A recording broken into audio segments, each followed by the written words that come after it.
want to double check. We're going to go pregame, as you can see on the screen.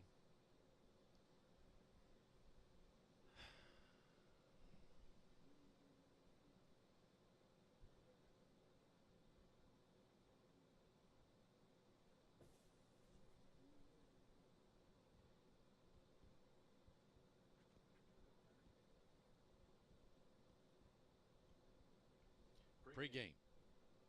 Double checking the sound quality over there at the radio station.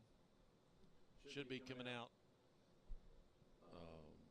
on both sides there for you, Daniel or Chris, whoever's there. I've got an update on my computer, so I've got another special. Let me see if I can find a couple things to double check. I've got another computer. I've got all the shows starting at 5:26, but I'm just seeing if I can get a couple spots in here and just see if we can get let's see.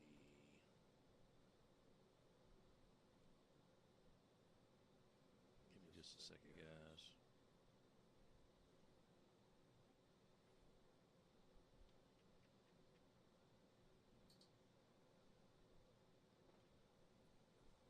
All right, let me just try a couple spots real quick.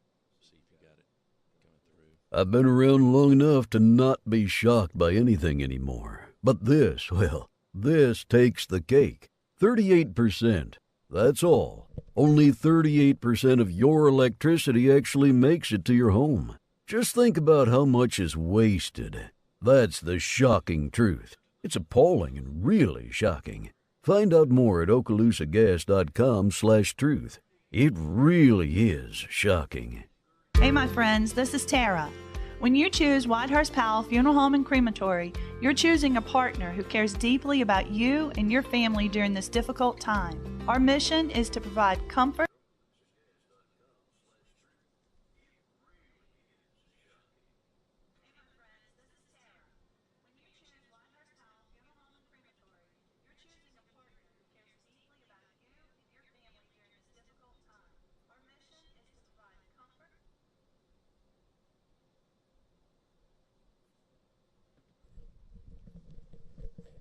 Double checking the volume on the microphones. It didn't sound like they were coming out as hot as they need to. I'm going to crank it up just a little bit on the microphones.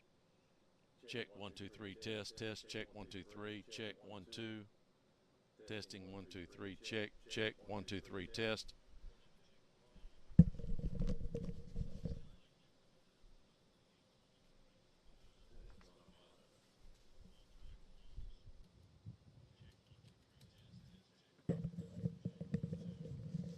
Check 1 2 3 test. Check 1 2 test 1 2 3 check. I've got a little bit more volume on the microphones. Check 1 2, just checking to see if there's any distortion. Check 1 2 3.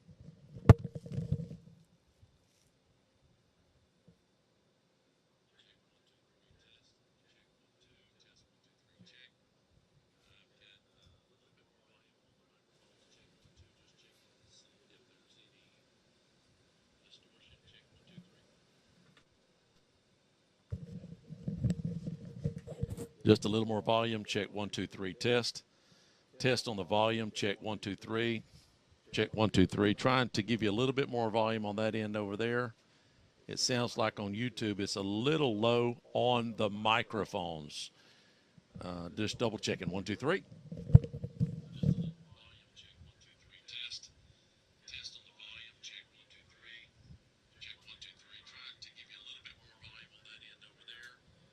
Sounds like on YouTube it's a little low on the microphones. Just double checking 1 2 3.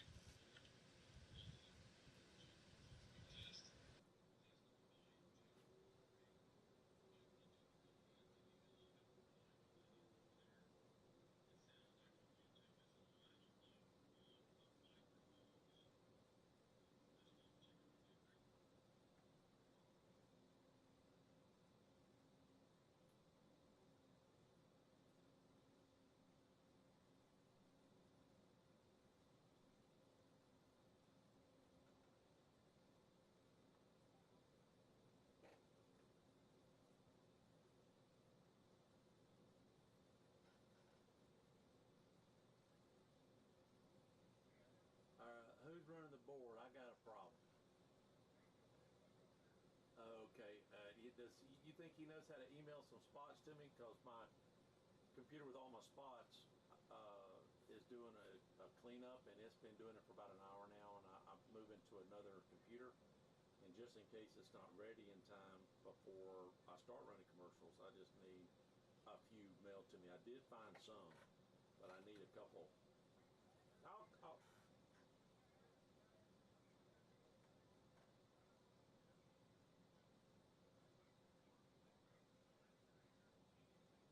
Okay. Okay.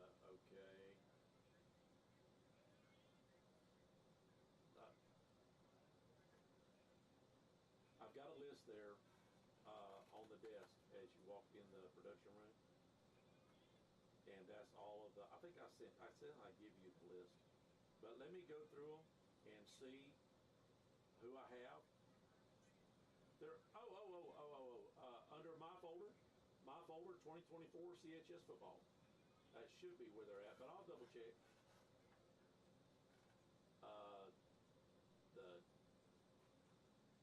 On the desktop there in that production room, but let me. Okay. All right. Thanks everybody.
Making noise, or what is that?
What is your time on my computer? I've got 5:19:38 and counting. 5:19:40, 5:19:41, 42.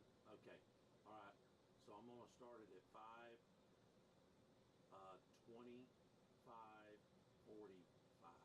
So that'll give you about a 15-second bumper. I think he said he could go live on your end at 5:26. So with the buffer and all that buffer. Now he's coming over.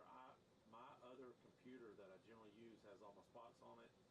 It is crashed or something. It's doing a cleanup. It's been doing it for an hour. I've got another computer loaded with the first three things on it, which is over an hour and 45, hopefully this computer will load. Otherwise, he's going to be sent. He said he could send me my spots to me, email them. So if he don't show up pretty soon, I may get you to do them. We can find them or something. What time's the Braves start? Oh, are they? Oh, okay. They're on JSB. Okay. Um, okay. I also told them there was a list there in production in May when you walk in. There was a list of all the sponsors. Could you take a picture of that and send that to me so I can see what I've got? I appreciate it. When you get a chance. Thanks, Beth. Bye-bye.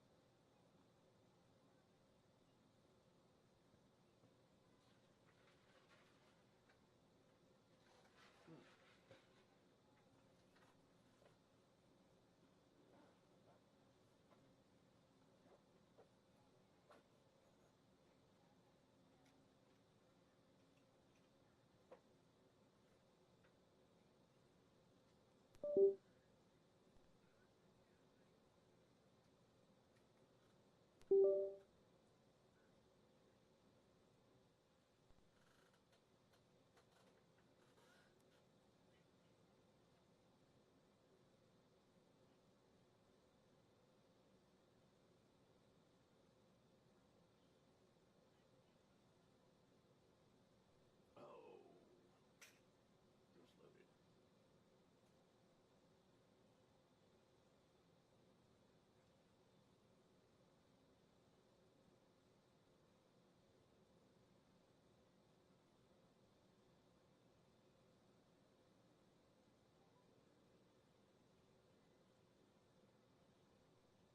My computer just popped up, so I should be good. Sorry about that.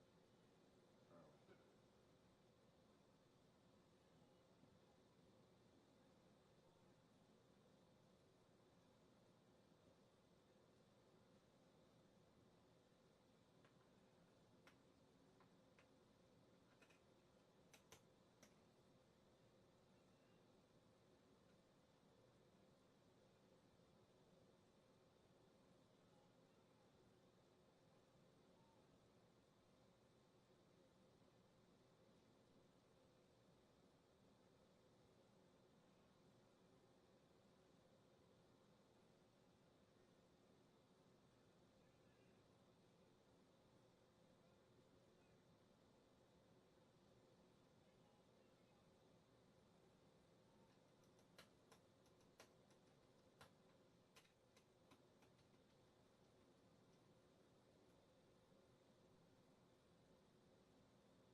Coming up next, the Big Red Machine Show with your hosts, Joe Dunn and band director Jody Dunn.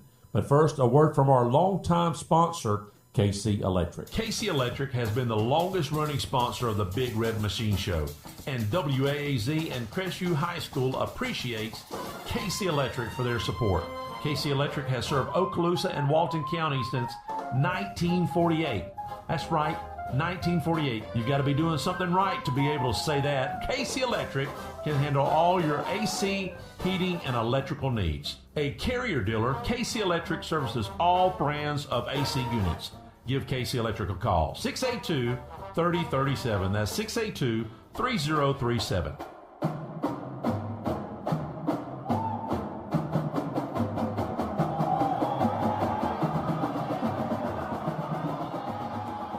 Good evening and welcome to the Big Red Machine.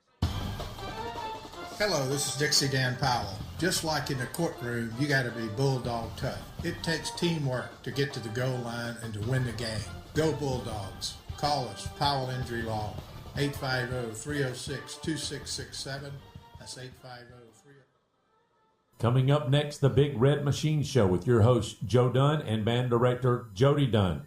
Joe Dunn and band director Jody Dunn. But first, a word from our longtime sponsor, KC Electric. KC Electric has been the longest-running sponsor of the Big Red Machine. I've been around long enough to not be shocked by anything anymore. But this, well, this takes the cake. 38%. That's all. Only 38% of your electricity actually makes it to your home. Just think about how much is wasted. That's the shocking truth. It's appalling and really shocking. My husband and I just closed on our new home. We found a builder, CJL Construction, through Teal and Waters. We shopped around 4...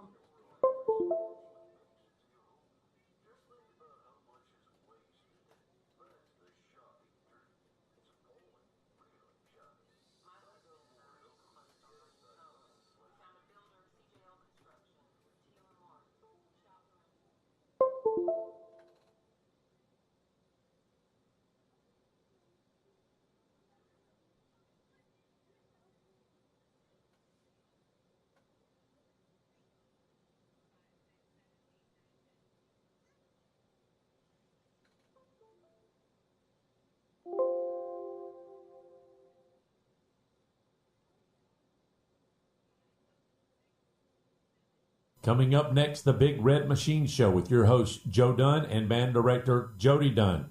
But first, a word from our longtime sponsor, KC Electric. KC Electric has been the longest-running sponsor of the Big Red Machine Show, and WAAZ and Crestview High School appreciates KC Electric for their support. KC Electric has served Okaloosa and Walton counties since 1948.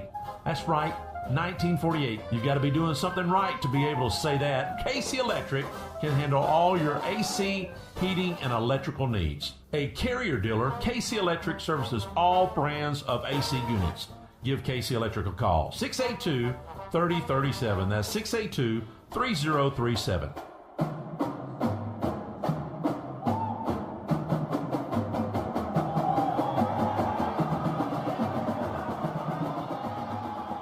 Good evening and welcome to the Big Red Machine Show, brought to you by our longtime sponsor, KC Electric, here on the Good Country WAAZ-FM. My name is Jody Dunn. I'm the band director at Crestview High School, and I'm with our other band directors, Sean Dyke and Kim Whaley. And as usual on the Big Red Machine Show, we just want to kind of keep you up to date on what we're doing and how things have been going and what we're looking forward to coming up. Here we are again at Jack Foster Stadium, our second regular season game of the year. Congratulations to Coach Grant and the Mighty Bulldogs for a convincing victory last week over our longtime rivals, the Milton Panthers. Started out a little slow, but then, boy, when we got going, they certainly did get it going, and it was a lot of fun to watch, and the crowd was really into it. A nice big crowd, and the student section just had a great time, and it's so fun to be there on Friday Night Lights with the Big Red Machine and all of the folks here in Jack Foster Stadium. So we're looking forward to another one of those evenings tonight here versus the Walton Braves. And it's been a while since we played Walton. I remember playing them years and years ago. I think that they used to be on a regular rotation, but we got away from that. So we're glad to have them back, and we welcome the Walton Braves. Their coach, Keith White, used to be an assistant coach here, so this is a bit of a homecoming for him, so welcome back to Coach White. And also we want to welcome the Walton Braves Band. They are here with us, and they're going to perform at pregame because this is the Hall of Fame celebration tonight during halftime, right before the Big Red Machine plays. So we welcome the Walton Braves Band and look forward to their performance coming up here in just a few minutes at our pregame celebration. And then we'll have our dance team, and then the Big Red Machine takes the field for our pregame before the kickoff. We're very glad again to be here. Congrats last week, boy, what a game. And it was a good performance, I think we all felt, by the Big Red Machine for the first time in uniform. That's always something to deal with. And you might not think about it, but it creates another layer of responsibility for the students as performers. And on the film work Monday morning, we talked about the alignment differences when you're wearing the plume and the shoes, and so it's something yet another layer for them to learn about, and I think they did a great job. We even surprised them and said, let's go ahead and play the rest of our music at the post-game concert. It's something new to them that they've been working on just a little bit, hadn't had it very long, and of course we spent this week working on that, and we'll add a little bit as we go during the course of the year, and until the time comes when we've got it all out there in the next couple of weeks. So again, congratulations to Coach Grant and the Bulldogs. What a great victory that was last week. Looking forward to another one again this week. Hopefully the weather cooperates, and we will enjoy a Bulldog victory here tonight and then settle in for a nice long 3-day weekend coming up, well deserved for everybody. So let's pause for a word from our sponsor, Casey Electric. Casey Electric has been the longest running sponsor of the Big Red Machine Show, and WAAZ and Crestview High School appreciates Casey Electric for their support. Casey Electric has served Okaloosa and Walton County since 1948. That's right, 1948. You've got to be doing something right to be able to say that. Casey Electric can handle all your AC, heating, and electrical needs. A Carrier dealer, Casey Electric services all brands of AC units. Give Casey Electric a call. 682-3037. That's 682-3037. Welcome back to the Big Red Machine Show, and let's hear from Sean now. Sean, tell us a little bit about the upcoming All-State auditions. Yeah, so these All-State auditions happen on September 14th at Milton High School, and the process really started back in May when the students got their prepared pieces. These auditions consist of 2 prepared pieces of different styles to kind of show off their range, and 12 major scales, their chromatic scale, and then they have a challenging sight reading piece where in the audition on the 14th they'll get a sheet of music that they've never seen before, and they'll have 30 seconds to study it, and they're asked to perform that piece of music in front of directors who are recording them, and those recordings will be sent to judges who will rank them throughout the state. So the beginning of the summer, students started practicing and working on these materials. We've had students come for private lessons throughout the summer. Students actually took it upon themselves who study privately to study with people from the Pensacola Symphony, from UWF, just local professional musicians to kind of give them tips on how to better their craft. And these people are all states meant for the highly motivated student who is a go-getter and really paying attention to those details. I think this year, I think we counted about 25 people auditioning, so it's a great turnout, and I think they're going to represent Crestview High School very well. It's an honor to be selected for any all-state group in Florida, especially. I know that there are thousands of students who audition across our state, and there are some awfully good players throughout our state. And so to have students who make the all-state band is quite an accomplishment. Definitely. And Florida is known to have the qualities in the top 2 states in the nation. And a little side note, we've had clinicians at our all-county band come and talk about how the all-county band here in Okaloosa County is just as strong, if not stronger, than a lot of the all-state bands that they've done in different states. And we'll be talking about all-county band in coming weeks on the Big Red Machine Show. Thank you, Sean, for that information, and good luck to those students of the Big Red Machine on those upcoming all-state auditions. So let's bring Kim to the microphone now. Kim, tell us a little bit about all the different rehearsal techniques that we employ in the classes and at rehearsals. All right, yeah, great. So what the public ends up seeing on Friday nights is like what becomes the finished product, but we have to break that down into many steps.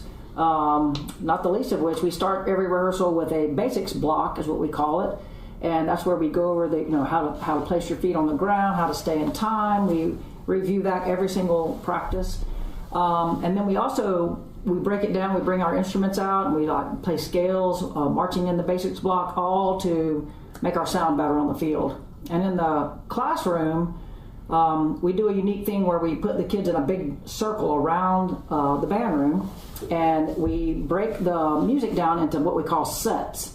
And they count the sets, they sing through the sets, and then we play set to set. And that helps them with where they're supposed to step out, where they're supposed to stop, when they're supposed to turn, all kind of things like that, as well as helping them memorize their music. So a lot of it comes through repetition of just repeating it over and over so that they get it so ingrained that when they're out there on the field performing, it's just becomes second nature to them.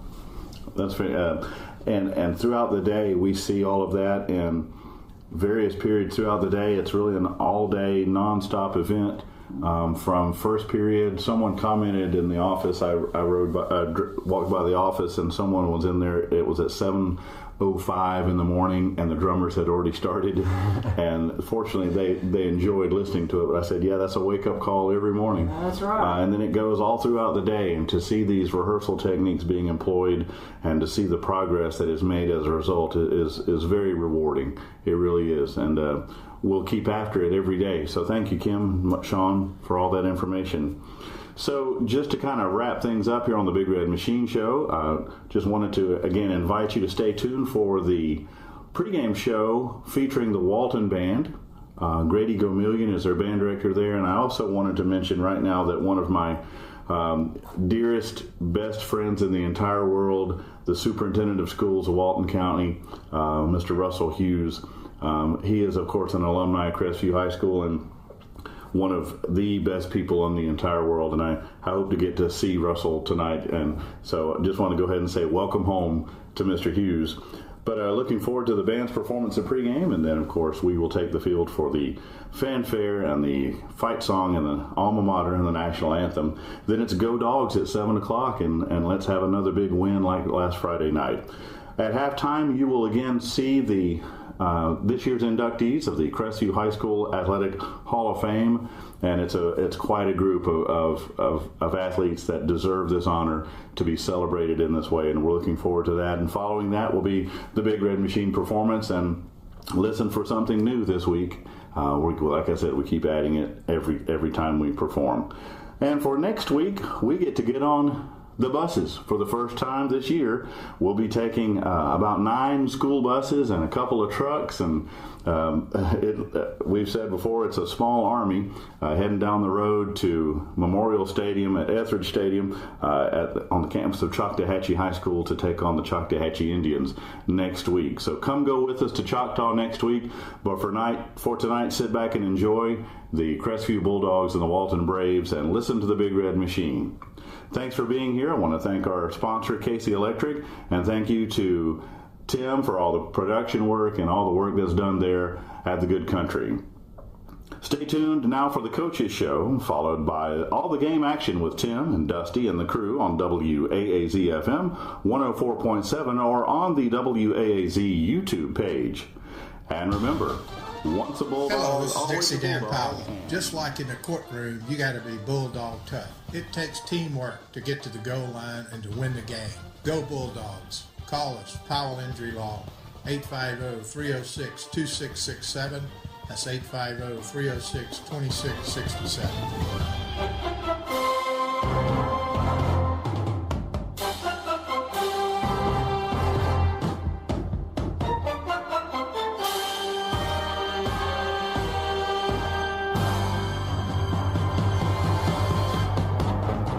Well, we're sitting here with Coach Thomas Grant.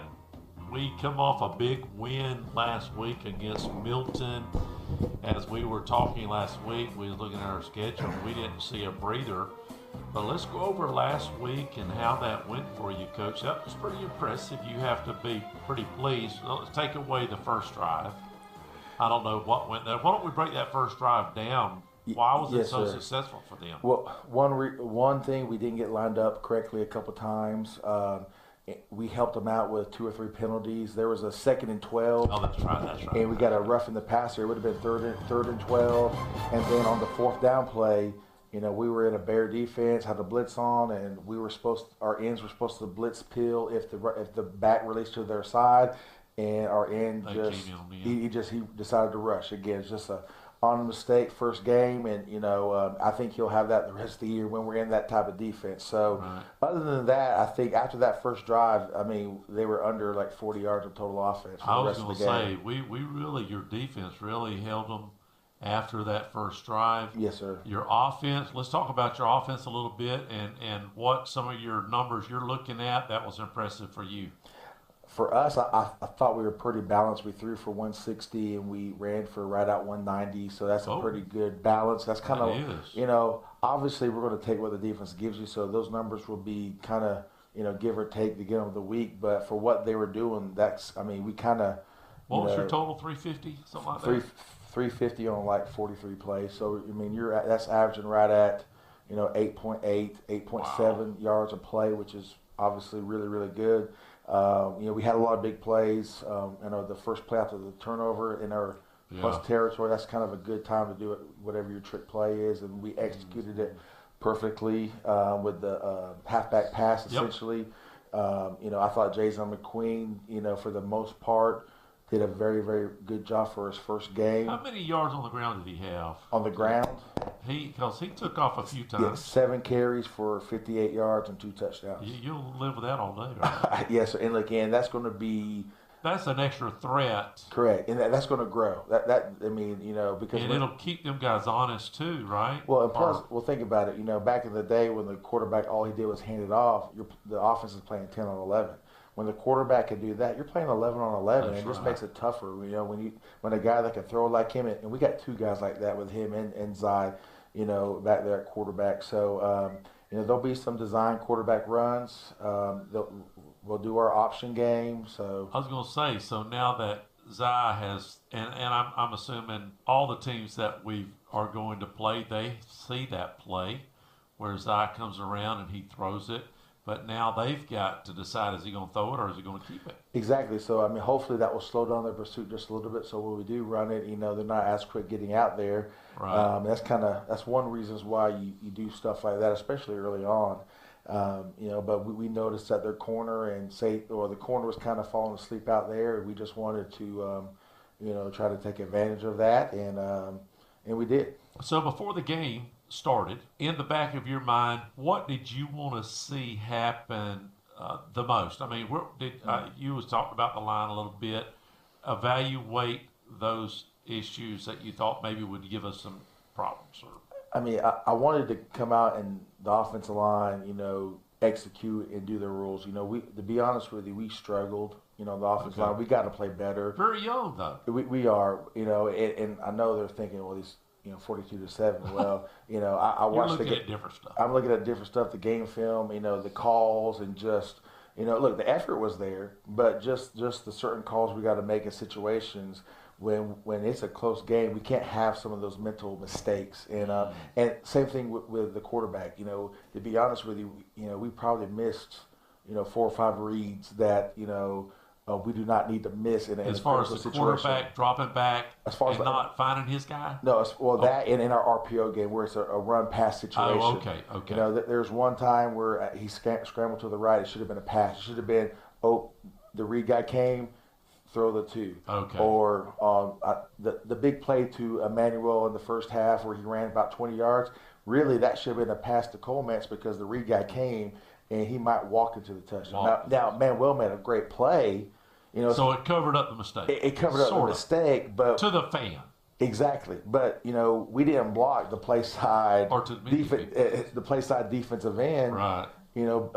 Because they had us outnumbered. So the right read with that guy coming would have been to throw it. Now again, great play, 20-yard run. We get a touchdown on the series, right. So you just learn from it. But again, with playing against a really good defense. And look, Milton, they played hard. They got good pieces. It's just our dudes were better than their dudes that night. And I'll be honest with you, and I made this comment on the radio, and I felt like this game was the first game, and I don't know how long that we had home field advantage.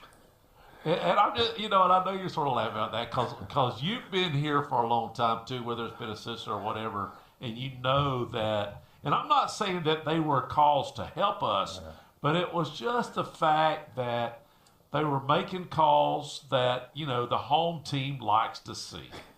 I'll say this, referees are just like coaches. We're all going to make mistakes and we're all going to have great games. Right. I felt like, it was by far definitely an evenly called game. I thought they called what they see. Right. That's right. And when they threw the ref and the passer, it was ref and the passer on us. I was mad at the player and, when we got called for, whatever. I mean, look, I thought everybody had a great game one. And look, there's going to be a time where I call a bad play this year. And look, there might be a time where somebody makes a mistake, whether it's a drop pass or a missed block or whatever. So, we're fortunate to have them.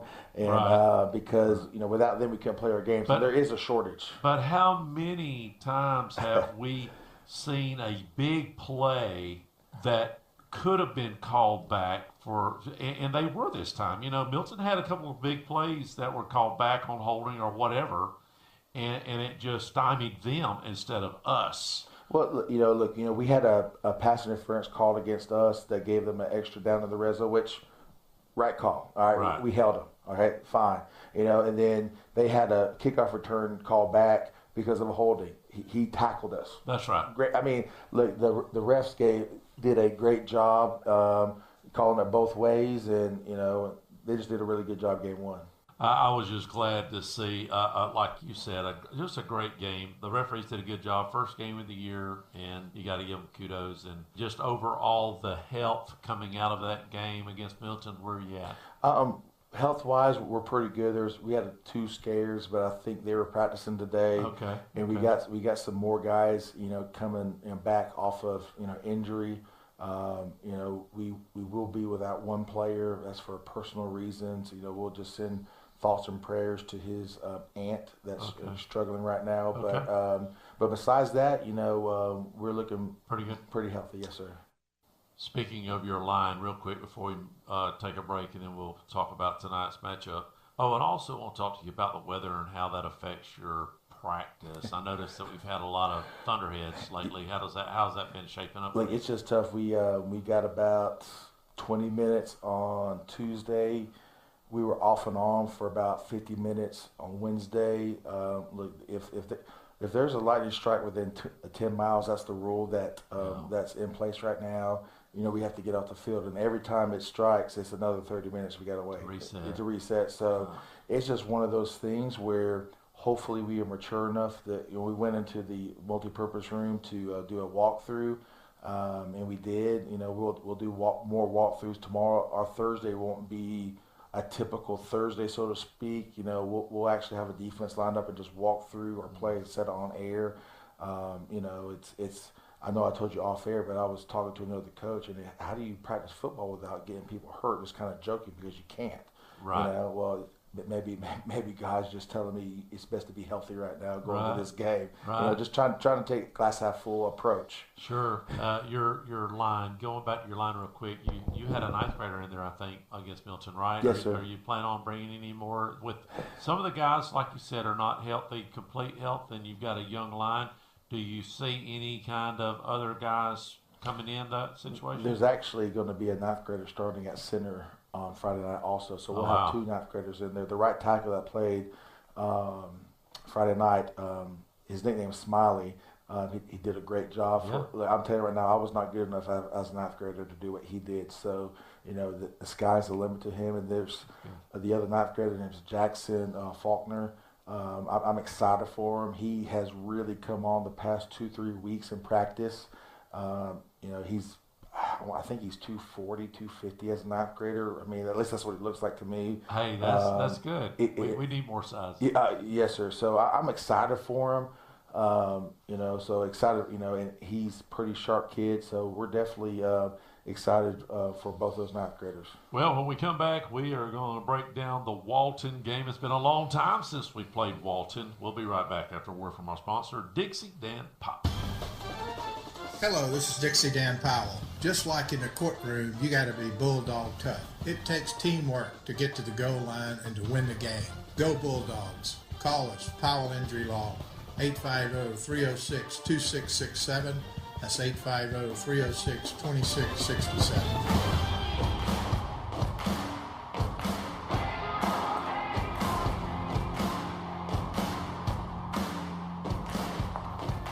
Back here with Coach Grant. Coach, we've got Walton in tonight.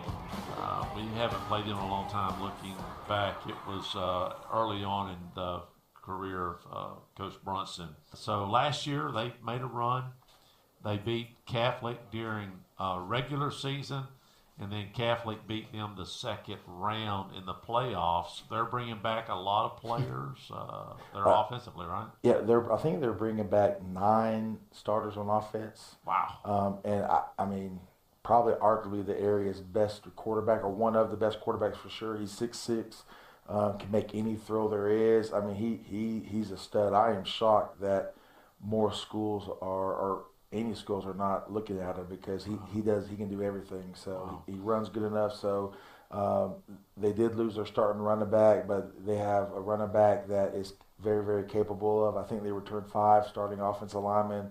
They returned one of their receivers, and then they had a move-in receiver that's like 10-7 in the hundreds that can fly. So you know, they have all the pieces offensively. This will be one of the more polished offenses we see all year. So last year, Marietta also made the playoffs. Now they got beat by, I believe, Catholic first round, so that's why Walton met up. But Marietta last week somehow had their number. Have you had a chance to figure that out? Or Well, I'll say this: Marietta has a running back that's committed to Florida State, and he looks like he's about 200 pounds and probably runs 4.4. Oh, so there's a lot. Look, there's a lot of times where the defensive staff and Keith had guys in position to make plays, but Mariana's dude was better than their dude. It was kind of the same principle of last year when we played Tab. We had unblocked guys at the party that just didn't make a play. When you play a Division I, when you play a 5 chipper, you know it. Yes. And they make up. They can beat 5 or 6 guys. Correct. Look, that's what happened. I think he ended up rushing for like 350 or something. Oh, you know, I mean, it was wow. Look, but he's special. There's a reason why he's going to Florida State. I mean, I haven't stood next to him, but on film, he looks like he's about 5'11", 6 foot, right at 200, and can fly.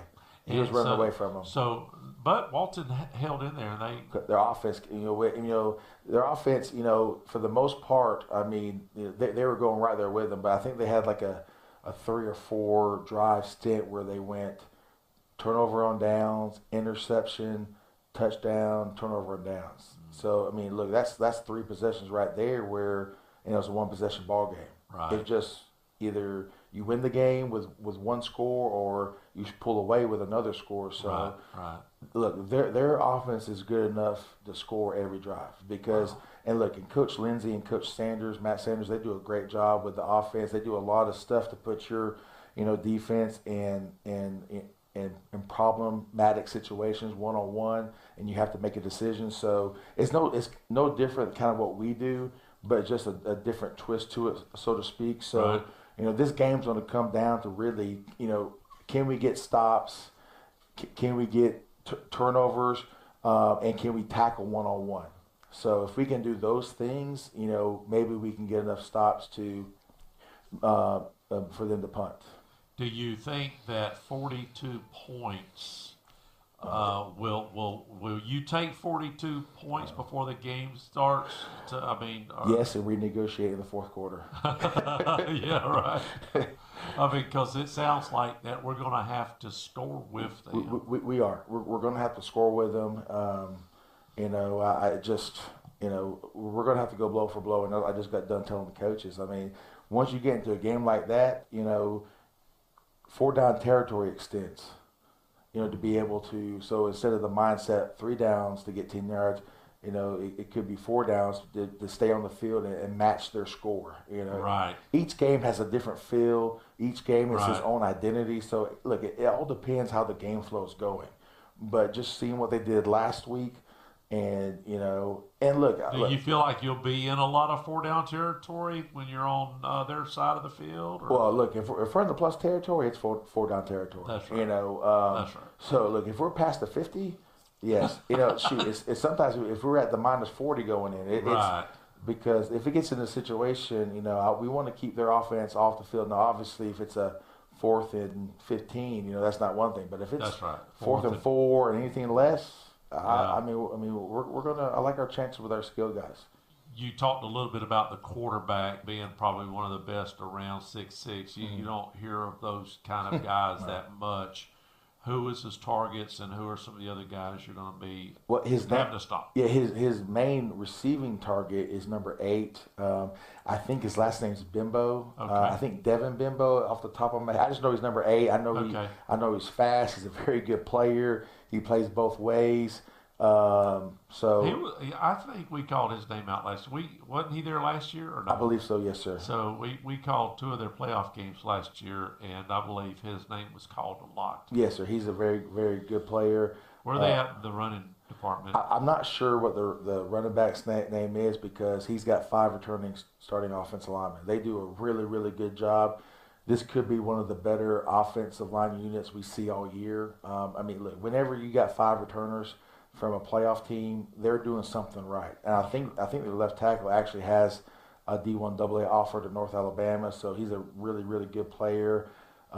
He's 6'4", about 280, moves well. So, look, this is going to be a good challenge for us early on in the year. All right, well, let's talk about it. What does the Bulldogs got to do offensively? I know the score. Yeah, yes, sir. Let's take the score off the board, but when you're looking at your certain teams, whether it's the O-line, your skilled players, the backfield, whatever it is, execution, what is 1 or 2 main things that's got to happen? Well, the first thing is our offensive line has to get, a hat on a hat on the right person. If we do that, I like what our skilled guys can do. Assignment, hat on a hat. Okay. Do not get blown up. Just get stalemates. If we can do that, I like what our skilled guys can do. And then after that, it comes down to the decision making at the quarterback position. What's your plus or minus on the turnovers? What can we live with?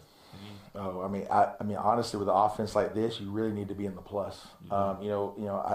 I don't think we turned the ball over against Milton off the top of my head. No. And we created 1 turnover, the fumble. That's correct. So we need to be in the plus on the turnovers. My college coach used to say he had 5 things in a game. The first was turnovers, then it was penalties, then it was the kicking game, and movement and contact in the fourth quarter. Those are the 5 things that we really want to stress and really want to win. And I felt like we did that the most part Friday night. Now the kicking game is up in the air. We got to. I think we're on the same page now of where we want to kick the ball. Hopefully that will be better. I saw you. You was pointing at one time like, "Hey, right here, Yeah. Just kick it to me." Yes. I don't know if he did. He must have not have saw you. Yeah. Because it went to the I'm a big person not to see. But I will say it ended up about the same. But anyways, it did. But so you're, and field goals is such. over the years, since King in 02, you wasn't here in 02, was you? That was right after me, but I was here for all the playoff games. So I saw all the kicks. So, since that guy, I don't know who we've had after him that you can say anywhere on the plus side, you're going to kick a field goal. If it's 4 and 8 or something like that, is there somewhere when it's 4th and 8 down around the 10 or so, do you feel okay with that? I'll say this. Trey has made a field goal in practice from like 42 yards, so at the 25. Okay.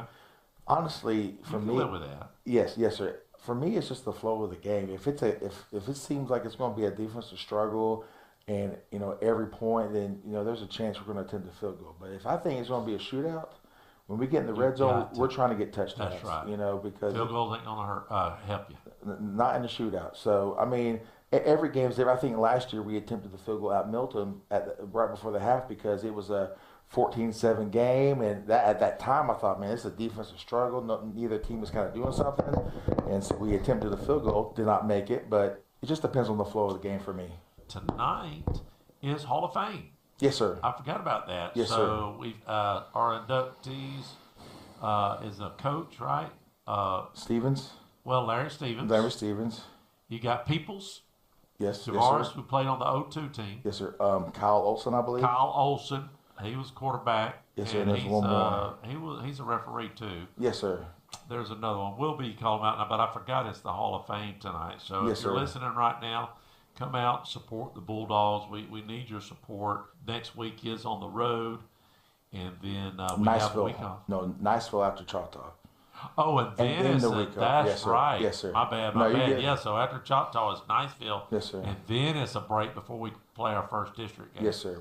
My thoughts about the Walton game, if we can handle Walton, yes, sir. I feel really good about our district. I mean, yes, sir. Because you got Tate, Navarre, Pace, and it's not like any of those guys are Niceville. I mean, they're. Well, I'll say this: they're all playing with their own players. I'll say that. That's correct. And Navarre's not playing with all their players. No, I mean, I really, I'll say, since you brought it up, I'm going to speak on it. I really felt, bad for Coach Bagley. Look, he's a great guy. He's a good coach. I know the young man that left said some things on social media that I believe are just untrue.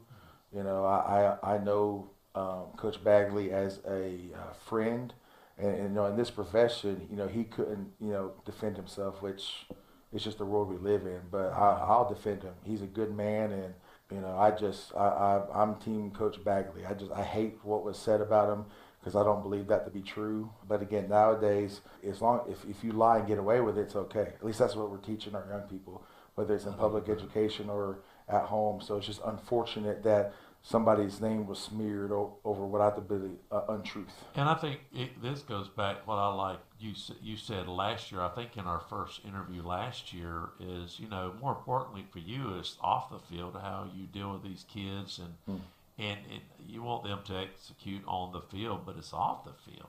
And yes, how you're being a part of their lives off the field, right? Yes, sir. There's times where I'm texting some of them more than I do my own wife's, But look, I wouldn't have it any other way. I love them to death. I love them like they're my own. But a lot of them need this. Well, I'll say this: everybody needs to be loved in their life. We've got some kids that it's up to them to get to school. I mean, it's just tough. I think next year is going to be huge for those kids to be able to come to school at 8:30. I really think that's a game changer. It's going to solve a lot of some of our problems here. I'll say that. Absolutely. I'll say that. Well, listen, appreciate it, Coach. And yes, again, sir. Great game last. Thank you. Let's go ahead and 42. Is that a winning number? I hope so, because I want to tell myself we're pretty good on defense. And anytime you get, as a high school offense, if you get to 35, 42 points, you should win the game. So I'm telling myself that should be good, but we're going to do our best to score as much as possible, whatever it takes to win. Appreciate it, Coach. Yes, sir. Thank you. Well, here it is. Countdown to kickoff. We cover all 30 teams in Northwest Florida and South Alabama. And this year it's sponsored by the Holloway Agency. This is Dusty Holloway, owner of the Holloway Agency, and we are proud supporters of the Crestview Bulldogs. The Holloway Agency is your locally owned and operated independent insurance agency, and we offer a full line of coverages for all of your home, auto, business, and life insurance needs.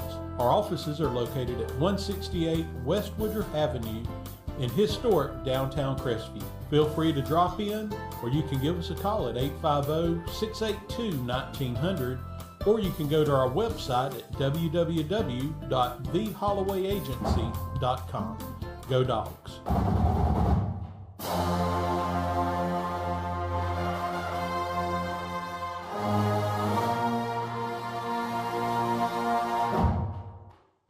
Welcome in week 2, countdown to kickoff. Dusty's gallivanting across the little pond. He went to see FSU. What did you think about that game, by the way? That's we thought, I personally said I thought they would cover because they'd have a chip on their shoulder, but the more as I watch people make comments and everything, you got a lot of new players on that team. Yeah, I think that's one thing you got to look out for with the transfer portal, right? Is teams are going to drastically change from year to year. And I think that Georgia Tech is a little better football team than everybody thought coming in. Yeah. Everybody knows that preseason rankings really are meaningless, right? Right. Surprising. I hate it for those great fans of FSU that actually traveled over there and paid all that money. Now Dusty does have something left in his bag, and that's golf clubs. So he went to play a couple courses over there. So me and Corey's going to break it down. What happened last week? Anything as we was looking at the scores? Anything that stood out? I think that Niceville beating a great team like Sumter, and the other game which is going to affect us tonight is Walton losing to Mariana, 50-44. That's just a lot of points. That's almost 100 points, right? We're gonna break that down here in just a minute. If you just heard the coach's show, we talked a little bit about what that's gonna look like tonight. And Coach said the Bulldogs cannot make too many mistakes, and we've got to almost score with them because he thinks they're gonna score a lot of points. Yeah, they got one of the best quarterbacks in the area. Yeah. And I think he was like 6 total touchdowns last week. I know he threw for 5. I think he ran for another one. I don't see us really stopping them offensively. Right. On the flip side of that, I don't see them really stopping us. That's right. It could come down to the last one with the ball. I think it's going to be a very close game. That absolutely could be the case. And we'll break that down a little bit more. Let's last week, we sort of started just breaking down the districts. The districts sort of aligned. We talked about that rural district, and we're going to cover some of those teams. Vernon, you actually coached at Vernon for a little bit, didn't you? Yeah, I did a couple of years there with baseball. I actually helped with the football team a year with Coach Willie Spears, a great coach. Had a nice year, won the district that year, and a lot of fond memories over there. So we'll start with Vernon. They're in this rural area with Baker and Bluntstown. These guys, I think they lost last week, didn't they? Yeah, they lost to Jay 34-0. The game was at Vernon. This week they got Bozeman, and it's at Vernon again. Bozeman lost to Holmes County last week, 40-23. I look for a pretty competitive game between Vernon and Bozeman. I think Bozeman might be a little down. They had a nice year last year. Yeah. Jay's on the rise as a football program, so I look for a pretty competitive game. Can Vernon pick up their first win? Well, somebody's going to get the first win. Somebody's going to get the first win. I think being at Vernon, I would give them sort of an edge. And we're going to see a lot of that tonight. There's a lot of 0-1 teams playing tonight, so there's going to be a lot of first-time wins. Yeah. How about your next matchup, the Chipley Tigers? Cross-county rivals, the Chipley Tigers, who beat North Florida Christian last week 40-0. That's a shocker. Fairly impressive. I don't know much about North Florida Christian, but I know historically they're pretty good. Over the years, they've been really good. So either they're super down that they've got, maybe they have somebody over there that's took all their players over here, or Chipley's just, Chipley, I think they was in the playoffs last year. So they have maybe some guys come back. So who do they've got? They're playing Linden, Alabama at Linden. They're 0-1. That's pretty much all we know about them. I would think that's going to be a fairly tough contest for Chipley, going across state lines. But, so it could go either way there. All right, next up. The Cottondale Yellow Jackets. They won last week. They beat Sneads 24-21 at Sneads. Close game. And they got the Baby Rattlers this week. I look for them to go 2-0, Tim. Rattlers lost last week. We are talking about the rural area in northwest Florida that stretches all the way about 5 or 6 counties. Speaking of county, let's talk Holmes County. Who do they have? Holmes County, the Blue Devils. They beat Bozeman 40-23. This week, win. A nice win at Bozeman. A pretty big margin of victory there. They go to Point St. Joe, though, this week, who is 0-1, but they lost to a 5A team, or it used to be 5A, Wakulla. I believe that was a pretty close game as well. Yeah. So a tough test for the Blue Devils. I'm going to say the Sharks come out with that one. How about the old Chiefs? Northview beat Destin 26-7 at Northview last week. And this week they have a little bit bigger school to contend with. They're at Op, which is Coach Brunson's former team. I don't think they played last week. I think Op had an open week. They didn't have – this is their first game, This is their first game. It's a home game for Op. Now, I'll say this. Who do you think might win that game? You think Northview can take Op? I think it's going to be a stiff test. I know Op's got a lot of talent up there. I think Op might come away with that one. I'll tell you this. When Brunson went up there for the last year, I was told that 3 or 4 of those really good players stayed up there. Yeah, Op's never been short on talent. So I look for them to kind of flex that against the Chiefs. We'll see how the Chiefs do on that. And then just over the hill, across the creek, maybe as the crows flies is 15 miles, but about 20 miles, let's talk about the J Royals.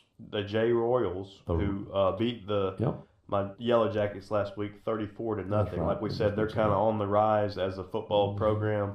They're going to meet a pretty good team, though, in Freeport, aren't they? Freeport, 1-0, coming off a win. I think it's at J. I like the Royals in that matchup. I think that's going to be a little bit too much for the Freeport Bulldogs to overcome there. We'll see how it hangs. And then the old Baker Gators, wrapping up the rural area that we cover, had a good win last week. Yeah, they beat the Baby Rattlers at Baker 34-6. It didn't take long for Coach Brunson to get back in the swing of things. Winning football games at Baker is like second nature to him. Right, and he's got a nice little, maybe another nice little win coming. I like him at Destin at home this week. We just went over Northview, beat them pretty handily, so I know they want to be contenders in that district, and Northview is in Baker's district, so they want to keep it going against Destin. Moving to 2A, we have some teams that moved around. We talked a little bit about it, and Freeport's one of those teams that got in the mix. Probably, West Florida Tech was in there. They moved up. Freeport moved. I think Freeport went up because they was in that rural area, wasn't they? Yeah, Freeport. So they're going to get a handful with Walton and Catholic. Man, Freeport, tough. Moving up from 1A to 2A. Nice win against North Bay Haven last week to get them under that win column. But like I said, I see them struggling with Jay this week.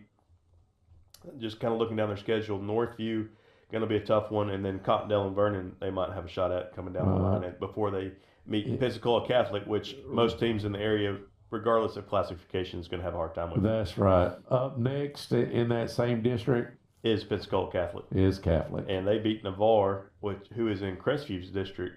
6A. Yeah, 6A, 33-0. 33-0. Last week. And they got Pace, who is 1-0 up this week. That'll be an interesting matchup for us to watch because, first of all, Navarre's in our district. Now we're going to see what they do with Pace.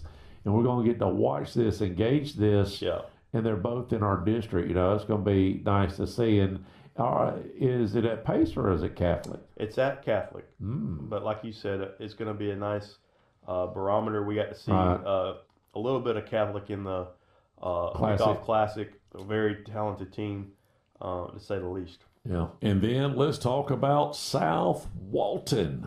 They lost last week, a close one, to Gulf Breeze.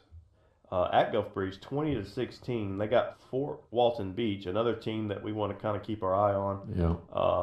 The Fort Walton coming in 1-0, kind of a close rival game. I don't know how much they've played each other over the years, but Fort Walton Beach, South Walton. Somebody will get the win, right? Somebody's going to get the win, and I think it's going to be a fairly close game either way.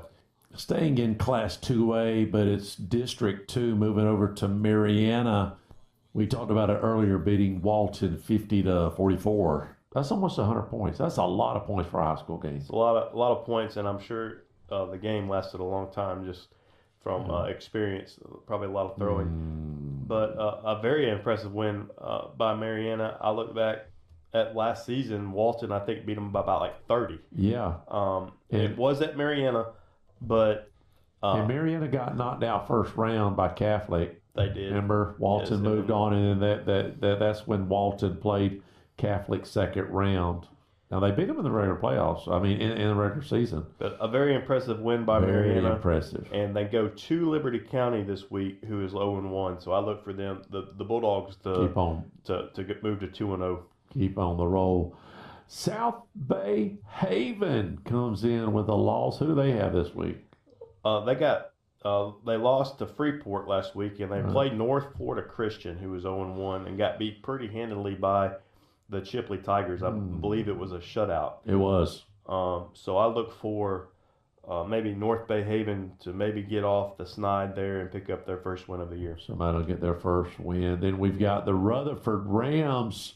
One of our old coaching buddies was coaching I don't even know if he's still there or not. I remember back around 2010, 11, 12, 13. What was Pettis? Pettis. Is he there? He was. Okay. He went to high school there, and then he went there. I don't know if he's still there or not, but I think they lost last week. They did. They lost to Mosley 53-28. Now, we saw Mosley handled the Dogs last year. They had a really good season. Was that when you believed? That was when I make-believed up there in the fog, in the nosebleed in the section, so we could have that Thursday. We could have that good camera view, anyway. Yeah. They play Bluntstown this week, who's 1-0. I feel like they might have Rutherford may be 0-2 after. It's very possible. It's very possible. It is at Rutherford. That gives them a little hope, and they put up 28 on Mosley, which is true. Not terrible. Bozeman lost last week. Yeah, Bozeman, we mentioned earlier, they lost to Holmes County last week, 40-23. They traveled to Vernon, and like I said, that matchup could go either way. I feel like those are pretty evenly matched teams. Now, Bozeman was 1A. They did move up to 2A classification, much like Freeport. Right. But they dropped down and play a 1A Vernon. I feel like those two teams might be very close to that in talent. Let's get a few more matchups before we go to break. Do you got Bay there? The Bay Tornadoes coming in at 0-1. They got beat by Arnold 8-7. Man, that was a barn burner. And they host Mosley this week, who is 1-0 we just talked about. I think Mosley might have a little too much for the old Bay Tornadoes. Going to hammer them, I believe. That wraps up the rural area and Class 2A. Before we move to 3A and on, let's hear from our sponsor this year and last year, the Holloway Agency. This is Dusty Holloway, owner of the Holloway Agency, and we are proud supporters of the Crestview Bulldogs. The Holloway Agency is your locally owned and operated independent insurance agency, and we offer a full line of coverages for all of your home, auto, business, and life insurance needs. Our offices are located at 168 West Woodruff Avenue in historic downtown Crestview. Feel free to drop in, or you can give us a call at 850-682-1900, or you can go to our website at www.thehollowayagency.com. Go Dogs. Welcome back. 2024 countdown to kickoff. Appreciate the Holloway Agency for sponsoring us again this year. Let's go to 3A and let's talk about Pensacola. Now, last year they scored 14 points, and I believe they got half of that last week, but they did lose. They scored 6, and they kept it. Well, they didn't they kept it close against Pine Forest. At Pine Forest, they lost 19-6. This is really, this score gives me a little hope. To be honest with you, because as you look at our schedule, now listen, we come off of a win last week. I think we, in the back of our mind, thought that the bookends, Milton and Fort Walton, may be, we didn't want to come out and say it. No. But other than that, all the stuff starting tonight with Walton all the way through, there's not a breather until maybe you do get it for Walton. Well, there isn't. That's right. Yeah, And so seeing Pine Forest barely beating Pensacola may give us a little hope that week. But you don't know. You kind of got to be careful with Pensacola schools. They're all close together. They jump around. They do. That's right. All the time. So you don't really know roster-wise. You know, Ronnie's Car Wash, that guy coached Pine Forest for years. He had great teams. Yeah. And I don't know what he did. If he went and washed their car, he'd give them a free car wash to come and play for him. I don't know. Whatever you got to do. That's right. Well, who does Pensacola got tonight? Travels to Milton. Oh. We got a close-up view of them, so... Maybe they'll get a win. Last year they did not win at all, and they're starting out 0-1. So maybe they can pick up their first win. I think they could. I think it's very possible. If they playing Pine Forest that close, maybe they got to get. What about West Florida Tech, who moved up? They were 2A with Catholic and Walton. I mean, how's West Florida Tech going to do? West Florida Tech, they lost to Escambia 45-12 last week, but. A lot of people are going to be able to say at the end of the year they lost to Escambia, I believe. They play Booker T, Washington this week. Booker T comes in 0-1. It's at Booker T. I look for West Florida to bounce back and take care of Booker. I lost my Ray-Bans there. Scott lost them. Which one? At Washington. No. Do you remember that? Was you calling then? I think so. So I let them borrow my jacket, the one that Pettis gave me, that real nice black one, the ski jacket looking thing. And I had my $250 Ray-Ban in my pocket. I get it back because he was freezing. We was in the booth. I said, "Hey man, where's my Ray-Bans?" "I don't know what you're talking about." So they fell out of the pocket somewhere. I went over there the next day. I got up with the coach.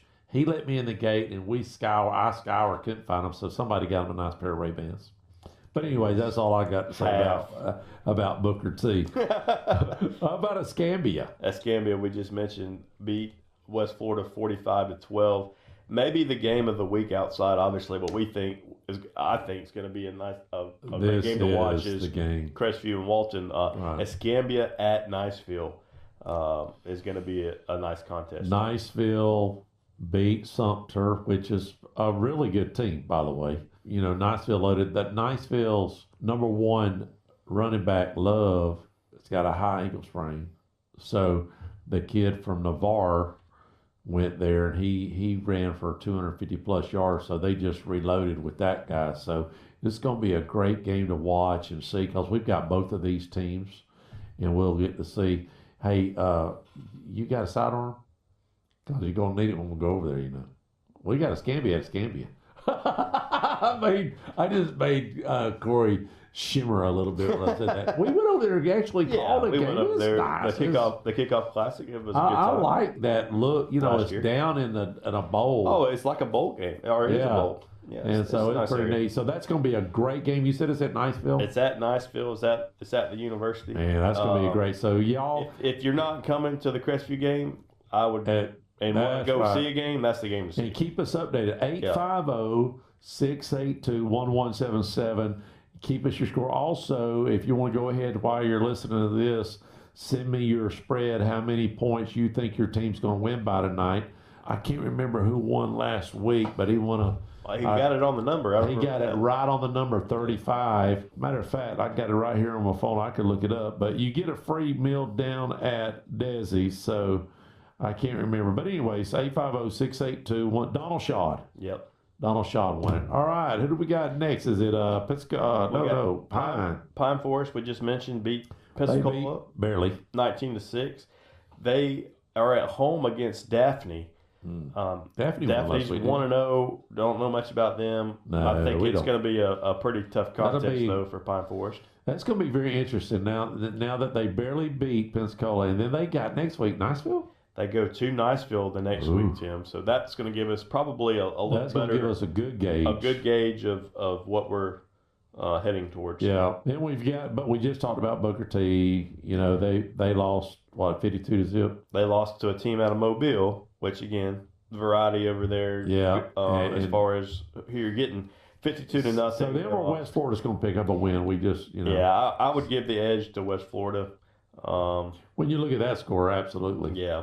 And West Florida, when me and Dusty, we started doing countdown in 02, maybe 03. when West Florida started up, they started up while we was doing it. It took them years before they could win a couple games, and then they got on top. Yeah. Remember, they got really good. I think they was in 4A during that time. They're in 3A now, right? Correct. Then they dropped to 2A, and I don't know what has happened. Like you said earlier, those kids move around so much. Well, they got 6 or 7 teams over there that they can choose from. Yeah, there's a bunch of schools. You know, so don't know if they stay open. If they're open enrollment, then if they want to drive, they just drive. Correct. And what's it to them to drive across town, you know, whether it's Catholic or, now Tate's a little farther up the road, you know. So baseball, I would do that. I don't know about football. But if you're a good baseball player and you live south Pensacola, you're going to drive up Highway 29 to go to Tate. Yeah, I would say Tate. Catholic, obviously. They play by, like we've said in the past, a different set of rules. They lost one game last year, I believe. Unbelievable. In baseball. They're always unbelievable. You know, talking about, and not to get off on a tangent here, but talking about baseball, when I helped you last year at Laura Hill, I was just so impressed with the Northview complex. That's another team sort of over there that kids go to, but it's just amazing the kind of money that's over on that side in Escambia County.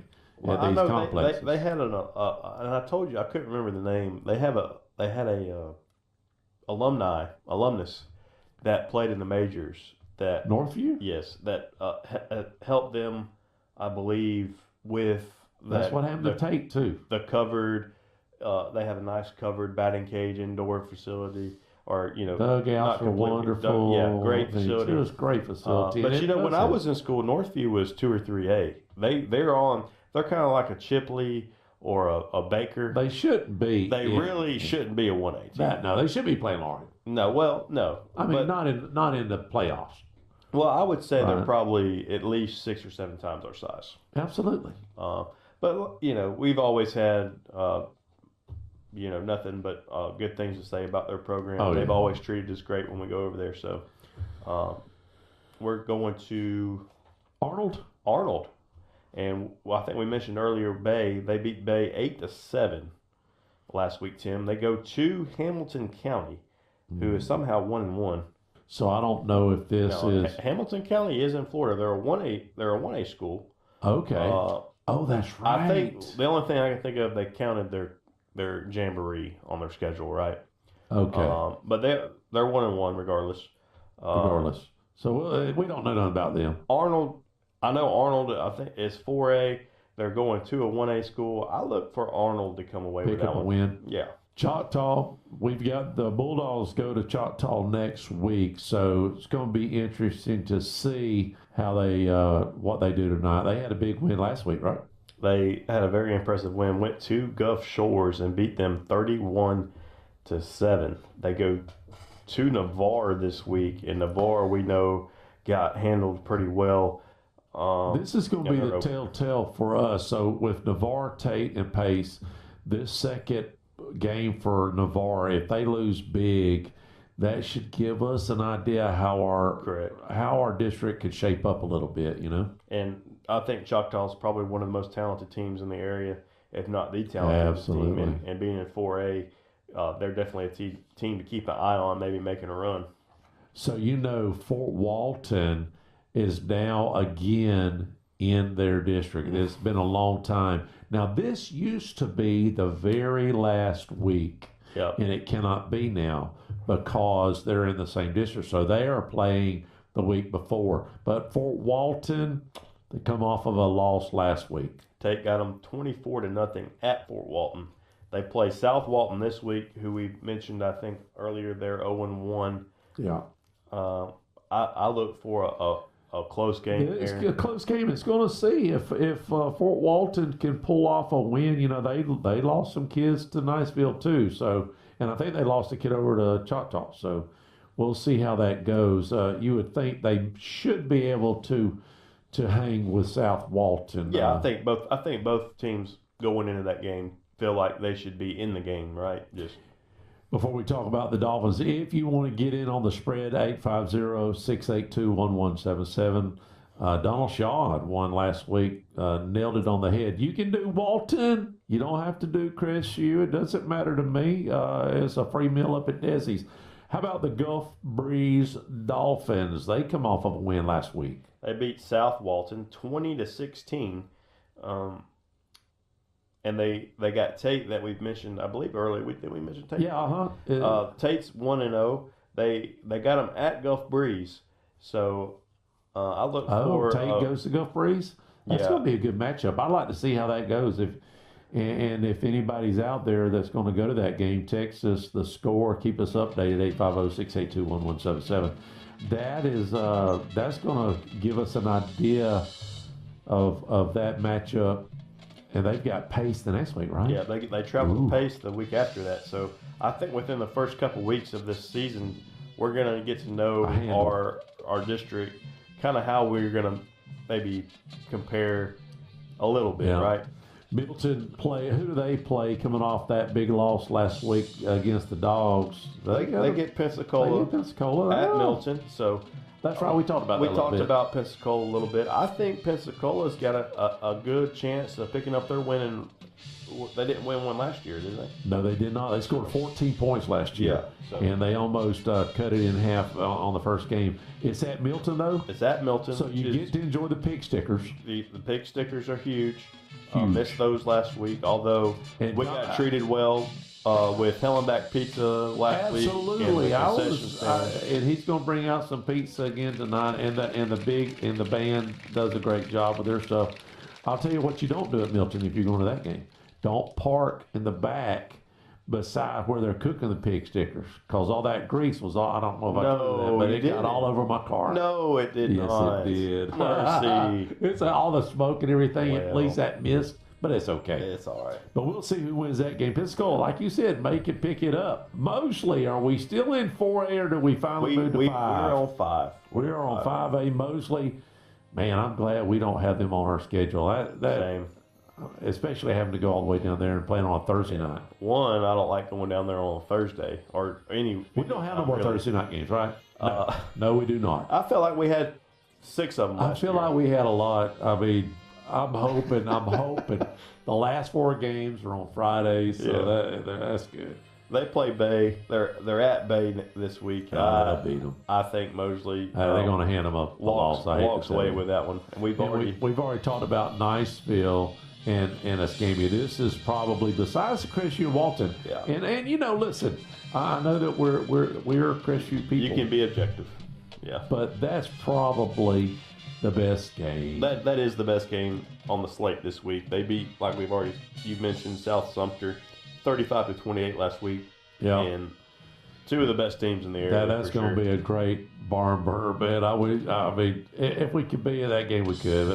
But we can't. Now let's break down our district. We've talked about it a little bit. We have Navarre, Tate, Pace. We win those 3 games. It doesn't really, I say it doesn't matter about our schedule. It does, because we want to have a bunch. We want to have some seeding, right? But also the momentum when we get into our district games. But Navarre last week did lose big, and they've got Choctaw. We've already talked about it. So that's going to be a matchup that I want to keep. I think Laura's going to keep us updated with that, sending us scores. She always goes to the Choctaw games, so we'll keep you abreast of what's going to happen there. Pace, they come in. I don't know if we talked about it or not. They won last week, a close matchup. That's right. Mary G. Montgomery, Alabama, 17-14, so a close one. It was at Pace, and over there. Dusty said that Mary Montgomery generally has a good team. So, and they go to Catholic this week. So, who just got done beating Navarre 33-0. So we're definitely going to get to see the disparity between Pace and Navarre. You would think, right? The differences of those 2 teams, right? That's right. So yeah, I'm looking for. We're just kind of looking for information. Yeah, as the season goes, these teams, what I like is a lot of these teams that we play later on, they're playing each other right now. Correct. So we're going to get an idea, not saying that it won't change. Some kids may get hurt or whatever, next week. Ooh, Pace has got Andalusia. Yeah, in a couple weeks. In a couple weeks, they go to Andalusia. Remember, we went there a couple years ago. Unbelievable facilities. The facilities in Alabama, like a college team. It's just amazing. And they should have beat us, by the way. Oh yeah. Remember that running back they had? All they had to do was run that. I don't know why they chose what they did, but hey, we'll take the win. And Tate, we've already talked about. They did win last week, but they go to Gulf Breeze. That's going to be tough. So tonight, the Bulldogs take on the Walton Braves. Now, I remember going over and calling one of the games with Joe. He helped. That was one of the games I remember so clear that we went over to call that game. Tommy set the board up for us. That was back when we had to order a telephone line at the press box. So it's been a while, at least 20 years. I don't know exactly. Somebody text me if you know, 850-682-1177. When's the last time we played the Braves? Remember, we were a 2A, 3A school back in the day. So those used to be some great matchups. But Walton comes over. We have already talked about it. They lost to Mariana 50-44, a barn burner. And just talking to the coach and just looking at it, I think this is going to be a high-scoring ball game. I really do. I think, we touched on it, I think, earlier. I don't see them being able to particularly cover Zytassin or Rogers consistently, correct, especially not both of them at the same time. I feel like McQueen, our quarterback, has shown us the ability to throw it deep. And he gives us the option to run. He had almost 60 yards. Yeah. And you don't, do you need somebody to run 100, 150 yards in that position? You don't. But he's got the capability, and just watching him run the way he did. And listen, Coach mentioned it on the coach's show that, yes, he missed 2 or 3 plays, but it was covered up. Emmanuel, that play where Emmanuel got 20 yards on the top side, that's supposed to have been a passing play. But it was covered up by a good run by Emmanuel. So he says, listen, he's got to learn his reads with the RPO. But overall, he felt like he did a pretty good job. And he's very elusive in the pocket. When he gets pressure, he gets out of it. And what I like about him is he keeps his eyes down the field. He doesn't get pressured and then automatically put his head down and start to run. He's looking to hurt you with his arm. And as the better our receivers get at getting open, kind of when we get those extended plays. I think we saw a few clips of it, Pensacola Catholic in that kickoff classic, where he made some plays outside the pocket, just kind of keeping plays alive. If you heard Coach say, we've got a freshman center tonight. Our backup center had to go out of town unexpectedly for a family emergency. So now this puts a freshman in the spot. So we've got 2 freshmen and 3 sophomores. Simmons is still hurt. The line's going to be tested. I don't know now. He did say that Coach White has a nose guard that's a freshman, so that'll help a little bit. But we will see. When you've got 9 returners, as Coach White does for on offense, 9 starting returners, that's strong. Look, what can you do with that? Well, you're not going to do much with it. They're going to score points. They are. The quarterback is very talented. They have some good skill guys, and they got a really good scheme offensively. Their offensive coordinator, Jay Lindsey, was that's right. The head coach at Tate. They got a lot of good coaches on staff. They're going to be well prepared for the Dogs coming in this coming week or tonight. Hey, I've got Red on the phone, and I've got you here on Countdown to Kickoff with me and Corey. Can you tell me, do you know, I remember it was 2000, 2001, somewhere in that neighborhood when we played Walton. When's the last time we played Walton? Do you know? Good question. I'm trying to remember, Tim. I remember it's been a long time. We played them when I was in school, and we played them in the 80s. They were a lot, they were almost our size back then. We were a little bigger, but man, since I've been to Crestview, we've never played them. So I know. So when did you start? When did you start coaching? That's a good question. Well, you helped me call, and then you went to Shoal River, and I Let me think. Lord, 2000. I probably started in 14 or 15. Okay. So we ain't played them since then. Yeah. I want to say the last time. I want to say that Joe helped me call a game over at Walton, and Tommy set up our equipment. But I mean, I could be wrong, but I want to say that we called one of the games right when Matt got there. We went over to call the game. So it's been a long time, to say the least. That's probably about right. That's probably about right. This is the best, this last year was the best team they've had since the 80s. Oh, yeah, that's right. That was the best team they've had, and again, they're good again this year. They got a lot of players back. Before we let you go, what's your thoughts tonight? How can we slow down a team that scored 44 points? Now, there was almost 100 points scored in that game last week against Mariana. Mariana ended up beating them 50-44. But how do you slow a team up like that? Well, and I'll just mention this before I say that, Mariana, they got a Florida State guy, committed to Florida State, and he's as good as I've seen since I've been at Crestview. He's the fastest guy I've seen. So this guy's, he's probably a 4-4 guy. So that's how they scored all the points against Walton. Okay. But, they're a challenge because they're a very much a multiple team. They can throw it. They got a great quarterback. This quarterback they got is as good as anybody in the area. Nobody's any better than him. This guy can really throw, runs the ball good, 6'5" kid. He's got talented receivers. He's got a big physical offensive line and a good running back. So, Tim, what we got to do, we've got to just kind of do what we do. We've got to make sure we get lined up, play physical, and we have to really pursue the football because they're a really offensively, Walton has got some excellent players, and they're going to be a challenge for everybody. As far as scoring points, they're going to score points. So we'll have to try to just not let them get the big play and try to limit mistakes because they're a very tough team, well coached, and they're a tough team to prepare for. All right. Well, I got Matt Brunsey calling. Let me talk to him. Matt, I've got you on countdown to kickoff. I hope you've got just a second. I hate to catch you off guard here, but we're live. I've got you on the speakerphone. Listen. I'm trying to remember the last time Crestview played Walton. Didn't we play Walton when you was coaching? We can, yes. Jimmy Ray Stevens was the head coach. It was early on in your career, right? Actually, it wasn't Jimmy Ray. It was Coach Soils was there and Dilly, wasn't it? Oh, I think you're right. Go back. But it was early on in your career at Crestview, right? Yeah, it was the year Joe was born. It was 2002. 2002. So the year we went to state is the year we played Walton. Yeah.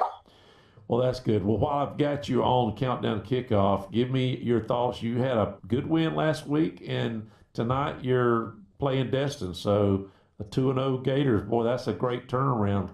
Leaving 1 year and then having an all-star season right off the bat. Well, guys are playing hard, E.G. Green, Destin is a startup program, and they got some good players and some receivers that will test us on the perimeter. But I think our front play on both sides of the ball right now is the strength of our team. So if we can, block like we do and get pressure on the quarterback, we'll have a chance. But if we don't get pressure and let them run around, our secondary is young, so we're trying to get some more experience in that area is where we need it most. But, guys played. I was very proud last week, man. They played hard. When you went to Op, you had a couple kids go up there with you. Did they come back, or did they stay up there? No, Justice Baldwin and Coach Baldwin went up there with me. They stayed up there. He loves it there. Op's a good school, but now I didn't know the Baker job would come open, obviously. But now after I'd been out 12 months, I could come back. So for me, when this job did open back up, it was a no-brainer. Right. Well, you're only a mile from the field, so that's about 2 miles from my house. Yeah. But so these kids are amazing, man. They're great kids, a great work ethic, and man, they play extremely hard. Well, that's good. Hey, I appreciate it, Coach. Thanks for your time and good luck tonight. Thanks, Tim. All right, buddy. Well, that was nice for those 2 phone calls. So 2002. Yeah. So 22 years. A lot has changed. We've went up and down in the spectrum of where we was at, even since your dad was talking, playing them back in the 80s, but now we're probably the largest enrollment in Northwest Florida at 2,600 or whatever, 2,500, yeah. And then just 15 miles away, you've got the smallest high school in the state of Florida. They got 100. School. Yeah, public school. What is that, 100 in the high school, maybe 125? You know, we're Laurel Hill's grown. This is my 7th year there. We've grown the last 2 or 3 years. D.R. Horton, all those houses. Oh, yeah, up there around that Plantation. Yeah, they're all zoned Laurel Hill. They got houses going in across 85. That's right. From the school, our enrollment, which doesn't sound like a lot, probably grew almost 100 kids this year. From K to 12. K to 12. I would say 9-12, 100 something. Yeah. Ish. Not that much. No. All right, so before we have kickoff here, the band's coming on the field here. What's your give me an over-under. If you had a total number of points scored, where would you put that number at? 80? I think that's a little high. Okay. I think it wouldn't surprise me if it ended up being 80. I would probably put it somewhere in the low 70s. Okay. 71, 72, somewhere in there. I could see a 35 to 38 ball game or a 42 to 35 ball game. Mm-hmm. Somewhere in that area. I think one team or the other so you're telling me going to try to control the ball a little more. So I heard you say earlier you think possibly the person with the ball last is going to have to probably score or either run the timeout to win. It's very possible. And in a game like that where we think they're going to go back and forth, turnovers are big in any game. Right. But the team that could steal a possession, especially in the second half, could turn to be pivotal, especially when most possessions are probably going to end up with points. The more possessions you can have, the better, right? I think that one place where I think Walton may have the advantage tonight is the mental strength of the seniors being old on that field compared to our young guns that's out on our field. Now, can we outplay them? Possibly can, especially in the skill positions. But when it comes down to, say, turnovers or mental errors, do the seniors rise to the occasion, and can they overcome adversity a little bit more when it's a close ball game down at the wire? You like to have that senior guns on your team. And I think as far as the players, the kids go, I know inside information. Not really. Tell us. From the 7-on-7 over the summer, or not the 7-on-7, when they did the spring game. Yes. Right. It got a little testy out there. They had almost a little dust up. The kids there's not a lot of love lost. No. Between the kids. A lot of them know each other. It's 30, 25, 30 minutes away. That's right. And the coaching staff, they know each other well too, and I can promise you, I know you got guys on both sides, and they both want to come out with this one. Sure. Coach White, Coach Forrest, Coach Matt, a lot of connections. Coach Sanders, Coach White, on both sides, and all love and respect from both sides, I'm sure. But absolutely. There's nobody else you want to beat more than your buddy, for sure. That's right. All right, we're fixing to have kickoff here in just a moment. If you want to get in on the spread, one last chance, 850-682-1177. We'll be right back after a word from our sponsor. Don't go away.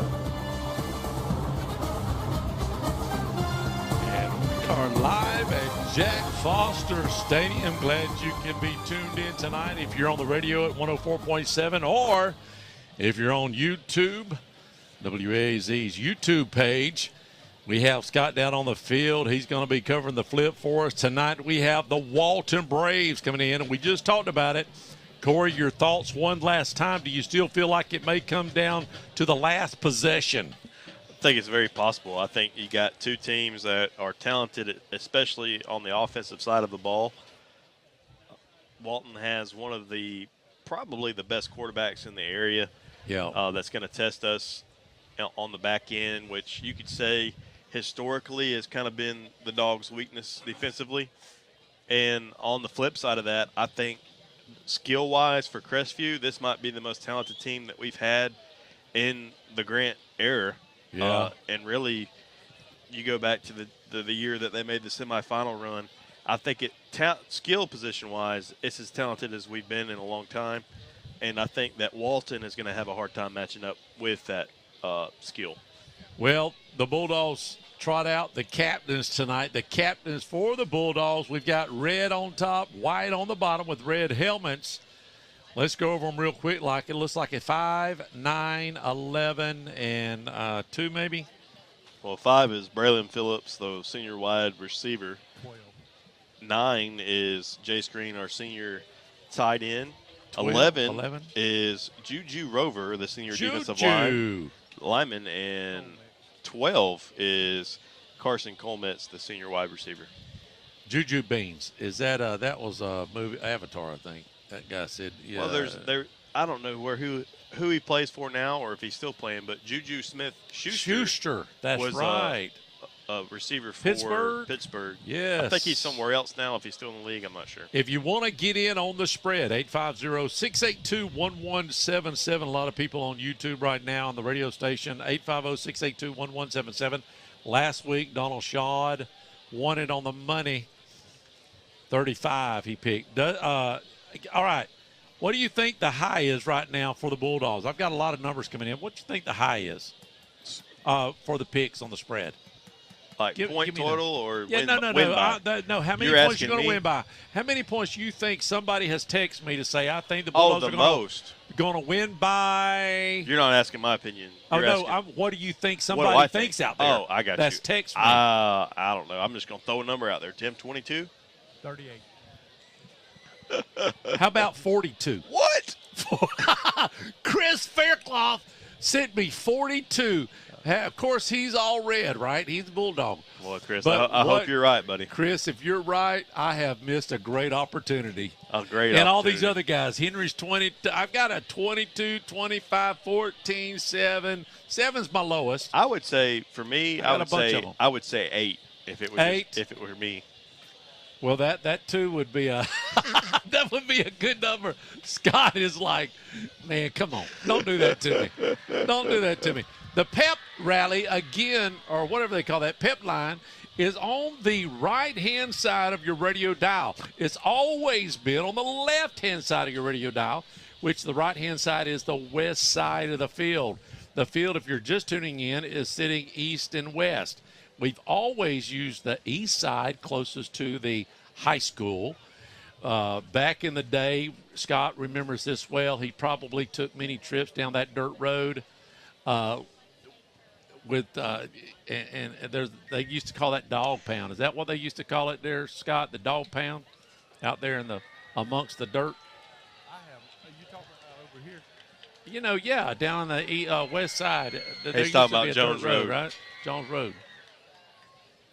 Wasn't that a road that you used a lot down through there? It wasn't a dog pound. You talking about the place where we practiced?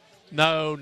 Where He's the fans used to. Road, the fans used to. Where they used to back up. Oh yeah, I think it was. Yeah, you talking about over here? Yeah. Yeah. Anyways, what's the field? We finally do have. If you're watching on YouTube, I'll zoom in. We have a bulldog on the 50-yard line, and great job of Hatton doing the striping and the work. The field, I'm assuming the field better be hard as a rock because it has not rained. It definitely, yes, it does. Going to be fast? Plays to our advantage, I think. Yeah, I think so.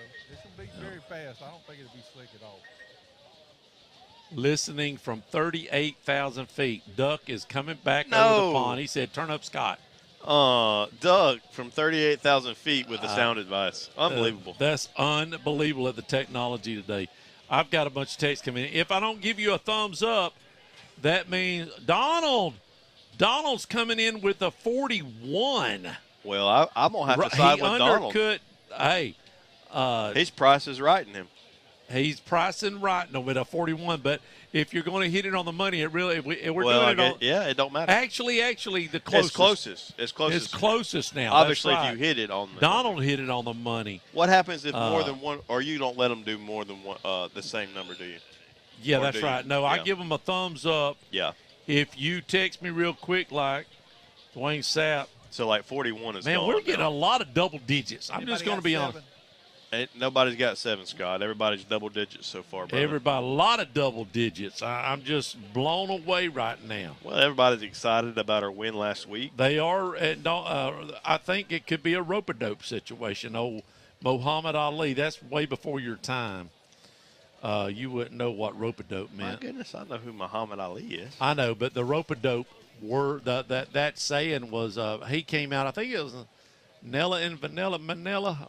Let's see, who was that? He was fighting maybe Foreman, and he rope-a-doped him, meaning he stayed up on the ropes and just made him swing, and he covered up his body, his face. Playing with him. And then playing with him, finally got him wore out. Here comes the Walton Braves captains. Let's get a word out on that.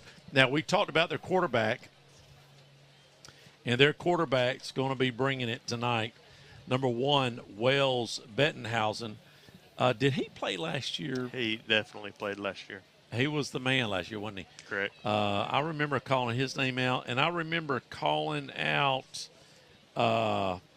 there's one other that we called out. We called 2 games last year when they went to the playoffs, and I want to say, hold on, I'm gonna find it real quick. Well, maybe I won't find it, but they've got 9 returners on offense. Let's go over the numbers real quick. Like the captains, Walton comes over in all white with, is that blue helmets? I can't tell.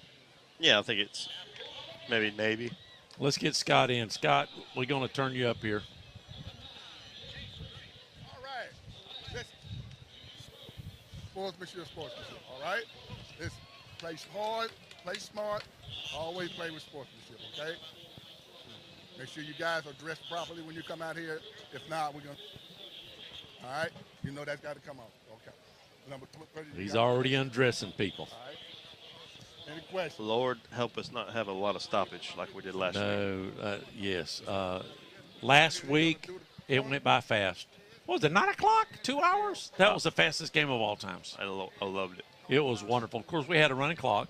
Do you predict, now, based on the scores we're getting by our fans, they think we're going to have a running clock? I hope so, but I hope you're right. Guys, no. All you guys, man, I'm telling you, we were in double digits. We got a 41, 42 in the 20s, the 10s. Okay. I hope you're right. Yes, Scott. Here comes Scott. Walton won the toss and they deferred. Walton won the toss. How do we miss that? I didn't even hear him. Scott's not doing it. He's not even on the microphone. So we talked about Juju earlier. Juju's actually with Kansas City now. Okay. So he's got a chance to win a ring. The Bulldogs will get the ball first. They'll be moving left to right on your radio dial. And the Bulldogs are taking on the Walton Braves tonight. Have not played them since 2002. We won that game. Don't know what the score is, but we went undefeated until we went to the championship game against Rockledge. Rockledge, 21-0 or 22-0. We had a chance to let King kick a field goal, but Brunson decided not to do that. Well, he didn't. What would it have mattered? Brunson's what would playing. it have mattered? It wouldn't have mattered, but I would like to see him get a field goal at a championship game. If I do remember correctly, and I was fairly young back then, I believe our best player was Number a little banged up that game. He was. There was about 10,000 people that came over from the Crestview area. That game still holds the record of attendance for a state championship game, I'm pretty sure. That was back amazing. when Crestview wasn't as big as we are now. No, we were 3A, I believe. 3A, yep. Yeah. Here comes the Walton Braves on the field. If you're watching YouTube, if I can keep the camera straight, we'll hire us a cameraman if you want to. We can't find a cameraman to save our lives, so I'm doing double duty tonight. Coach O was probably the best we had for camera there for a year or two, but he's Hippie did it for a while. Hippie, yep. Braxton for what, a game or two? Game or two. He Desiree there for Desiree did it for a little bit. A short stint, right? Desiree helped me call the game, y'all, at Catholic. Here comes the Dogs. Coming through the pep line. They're hopefully on fire tonight. Well, we should have a lot of good energy coming off the big win last week. I know, and talking to Dad, they had some problems, with weather and heat and everything else, getting a lot of practice time in this week. But I kind of like that. You rest your legs. It's a bit hotter tonight than it was last week. It was a lot hotter. Yes, by at least 10 degrees. So we'll see how that affects the Bulldogs tonight. Again, the Bulldogs will be receiving first. And we got two of our best skill guys back deep to receive. That's Tassin and Rogers back deep. I don't remember. I want to say their kicker in the playoff game last year was able to kick the ball into the end zone. I know they have a soccer program over there that's pretty decent. Everybody's got a – it seems like everybody we play has a kicker that can kick it into the end zone but us, right? By the way, Hellenbeck texted me. They are bringing us a pizza again for halftime. Wonderful. And they got a new location. You know that old where one of the pizza places was? Over there on Hickory. Italian, on Hickory. Yeah. They're over there now, close to Hickory and Maple. Close to First Baptist Church. And we're about to be underway. Ronnie, I can't answer the phone, buddy. Onside kick. And it goes out of bounds. To be honest, Walton had a shot at it. A gutsy call coming out of the gate from Coach White. He saw something on film because I'm telling you, we were dropping back into coverage. Yes. But the ball does go out of bounds. So we're going to get it right around midfield or right at the 50. So good field position to start the night for the Dogs. Wow, I'm really that ball didn't go 10, right? But they touched it, or it was close. Scott, do you know if they touched it? They're going to mark it out short of 10, but I'm telling you, they had a shot at that. Wow. I think they was just waiting for it to go 10. I think it went sideways too much. Yeah, it did. Well, if they kicked from the 40, it would have had to went to the 50. Is that correct? Correct. Yes. What are we doing? Now the ball went out of bounds. Hey guys, I cannot answer the phone right now. Thank you very much. Anyway, here comes the Dogs at the Braves 44-yard line. 4 receivers. McQueen takes the snap. He's going to play action. He's going to swing it out to his tight end Green over here in the near flat, and Green breaks a couple tackles and gets it down to the 35. Gain of 8 on the play. 2nd down and 2 coming up for the Dogs. Right off the bat, that's nice. Nice little swing pass out here to the near side just to keep them honest. And I think we're going to see a lot of dink and dunks today and then maybe unload on one. And here we come out. 2nd down and a long 2. 4 receivers once again, 3 to the top side. McQueen and it looks like maybe Rogers or Cobb in the backfield. I'm going to say Cobb. McQueen takes a snap. He's going to run quarterback power, and he puts his head down and gets the 1st down. Gain of 3 on the play. 1st down and 10 coming up from the Braves' 32-yard line. Boy, it's number 1. Number 1, Rogers. Thank you, Scott. Yep, Rogers in the backfield with him that time. Man, this is almost like this is just great field position. It just worked out great for the Bulldogs to start on this side, and we will not punt. Coach told us we will not punt if we're on this side of the 50. On their 50, we will not punt. We already have a stoppage of play. We got a little delay waiting on the chain gang over there, and they get them set finally. So 1st down and 10. 4 receivers, Rogers and McQueen in the backfield for the Dogs in the pistol look, and they're going to get the Walton Braves to jump early. Free 5 yards for the Dogs. So 1st down and 5 coming up for Crestview. So somebody's texting me, where's the link at? You got to go to – we don't use Facebook anymore because they have a 4-hour time limit. Go to YouTube and just type in WAAZ. You will see us live, and you can watch us right there. Appreciate all of our fans hanging in there with us. So here we go. 1st down and 5 from the Braves, 28-yard line. 4 receivers, 3 to the top. McQueen and Rogers set in the backfield for the Dogs. And they're going to hand it to they're going to fake it to Rogers. McQueen scrambles out near side, and he's just going to kind of trot out of bounds for a gain of no yards on the play. Might have lost a yard. 2nd down and 6 coming up for the Dogs. Yeah, I think that he may lose one. I don't know what he was doing, of just trying to get out of bounds and didn't see anything. And well, remember, you would think sitting at home, why didn't he just throw that ball away? There is no tackle box in high school football, so there has to be a receiver in the area. Right. So if he just throws that ball out of bounds, it's intentional grounding. 4 receivers set. This time they're going to hand it to Rogers, and Rogers is going to get swallowed up at the line. No yards on the play. 3rd down and 6 coming up for the Dogs at the Braves' 29-yard line. Brings up 3rd. It's a 2-down territory, like we said earlier. Coach is not going to punt here. I would look for something here, trying to get something on the edge. Yeah. For the tight end. Yep. And, Scott, I'm going to ask you to hold your microphone closed when you talk. Walton has no safety over in the middle of the field. They're going to motion into empty, and here we go. McQueen trying to hit the smoke, has Green over the middle, inside the 15, down across the 10 to the 5, and it's going to be a first down and goal from the 5 for the Dogs. A nice 25-yard pass and catch. I think that he got the linebackers to commit like he was going to run, and they found his guy right across the middle. And who did he hit there? Green, tight end Green. Yeah. And that's a staple of the Crestview offense. We've seen them have a hard time completing that pass over the last couple of years. McQueen takes a snap, quarterback power right up the middle, and he's close but brought down just shy of the goal line. Looks like he's going to be down. No, they're going to, that ball loose? He was down. I don't know what they're going to call it. Well, we're waiting for him. It looked like he was down up here. Oh, no. And they're going to say he fumbled the football inside the 1 yard line. Scott, I don't know about that one, buddy. Who fumbled who they say fumbled it? Quarterback? McQueen, yeah. Yeah. Boy, I don't know. He was close to scoring. Wow, I wonder if that was that. They're going to say he fumbled in the end zone? How do you? No, the ball. I don't understand.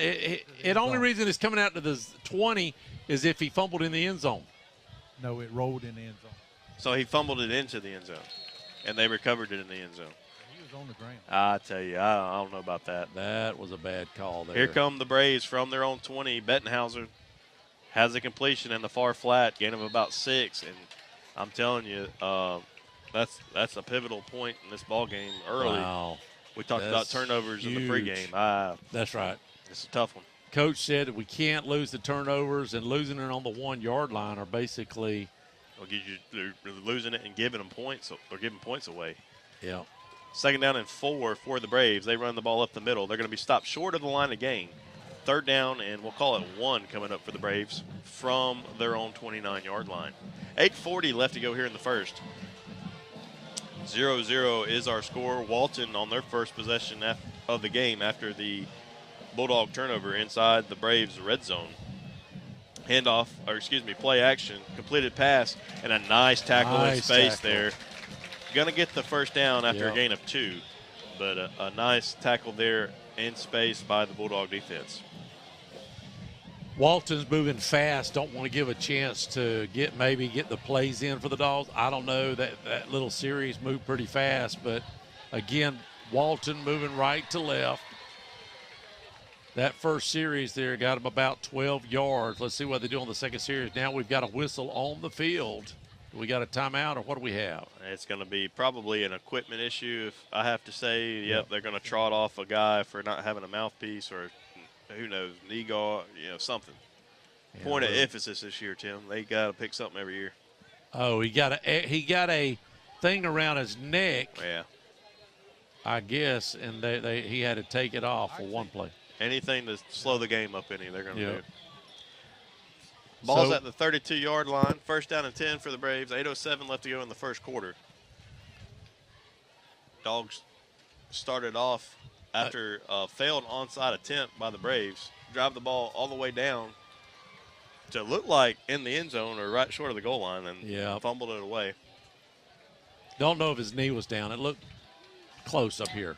It's hard to see up here. Bettenhausen back to pass, looking over the middle, has a completion across in the seam, and he's racing towards the end zone, and he's going to get tripped up inside the 5. 1st down and goal for the Braves from around the 2-yard line. Wow. And that was just right up the seam.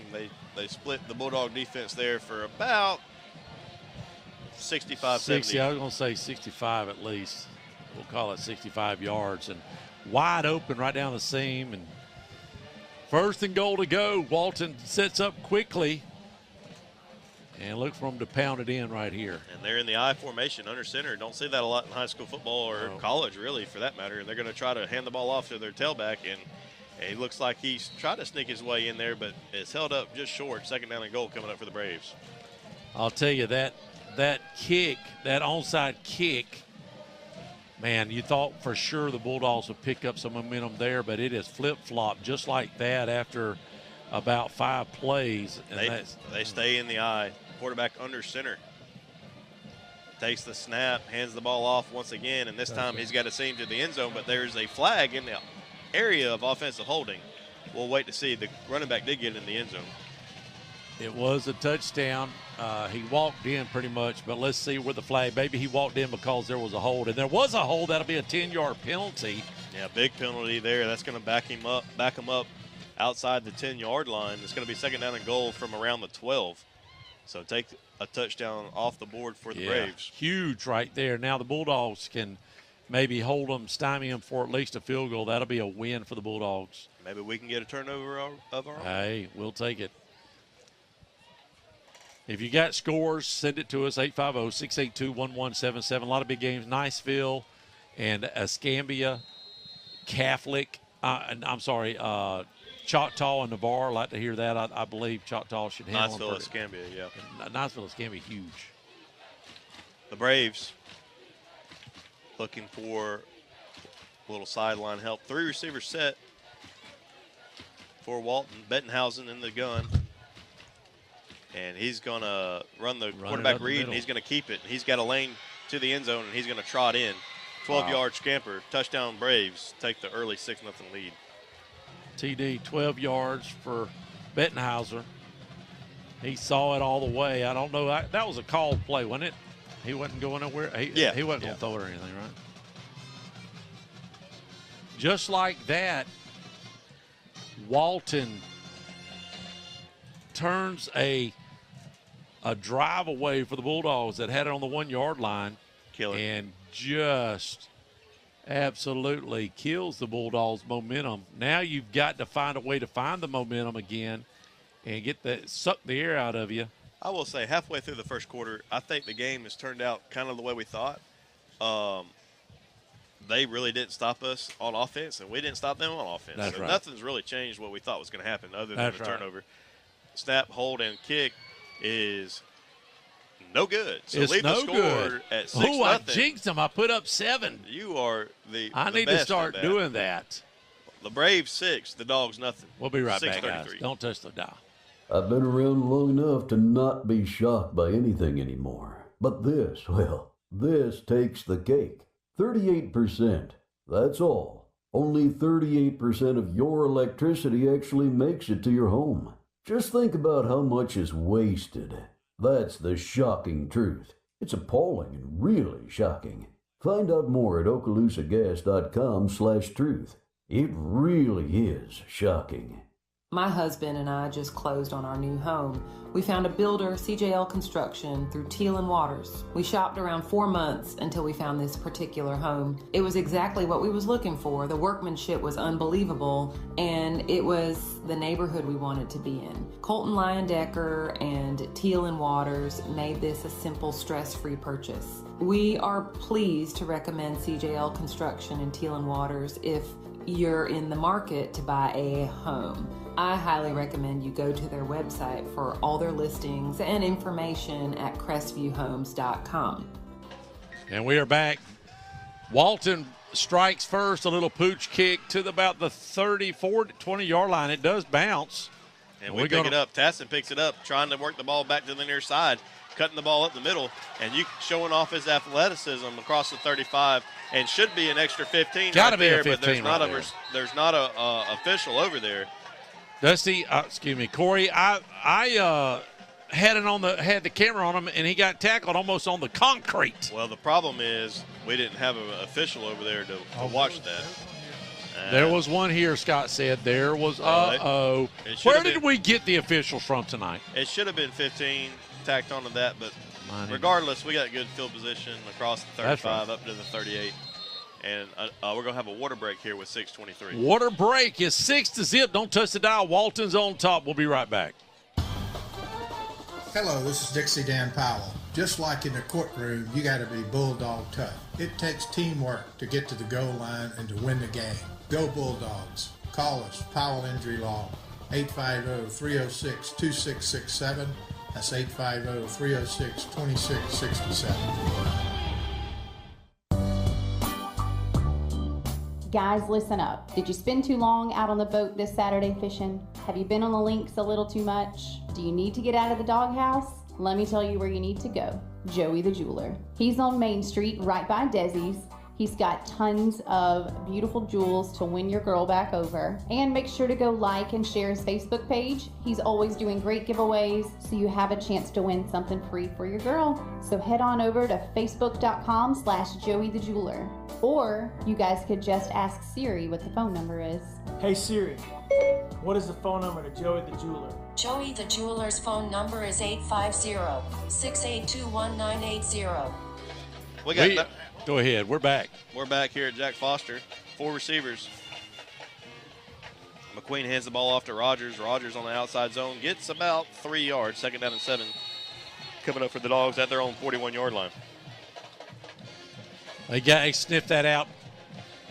Did we get 3 on the play? We did get 3. Rogers on the left side of the field, running on the top side. Moving left to right on your radio dial. It's about 6 minutes left here in the first quarter. 6-0. Walton on top as they get a fumble recovery with the ball rolled in the end zone as we almost scored. And they trotted down the field 80 yards for a touchdown. I think it's only a matter of time before Crestview takes a shot. Walton's walked up pretty good. Instead, we're going to hand it to Rogers. He bounces outside across the 50, cuts it back inside the 40, down to the Walton Brave 33-yard line. A big first down and 10 for the Dogs. And right back like that, we're back threatening the score. Is that about a 35-40 we count it? 10, 20, yeah, 30, 33. Nice run by Rogers. Dogs quickly to the line. 4 receivers. Tried to hard count. Now looking back over to the line of scrimmage. Rogers stays with McQueen in the backfield. Phillips, Colmetz, and Green split out to the near side. I like a good play action here. I like anything. 8 seconds left on the play clock. McQueen takes the snap. He's going to drop back looking for Tassin. Isolated one-on-one. Far side and in and out of the hands. Would have been a touchdown. Incomplete pass. 2nd down and 10 coming up for the Dogs. He was there, and I think the hand movement of Walton got in his face or something like that, and it just went in and out. He lost eyesight of the ball, but he was there. Great pass, by the way. I'm telling you, that's going to be there all night, I think. I don't think they have the guys to cover us. Reminiscent of Voisin's, just throw it up and let them go get it. Yeah.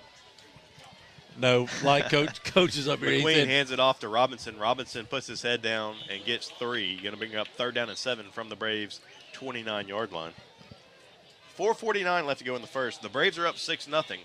Dogs have it inside the Braves' territory here, trying to answer the 80-yard touchdown drive engineered by the senior quarterback for the Braves. 2-down territory. 4:35 left here on the Braves' 28, 9, something like that, we'll call it. We motion out Robinson to quads. McQueen going to take this up the right side of the line. Going to get maybe 3 yards. Going to bring up 4th down and a long 2, short 3. Now 4th down and a good 3 yards from the Braves' 25-yard line. Quickly back to the line, going empty. 5 receivers, 3 to the near. Same play. McQueen trying to get Walton to jump. We got him to jump earlier in the game. This time, no bite. McQueen looking for the snap, tries to get him again, almost. We're going to call a timeout here. Call a timeout. We got plenty of time on the play clock. 10 seconds on the play clock. Do we really? Are we going to have to call a timeout? And it looks like he's walking over. So we are going to have a timeout with 3:39 left to go in the first. Braves are up 6-0. Listen up. We have a big event coming at the Crestview Community Center September the 8th from 10 a.m. to 6 p.m. And that is the Barber and Beauty Expo 2024. This is presented by Factory Cuts. This is one of the largest barber and beauty expo events in this part of the country. There will be barber competitions, exhibitions, there will be classes. For more information, call 850-306-6229. It's at the Crestview Community Center, September the 8th. That's a Sunday from 10 a.m. to 6 p.m. It's the Crestview Barber and Beauty Expo 2024. You don't want to miss it. To get tickets or more information, go to the website, CrestviewExpoEventbrite.com. We are back here at Jack Foster Stadium. Not since 2002 have we played the Walton Braves, and we won that game, but different story 22 years later. Well, 22 years later, we got a 4th down and 3. Yeah. A big 4th down and 3. 4 receivers, 1 man in the backfield now motioning out. That's Rogers. McQueen back to pass, looking under pressure, rolling out to his right, has a man over the middle, and it's intercepted by the Braves on 4th down, and he's going to get tackled around the 30. That's where Walton will take over. With 3:20 left to go in the first, the Braves off the turnover, up 6-0. Be right back. Don't touch the dial. For all the local folks cruising down Main Street in Crestview, Florida, Block 300 has ramped up the construction, and there's a small detour if you're going north or south at the 300 block just south of the courthouse. All the businesses are open and would love to see you and wish the Bulldogs great success during the game tonight. Go Dogs! And we are back. Bulldogs throwing an interception. McQueen just tossing it up. It was 4th down, trying to make something happen. Walton's out with Bettenhauser and company. 3 receivers for the Braves. Bettenhausen hands it off, trying to bounce it outside, and he's going to get tackled for a loss, maybe of a yard or half yard on the play. I feel like just early on, every time they hand it off, it's a win for us. I was just about to say, they're not going to do much on the run, especially when the field is long. They might pound it for 2 or 3 yards around. Bettenhauser, I don't see him just start taking off running. He's not that kind of guy. Well, he ran for a touchdown, but I know, but not in the middle of the field. He wants to throw. That's right. So we'll see. 2nd down and a short 11 here for the Braves. 4 receivers, 3 to the near side. Bettenhausen takes the snap, looking to his near side, has a completion out here to the near side. Actually, in and out of the hands. They're going to say intercepted. And there's our turnover. Yeah. To match the earlier one, hopefully, if we can go down there and stick this thing in. Interception by the Dogs at the Braves 30. So just like that, we return the favor and get an interception ourselves, and we really don't even lose. They caught it at the 30. We caught it at the 30 on Walton's 30. So who got it? Anybody got a name on the number? Scott, our eagle eye guy down there that gets paid big money to get those kind of information. Who got that interception? I got to see the money first. Crickets. Crickets. He'll have a number here in a minute. 1st down and 10 from the Braves, 30-yard line. 4 receivers, 3 to the top. I don't have a number. Maybe Rogers in the backfield behind McQueen. Or no, Tassin's running the quarterback position. He hands it off to Robinson. Robinson breaks a couple tackles. Gets about 4 yards on the play. 2nd down and 6 coming up for the Dogs. We'll take that. 4-yard. Now, last week, we averaged 8.8 a play. I'll take 4. I think any coach will take 4, right? Well, yeah. It adds up for some reason. It's a good number. Here we go. Tassin stays in at quarterback. 4 receiver set, 3 to the top. Robinson beside him in the backfield. Tassin receives the snap. He's going to roll out, run quarterback sweep to the near side, looking for the edge. And he's going to try to reverse field now, and the Braves are going to gobble him up back at the 36.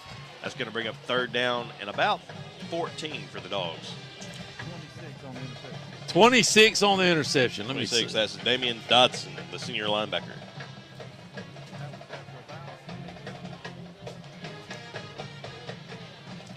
About a 6-yard loss for the Bulldogs there as Tassin, a sophomore, first time really playing a big role like this, and he's learning his in way. The game at quarterback. Patrick Rogers behind him in the backfield. 4 receivers, 3 to the near side. 3rd down and 14, but you don't have to get it all right here. Just need to get a little bit because we are going to go for it on 4th down, and we're going to get a timeout. 1:12 left to go in the first. The Braves still on top, 6-0. Dusty, 1 minute left, and he's flying at 38,000 feet, coming back from Dublin, enjoying that all that activities that he had. We'll be right back. KC Electric has been the longest-running sponsor of the Big Red Machine Show, and WAAZ and Crestview High School appreciates KC Electric for their support. KC Electric has served Okaloosa and Walton County since 1948. That's right. 1948. You've got to be doing something right to be able to say that. KC Electric can handle all your AC, heating, and electrical needs. A Carrier dealer, KC Electric services all brands of AC units. Give KC Electric a call. 682-3037. That's 682-3037. And we are back. Bulldogs, big 3rd down possession for the Dogs. we'll call it 3rd and 14. 3rd and 14, 4-receiver set. Tassin remains in the game at quarterback. Drops back to pass, looks for a halfback swing to Rogers. Rogers looking for the corner, and he's going to get run out of bounds around the 25. Gets about half of it back, a little more than half of it back. So 4th down and manageable, 4th down and 5 from the Braves 25. So a good smart play. Like I said, you don't have to have it all in one play. And now you got 4th down and 5. Yep. And you got a chance to pick this up right here, Tim. Again, I don't see the Bulldogs unless we're on the other side of the 50. We are not going to punt tonight. I think that coach feels like we've got to score every opportunity, and we don't have a leg to kick this. So this area is always 4-down territory. Field goals completely out of the question. Out of the question, and it don't help us. I think you got your 2 best athletes in the backfield. I like going speed option to the top and letting both of them go. Instead, we're going to pass over to Green. Green with an excellent reception. Stays on his feet and gets the ball into the end zone. Touchdown, Dogs. Jace Green with an outstanding catch in traffic and then gets it into the end zone with 57 seconds left. This game's tied at 6 with an extra point coming up. Tassin to Green for 28 yards. Touchdown. Make it 6-6. Bulldogs get on the board first time tonight with 57 seconds left here in the first quarter. Now we try to get a lead right here. That was huge for us to come back after a situation where it just takes the air out of you. You drive the field 6-7 minutes and put some points on the board. And what do we got going on here? We don't have our we're trying to run guys special on teams. late, and we ran the wrong guy on, apparently. I don't know. Didn't have his mouthpiece. Oh, my goodness. Mouthpiece. These kids today, I'm just wondering, are they playing too much Madden on Atari? Do they have to have their mouthpiece in on the video games? Maybe not. Atari, I don't know. Atari, I'm sorry, that's 86. Maybe Xbox. Coach, Jesus. Atari, you didn't even know what you were doing. A little stick men with Atari. Remember those little stick guys? Pong was the game, wasn't it? The Pong. best, well, that was way back. The best football game was, remember, Tecmo Bowl. You don't remember this. Tecmo Bowl with Bo Jackson. I will say, nobody could stop him. To all our listening audience, all through my childhood, Tim has always been on the forefront of technology. You come over and play because I always passed it down to the kids. That's right. Yeah. Here we go. Trying to make it 7. The ball's up, and it looks like it's good. He splits the uprights. 7-6. Don't touch the dial. The Dogs are on top. I want to share a quick story about Brackney Funeral Home. We recently lost our grandmother, and thanks to the kind, professional, and caring staff, it just felt like being with family. She had made all of her decisions in advance, so it was a very seamless process. So thank you, Brackney Funeral Home, for treating our family like yours. If you don't know where they're located, they're at 480 East James Lee Boulevard. That's Highway 90 right across from Twin Hills Park. And their phone number is 850-683-9898. We highly recommend Brackney Funeral Home. Hello, Bulldog fans. This is Greg Watson, the Bulldog basketball coach and realtor at Teal & Waters Real Estate. There are offers being made as we speak all over Crestview by new home builders. They are buying your interest rate down significantly and, yes, making your monthly house payments lower and lower. What we have here is aggressive home builder competition vying for your consideration, from new Southside homes by the well-known builders to our own CJL Construction throughout Crestview's North Side and in Freeport. CJL Construction is offering up to $10,000 for closing costs or interest rate buy down. Call or text me at 256-682-6605 or go to my website, gregwatsonrealestate.com. I would like to show you some houses. Go Bulldogs. The Braves take the kickoff across the 50. One man to beat, that's Hardman. Hardman not going to be able to walk him down, and it's a touchdown for the Braves. And they got a late flag coming in. And I think, is it holding? No, it's going to be extracurricular, but I don't think it. I think it happened before the touchdown occurred. Now, is it against Walton or Crestview? I don't know, but we're. It's against Walton. If it's a personal foul, because I'm telling you, it happened before the touchdown. Absolutely. If they call it this way, this could be a play of the game, or that is a play. That penalty if it happened before the touchdown, which it's got to, look where they threw it. If they threw it at the 50. Yeah, it definitely happened. So that play happened while the ball was in the 20-yard mark, somewhere in that area. Yep. So there's no way. And Coach Grant is saying, push it back, back it up. What's that old back it up, Daddy? Well, my daddy taught me good. Well, I'm not going there. But judging by Grant's reaction, they're going to say the touchdown stands, which is, I don't know. But I will tell you this. We don't need to kick the ball in the middle of the field. I don't know. We need to kick the ball out of bounds or onside kick it or something. The ball needs to stay out at the end of the field. Now, Grant's arguing that the flag got called way back here, and they're going to say the touchdown stands. How is that possible when if you threw a field flag at the 50?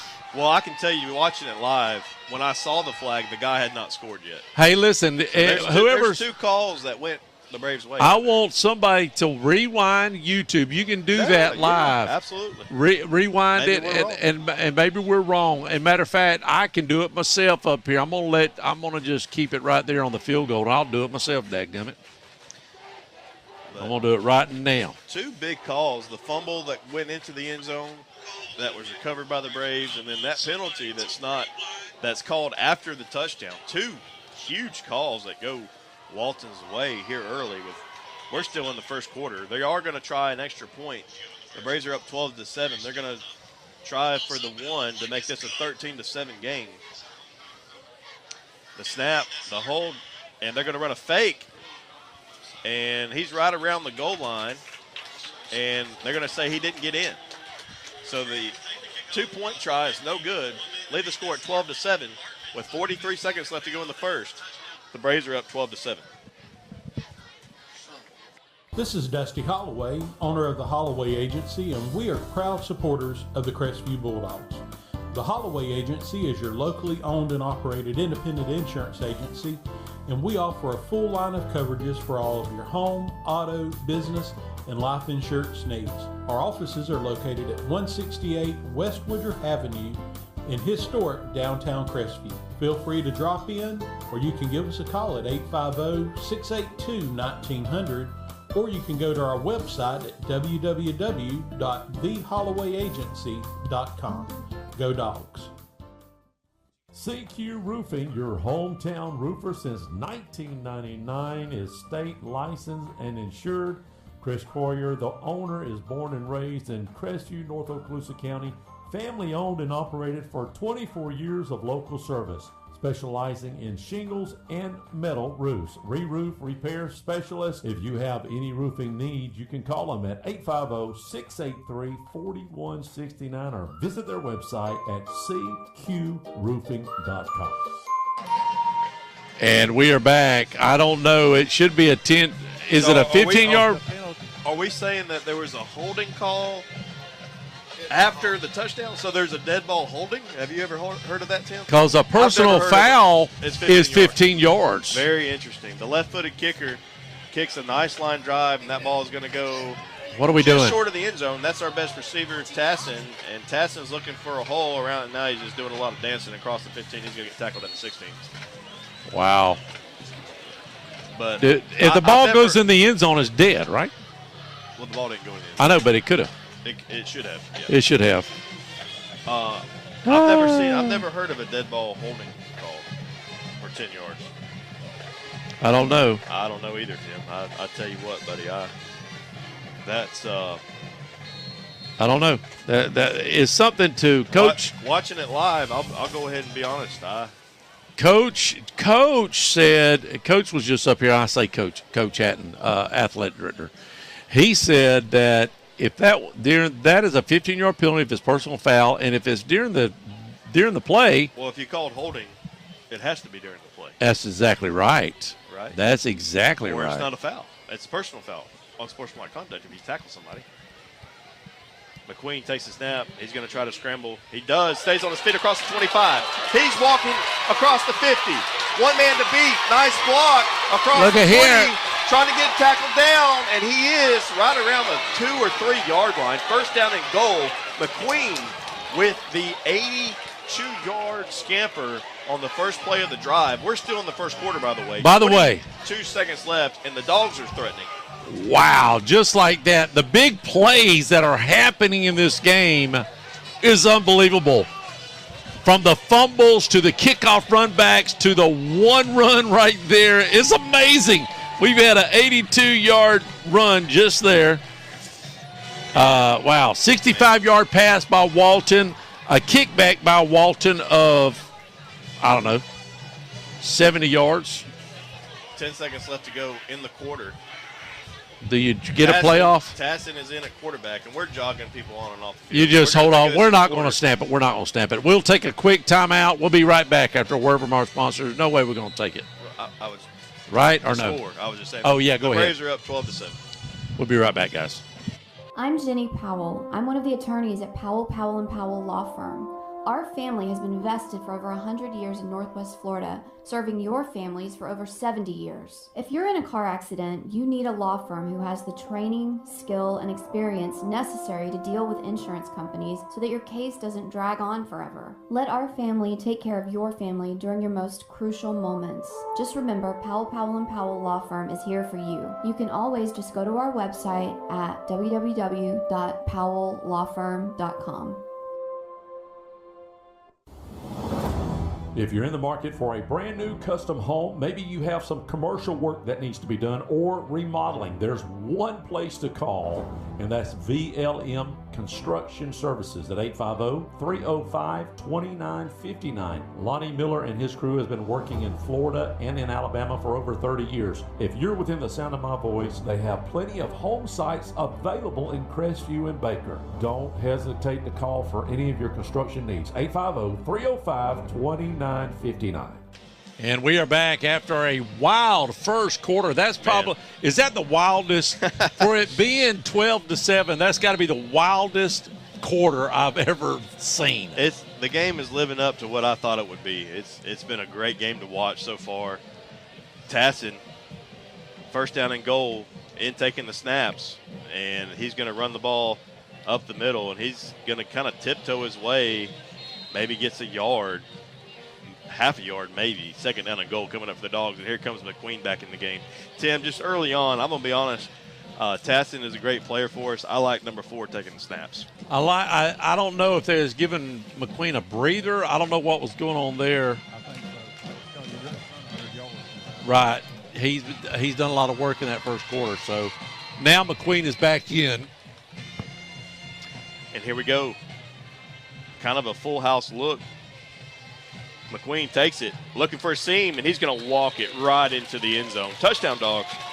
And that's going to make it 13-12. And a flag comes in after the play this time. It was after the touchdown this time for our listening audience and viewing audience. 13-12 is our score. And we'll wait to see what the penalty is. Here comes the call from our white hat official. He's going to go talk to the Walton sideline before he makes it. They want to tack it on for the extra point or for the kickoff. Is that probably what it's going to be, right? That's what I would say it's going to be. Well, here we go. Let's see what the call is. The call, unsportsmanlike conduct on the Dogs, and it looks like they are going to assess that on the kickoff. So maybe they'll get the full 15 yards, Tim. Maybe. I don't know. Maybe they'll mark off 10. We don't That's really know a what's good going on question. down there. It should have been. And honestly, exactly. I hate to be like that. You try to be partial. We're trying to be objective up here, but it just seems kind of slanted early on. Hardman up. Good. 14-12, Dogs on top. 11-19 to go in the second quarter. Well, that was a holding call, right? For 10 yards? Yeah. A dead ball holding call, Scott? Yeah, okay. Hey, my friends, this is Tara. When you choose Whitehurst Powell Funeral Home and Crematory, you're choosing a partner who cares deeply about you and your family during this difficult time. Our mission is to provide comfort, support, and a sense of closure as you celebrate your loved one's life. Contact us today to learn more about our services or to speak with one of our compassionate staff members. Let us help you honor the memory of your loved one with dignity and respect. Whitehurst Powell Funeral Home and Crematory, where compassion and care come together. I've been around long enough to not be shocked by anything anymore. But this takes the cake. 38%. That's all. Only 38% of your electricity actually makes it to your home. Just think about how much is wasted. That's the shocking truth. It's appalling and really shocking. Find out more at okaloosagas.com/truth. It really is shocking. Let me tell you what's shocking is that we got a 15-yard penalty on our flag. But whenever Walton did it, it was just 10-yard back, right? Well, or I'm not sure what they called on. I don't know what they called on Walton us when they on the kickoff return for a touchdown. I guess it was a dead ball holding call. I guess for 10 yards. I've never heard of that the before. play. We squib it, and it's going to be picked up at the Braves 40. They're going to run this across the 50 right up to the dog 49-yard line, and that's where they'll take over. Because if it was a 10-yard, meaning it had to be a hold. If it was a holding, if it was holding, because it was a 10-yard penalty, they should have called the touchdown back.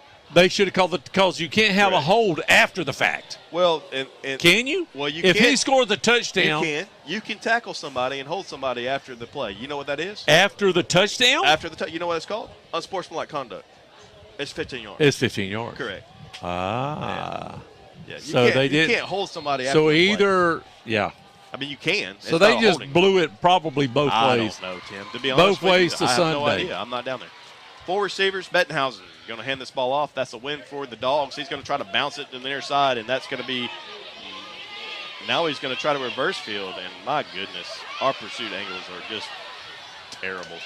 He's going to stay on his feet for around 15 yards, down to the Dogs' 30-yard line. The Dogs should have had him for a loss of about 6. Wow, that's embarrassing. I thought you was about to say that was a loss of 5 or 10 yards, and it was almost a 20-yard pickup. 20 yards, yeah. 20. Bettenhausen. Wow. 3 receivers. And he's going to run a toss to the near side. He's going to cut that ball back. The Dogs with some sloppy tackling there on the outside again. He stays on his feet for about 9 yards. 2nd down and 1 coming up for the Braves. You got to figure out what you got to do there. You've got to wrap up. And I hate to sound like a homer. I mean, we are homers. We are. You know, just call a spade when you see one. Yep, absolutely. 3 receivers to the near side. Bettenhausen. We're going to have a whistle. It's 10 minutes. It's probably an equipment. Yep. We got a Walton receiver without his mouth guard in or knee pad or something. How many times? That's good. That's their #1 receiver. Well, it's not like they're using them a lot. I mean, what has he had, 1 or 2 catches? They ain't had to throw, really. They haven't. And resetting with 10 minutes left here in the first half. 14-12, Bulldogs on top, but Walton's threatening. Bettenhausen, play action. Has a completion in the near flat. Looking for a man to miss across the 15. Down around the 10 or 11-yard line. Going to be 1st down and goal, looks like. Just inside the 10 down to the Dog 8-yard line. 1st down and goal for the Braves. About a 20-yard pass and catch. Was it at the 30? Where was it? Where did that start actually, at? they're going to mark it out at the 11. Oh, okay. So 1st down and 10, they can get a 1st down inside the 1-yard line. They're going to run outside zone. This time, nice tackle for loss there in the backfield by the Crestview defensive line. That's number 17 on the tackle for the Dogs, Dakota Jones. We'll take it. About a 2-3 yard loss for the Bulldogs. And again, with 9:40 and some change left here in the first half, it has been crazy. Big plays. It has, there was one drive that we sort of took the time off, but it's been crazy. 3 receivers. Bettenhausen takes the snap. He's going to hand the ball off once again, looking to bounce that thing outside. This time, once again, a host of Dogs take him down in the backfield, and he's going to lose another yard. 3rd down and 14 from the Dogs' 16-yard line. They can get a 1st down, like we said, inside the 1-yard line, but about a 3rd down and 14 coming up for the Braves.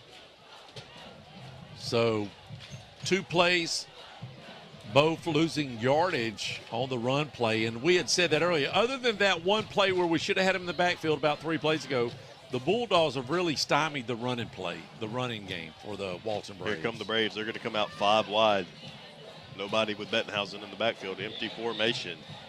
Back to pass. Looking to his left. Has a man out there. And in and out of the hands. Had the receiver. Nice ball by Bettenhausen. Incompletion. 4th down. Going to bring up. Looks like they're going to try a field goal, Tim. Field goal. We ain't seen one of those in a while. Gonna be about a 30-yarder, somewhere in there. We'll see where they set up. What do we got here? Help me, I'm getting so much jump. Yeah, it's gonna be a 29-yarder. It's gonna be from the far hash. After the drive starting for the Braves at the Bulldog 49-yard line. Not a bad stand by the defense other than the one play, like Tim said, should have had him in the backfield. The left-footed kicker kick is up, and it is good. So the Braves will take the 15-14 lead with 8:33 left to go here in the first half. My husband and I just closed on our new home. We found a builder, CJL Construction, through Teal and Waters. We shopped around 4 months until we found this particular home. It was exactly what we was looking for. The workmanship was unbelievable, and it was the neighborhood we wanted to be in. Colton Leyendecker and Teal and Waters made this a simple, stress-free purchase. We are pleased to recommend CJL Construction and Teal and Waters if you're in the market to buy a home. I highly recommend you go to their website for all their listings and information at crestvviewhomes.com. And we are back after a chance for the Bulldogs to get on the board back and forth, back and forth. It is 15-14 now. Walton Braves on top with 8:33 left. The Hall of Fame game it is, so we'll be inducting 4 of your Bulldogs alumni. And that ball goes in the end zone, by the way. Bulldogs will get it out on the 20. First time we've seen that in a while. Great kick. Yeah, and it had another good kick there after the unsportsmanlike conduct. The holding call, the dead ball holding call. Not to bring that up again. I'm not going to bring it up again. Don't bring it up. But they kicked it off from the 30, and it should have went in the end zone, and we picked it up, remember? That's right.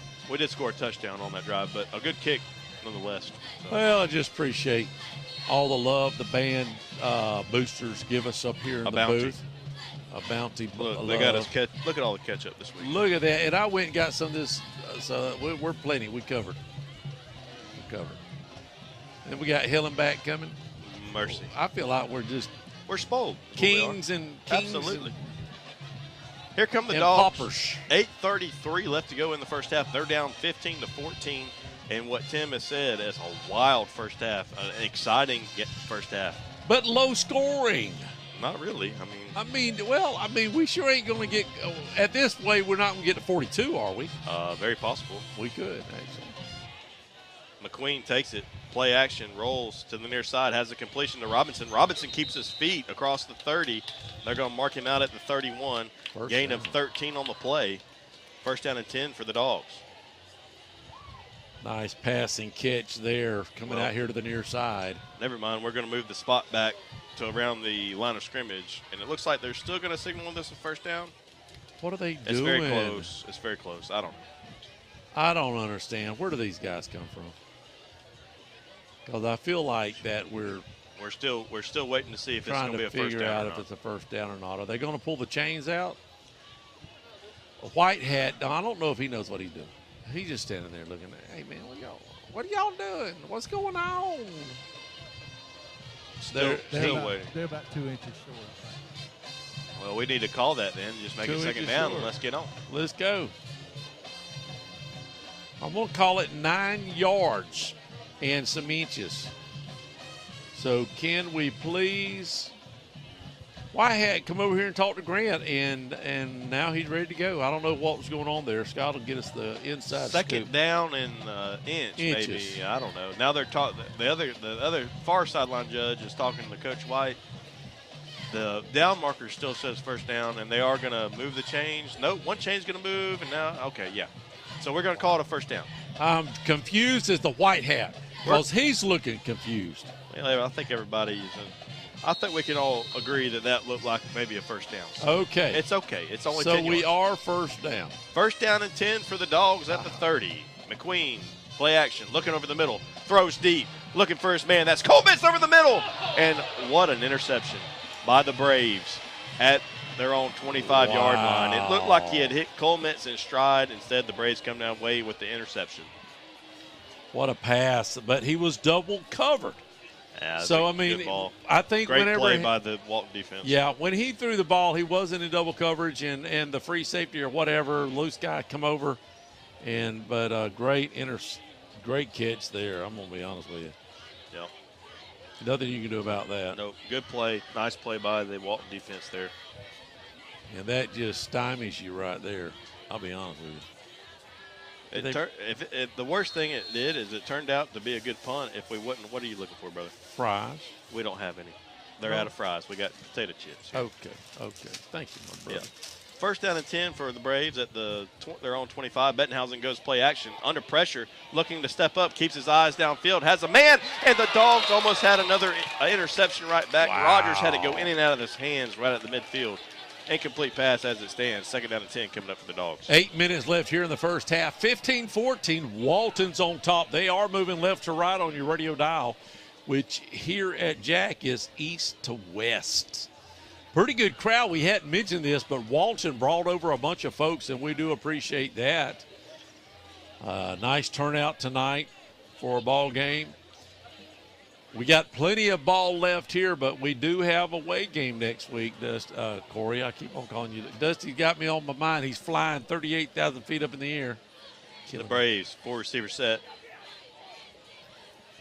Bettenhausen steps up. He's looking to run, looking to bounce it out to the far side, and he's got maybe 3 or 4 yards, but we got a flag in the area of holding. We'll take it. We'll take it.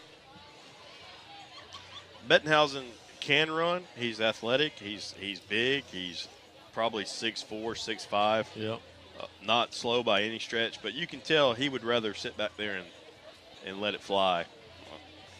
We'll see what. Got to be a hold, right? Oh yeah.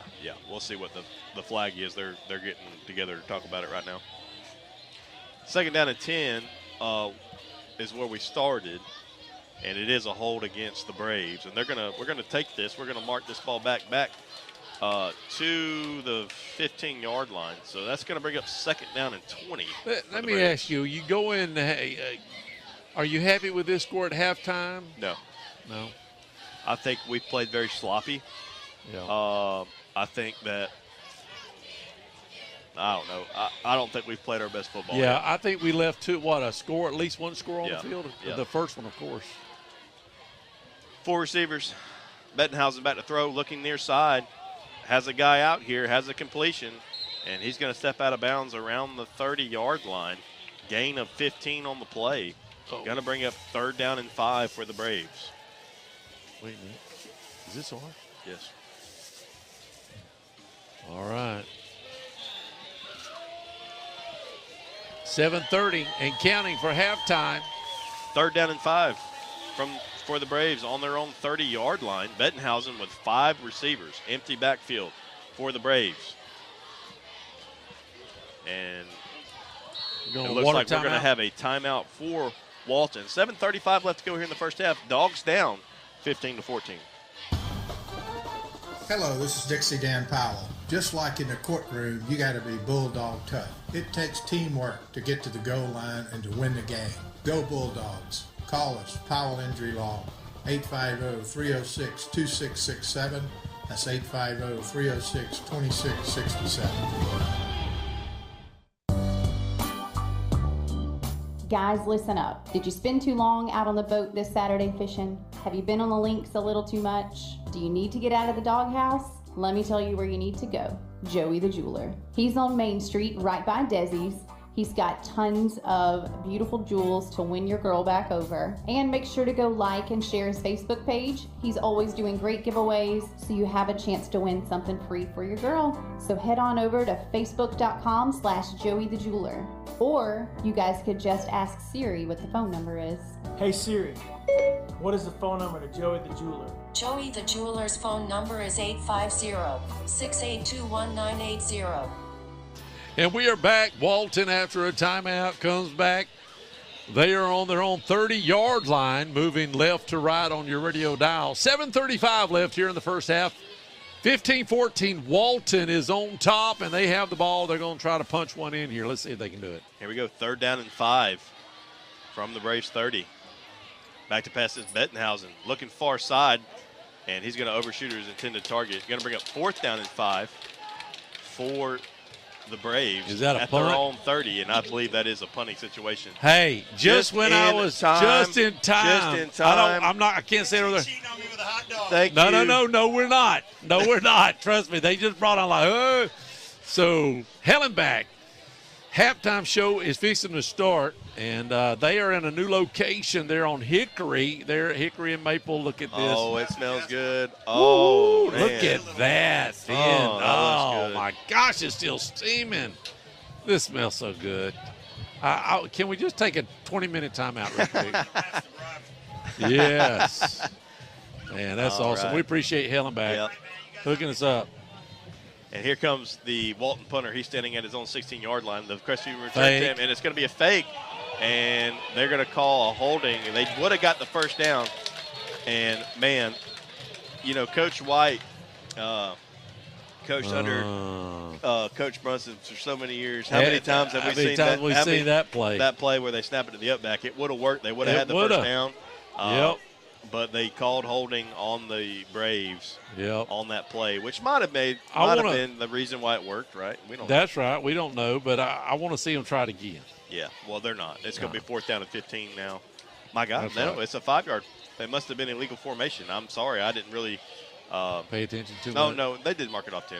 Okay, it is holding. So 4th down and 15, and now you would think they're for sure going to punt it. I like the call from the Walton Braves. Nice call. Guts, with the lead. You like it to be aggressive. Crestview return man standing at his own 40. That's Tassin. And they're going to kick it away from Tassin, and that ball's going to go right around out of bounds or around the Crestview 41-yard line. They'll take over with 7:19 left to go in the first half. Dogs down 15-14. Listen up, we have a big event coming at the Crestview Community Center September the 8th from 10 a.m. to 6 p.m. and that is the Barber and Beauty Expo 2024. This is presented by Factory Cuts. This is one of the largest barber and beauty expo events in this part of the country. There will be barber competitions, exhibitions, there will be classes. For more information, call 850-306-6229. It's at the Crestview Community Center, September the 8th. That's a Sunday from 10 a.m. to 6 p.m. It's the Crestview Barber and Beauty Expo 2024. You don't want to miss it. To get tickets or more information, go to the website, CrestviewExpoEventbrite.com. McQueen threw a beautiful ball out here to the near side to Tassin. Tassin unable to come down with it. Good coverage on the play by the Braves. Going to bring up 2nd down and 10 for Crestview from their own 40-yard line. Trying to get the lead back here in the first half. Down by 1 point in what Tim has described as a wild first half. It's just been a lot of different things happening. Good offense, some good plays defensively. It's just been a good football game so far. 4 receivers, quads to the right. McQueen going to try to keep it up the middle, and he's going to get met at the line of scrimmage. Nothing on the play. Yeah. 3rd down and 10 coming up for the Dogs. They had that red, sniffed it out, and with 7 minutes left here in the first half, I'm really debating on what I should do with that right there. Don't do it. Bulldogs need to keep the chains moving right here. Yeah, big play. Big 3rd down. McQueen has it under pressure, rolls out and skips it. Intended target was Phillips. It just looked like a weird play from the start. 4th down and 9. Had a man and wide we're going open to punt too. it away from our own 41. Or we're going to line up to punt it anyway. Yeah, who knows? And Coach told me he had a couple razzle-dazzles in his bag, so we'll see. Well, it's time for a razzle-dazzle. It's time for something. We've kind of gone stagnant a little bit. Did I order 3 of these or 2? You ordered 2, brother. Oh. Go ahead. That is hard as a rock. Well. Don't say nothing. Don't say nothing. We're not live or anything. Just saying. I'm choking over here. I can't wait until timeout because I can get me some of this Hellenbach pizza. Absolutely. Here comes Phillips to punt this ball away. A nice, high, hanging punt. Walton's just going to let that ball bounce. Wow, and if get it short, and it does, we're going to down that ball at the 5-yard line. Wow. Walton will take over from their own 5. 6:26 left to go in the first half.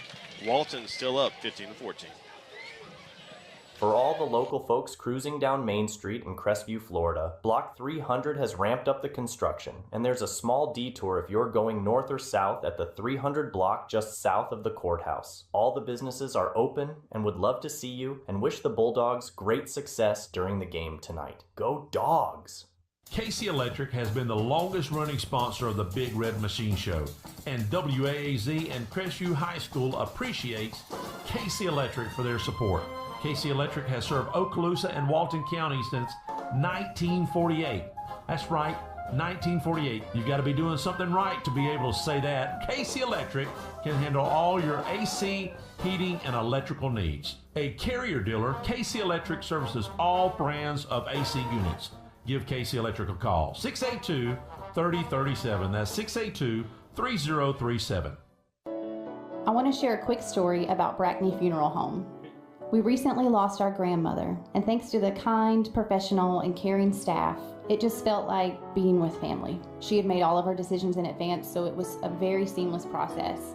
So thank you, Brackney Funeral Home, for treating our family like yours. If you don't know where they're located, they're at 480 East James Lee Boulevard. That's Highway 90 right across from Twin Hills Park, and their phone number is 850-683-9898. We highly recommend Brackney Funeral Home.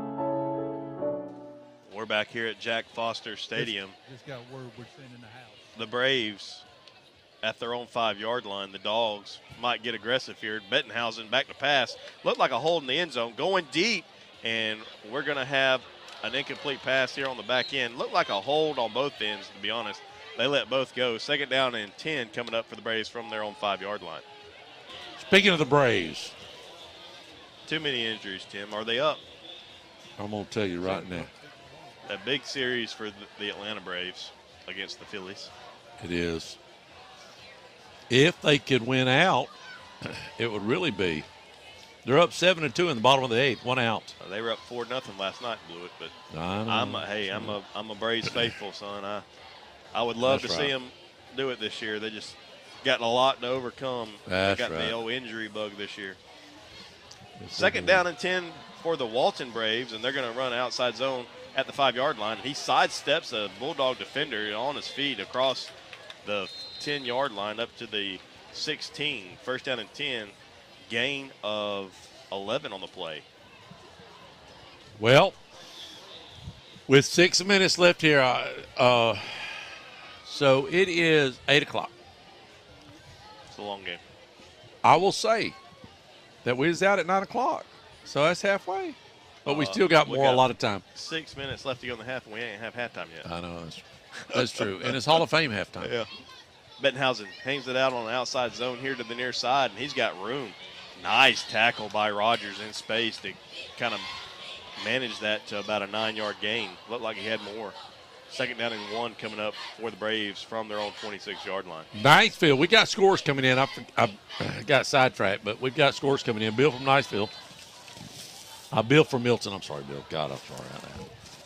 Niceville's up 14-0. The Braves running quarterback read. They're going to keep it with the running back, and he's going to get maybe a yard and a half. Good enough for a 1st down up to the Brave 29-yard line. 1st down and 10 coming up for the Braves. I'm getting a lot of scores come in, actually. I appreciate it. Again, Bill from Milton reporting Niceville 14-0 over Escambia. That's scary in a way. Just going to be honest with you. Just under 5 minutes left to go here in the first half. The Braves are on top of the Dogs, 15-14. They have the ball. The Braves do. 1st down and 10 from their own 27-yard line. They're going to hand the ball off once again. Going to get maybe a yard there up to the 30. 2nd down and 9 coming up. Last taste I got, Choctaw was only up over Navarre 7-0. Laura, appreciate that. I don't know if that's good or bad for us. I don't know. Pensacola and Pace are pretty much niched 7-6. Catholic over Pace right now. Woo. Baker and Destin are tied up 6-6. Appreciate Johnny sending that to me. Bozeman over Vernon 12-3. Opp over Northview, 22-0 at halftime, and we knew Opp was going to be pretty good this year. Bettenhausen trying the double move, not there. He's going to get tackled in the backfield. A nice sack there. Loss of 4 on the play. Going to bring up 3rd down and 12. Sack back at his own 25-yard line, and the Dogs defense looking to get off the field. Holmes County is up 24-21. Bay and Mosley are tied up. Or, 18-15. That is a crazy score right there. That's surprising. Mariana must be the real deal, 28-0 over Liberty County. Florida State commits seem to have that effect on programs. Mm-hmm. Here we go, Bettenhausen. 3rd down and 13, 4 receiver set, 3 to the near side, back to pass, looking for a wide receiver screen. He's going to bounce it outside. He's got room. They're going to throw a flag in the area of holding. He is going to be short of the 1st down. He gets it all the way up to about the 35-yard line, about 3 yards short. I would look for, Coach Grant's going to motion. They're going to take this penalty and mark him back with the 10-yard penalty and make him do 3rd down again. Yes, absolutely. I feel like that it's in that zone where you don't really feel comfortable. You think that they would go for it. Yeah. From there, although Well, let's see it. With 3:20 left, I don't know if I'm going to. 3rd down. It's going to be a 3rd down and 20 is what it amounts to from the Braves' 19-yard line. Like you said, 3:21 left to go in the first half. Dogs trying to get the ball back, maybe with some field position here late in the first half. Down 15-14. 4 receivers, 3 to the near. Bettenhausen back to pass, looking near side. Now coming back, has a man over the middle, and he's going to catch it, but he's going to fall down short of the line to gain. And we're really back to where we were. 4th down and 4 is going to be coming up for the Braves from their own 34-yard line. And I'm going to say they go for it. For the time being, they're keeping the offense out in the field. I think they're going to jump us. They're going to try to get us a jump. Yeah, that's right. Don't jump, guys. Here we go. 4 receiver set, Bettenhausen. Oh, Lord, don't. The play clock, once again this week, Tim, we can't figure that play clock out. It does work. It does work. We just don't have nobody to control it. I think we're going to have a timeout. Yeah, they're looking over to the sideline. They might try to get us a jump one more time here. It's going to be hard to kind of time this because we don't have a play clock on the field. Down inside of 2:23, and it looks like it is a timeout for the Braves. Maybe. We're still waiting. Yeah, it is. We'll be right back after word from our sponsors. Don't touch the dial. Hello, Bulldog fans. This is Greg Watson, the Bulldog basketball coach and realtor at Teal & Waters Real Estate. There are offers being made as we speak all over Crestview by new home builders. They are buying your interest rate down significantly and, yes, making your monthly house payments lower and lower. What we have here is aggressive home builder competition vying for your consideration, from new Southside homes by the well-known builders to our own CJL Construction throughout Crestview's North Side and in Freeport. CJL Construction is offering up to $10,000 for closing costs or interest rate buy down. Call or text me at 256-682-6605 or go to my website, gregwatsonrealestate.com. I would like to show you some houses. Go Bulldogs. This is Dusty Holloway, owner of the Holloway Agency, and we are proud supporters of the Crestview Bulldogs. The Holloway Agency is your locally owned and operated independent insurance agency, and we offer a full line of coverages for all of your home, auto, business, and life insurance needs. Our offices are located at 168 West Woodruff Avenue in historic downtown Crestview. Feel free to drop in, or you can give us a call at 850-682-1900, or you can go to our website at www.thehollowayagency.com. And they do fake it again, this time short of the line to gain. So they tried to snap it to the back, went back to the well, and this time short of the line to gain. So the Bulldogs will take over at their own, at the Brave 37-yard line. Go ahead, 37-yard line. Say it. You were right, but it was the wrong call. It was the wrong call. What are we talking about? You were right at the fact that it didn't work. It didn't work. all I was just throwing out there, they're going, while we was at commercial break, they're going to try to, fake punt again. You said, the punter's out there. Hey, we're going to measure this, so don't put it past the crew tonight to find another half a yard. Find a half yard. Scott, what are they going to do? Very, very close. It shouldn't be. It's way off, yeah. It wasn't that close, to be honest. Yeah, it wasn't that close. Wow. So the Dogs will take over at the Braves' 37-yard line. A real gutsy move. I think I would have punted that ball away with the lead. But yep, with 2:07 left, now you're a half a yard from getting it. So. Yep, but now you put yourself in a situation to where you're going to be going into halftime down after you've led. No matter what. After you've led the majority of the game. I shouldn't say that, gosh. Four receiver set. McQueen at quarterback. He's going to hand the ball off, and we're not going anywhere with that. Maybe gain a half a yard on the play. Are you trying to run the clock, or what are you trying to do? You're trying to score. I know, but. No, you're not trying to run the clock out. You're trying to put the ball into the end zone as quick as possible. As quick as possible? I say with about 5 seconds left. That's what I would like to see. I would like to see a touchdown, regardless. I would too. If there's 8 minutes on the clock. 4 receivers, 3 to the top. That's Cobb. No snap. No clock to look at. McQueen takes it off tackle near far side, and we get maybe 2 yards. 3rd down and 6 coming up for the Dogs. And again, not trying to get fancy. Bulldogs just running a couple run plays off the right tackle just to see if they can burn that last minute they're off. Fixing to burn a chance to score a touchdown. Well, all right. Let's see if Half Heavy's correct. And nothing against number 9, but our mismatches are and not saying he's not a skill guy. Right.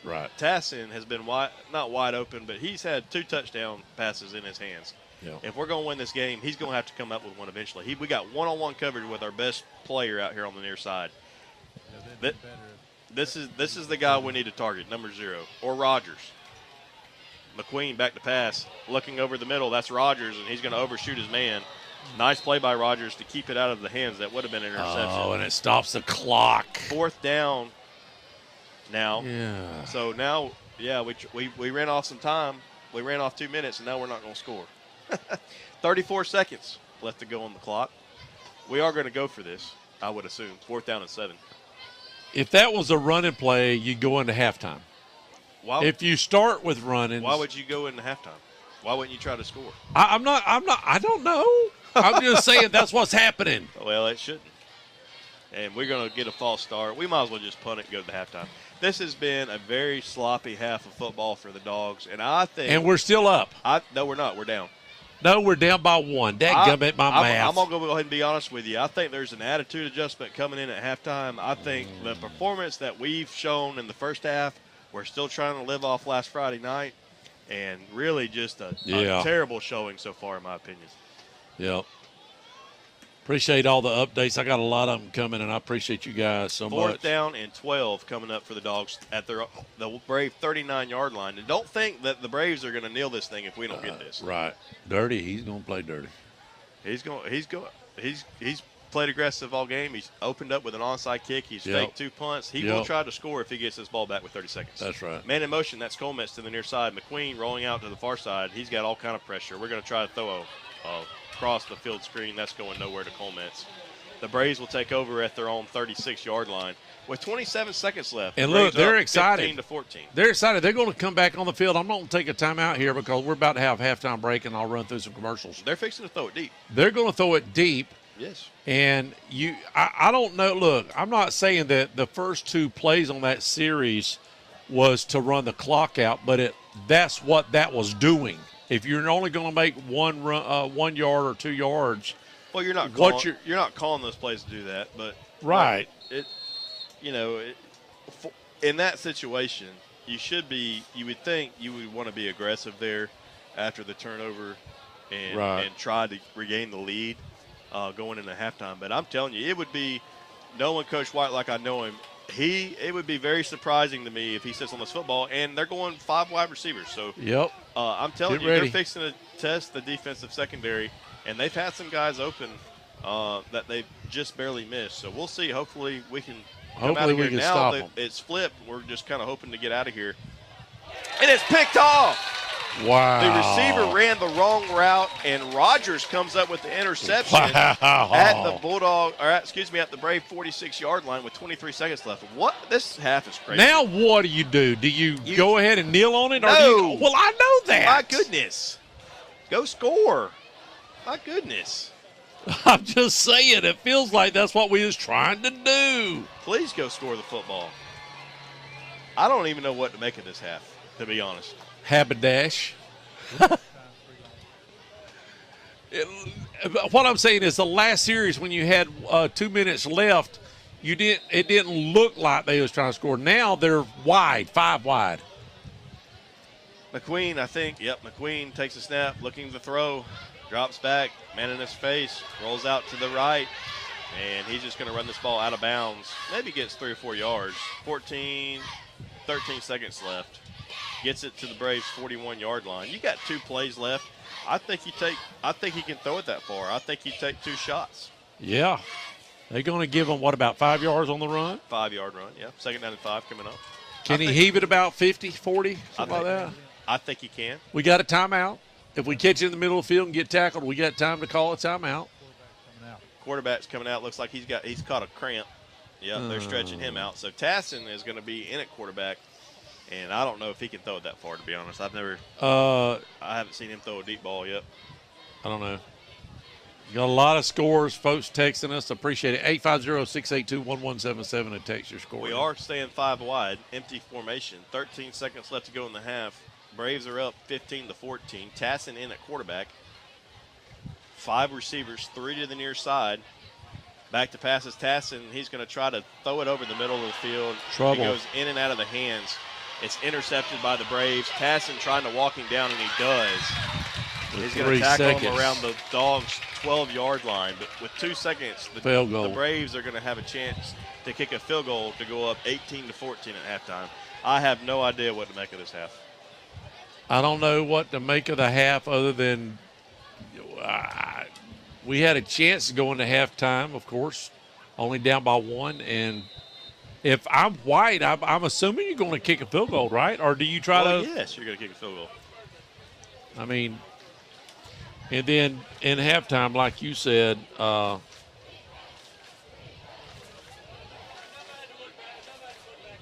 he's going to have a come to Jesus meeting. I really believe so. Nah, I don't know what he's going to do, but I just tell you, Scott, you're down on the sideline. I get a weird vibe down there. Well, they're getting aggravated at each other. That's what I hate to see. Yep.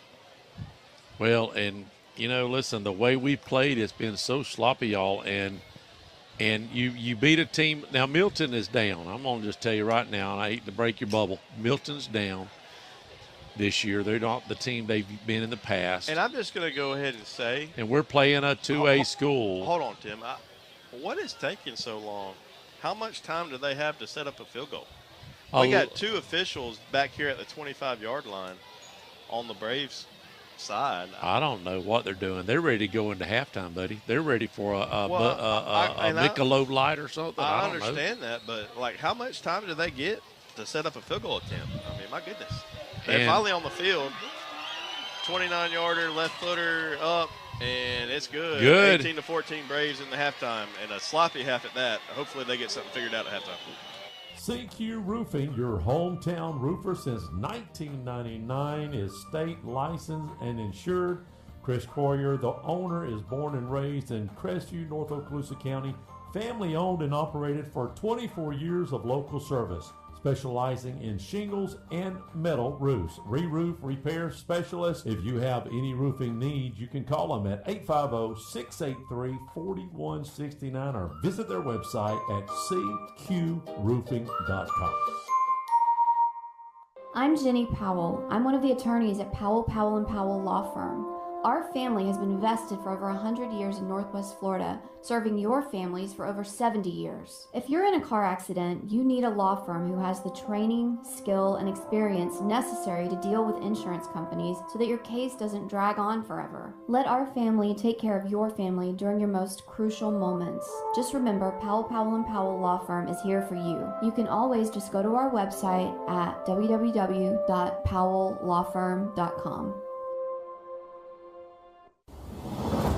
If you're in the market for a brand new custom home, maybe you have some commercial work that needs to be done or remodeling, there's one place to call, and that's VLM Construction Services at 850-305-2959. Lonnie Miller and his crew has been working in Florida and in Alabama for over 30 years. If you're within the sound of my voice, they have plenty of home sites available in Crestview and Baker. Don't hesitate to call for any of your construction needs. 850-305-2959. Hey my friends, this is Tara. When you choose Whitehurst Powell Funeral Home and Crematory, you're choosing a partner who cares deeply about you and your family during this difficult time. Our mission is to provide comfort, support, and a sense of closure as you celebrate your loved one's life. Contact us today to learn more about our services or to speak with one of our compassionate staff members. Let us help you honor the memory of your loved one with dignity and respect. Whitehurst Powell Funeral Home and Crematory, where compassion and care come together. I've been around long enough to not be shocked by anything anymore. But this, well, this takes the cake. 38%. That's all. Only 38% of your electricity actually makes it to your home. Just think about how much is wasted. That's the shocking truth. It's appalling and really shocking. Find out more at okaloosagas.com/truth. It really is shocking. My husband and I just closed on our new home.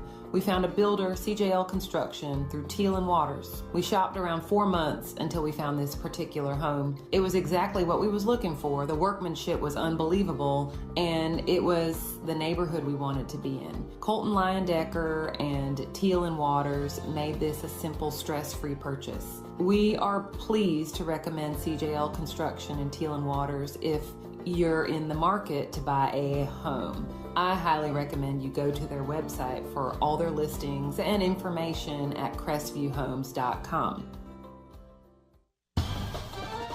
Hello, this is Dixie Dan Powell. Just like in the courtroom, you got to be bulldog tough. It takes teamwork to get to the goal line and to win the game. Go Bulldogs. Call us, Powell Injury Law, 850-306-2667. That's 850-306-2667. Guys, listen up. Did you spend too long out on the boat this Saturday fishing? Have you been on the links a little too much? Do you need to get out of the doghouse? Let me tell you where you need to go. Joey the Jeweler. He's on Main Street right by Desi's. He's got tons of beautiful jewels to win your girl back over. And make sure to go like and share his Facebook page. He's always doing great giveaways, so you have a chance to win something free for your girl. So head on over to facebook.com/JoeyTheJeweler.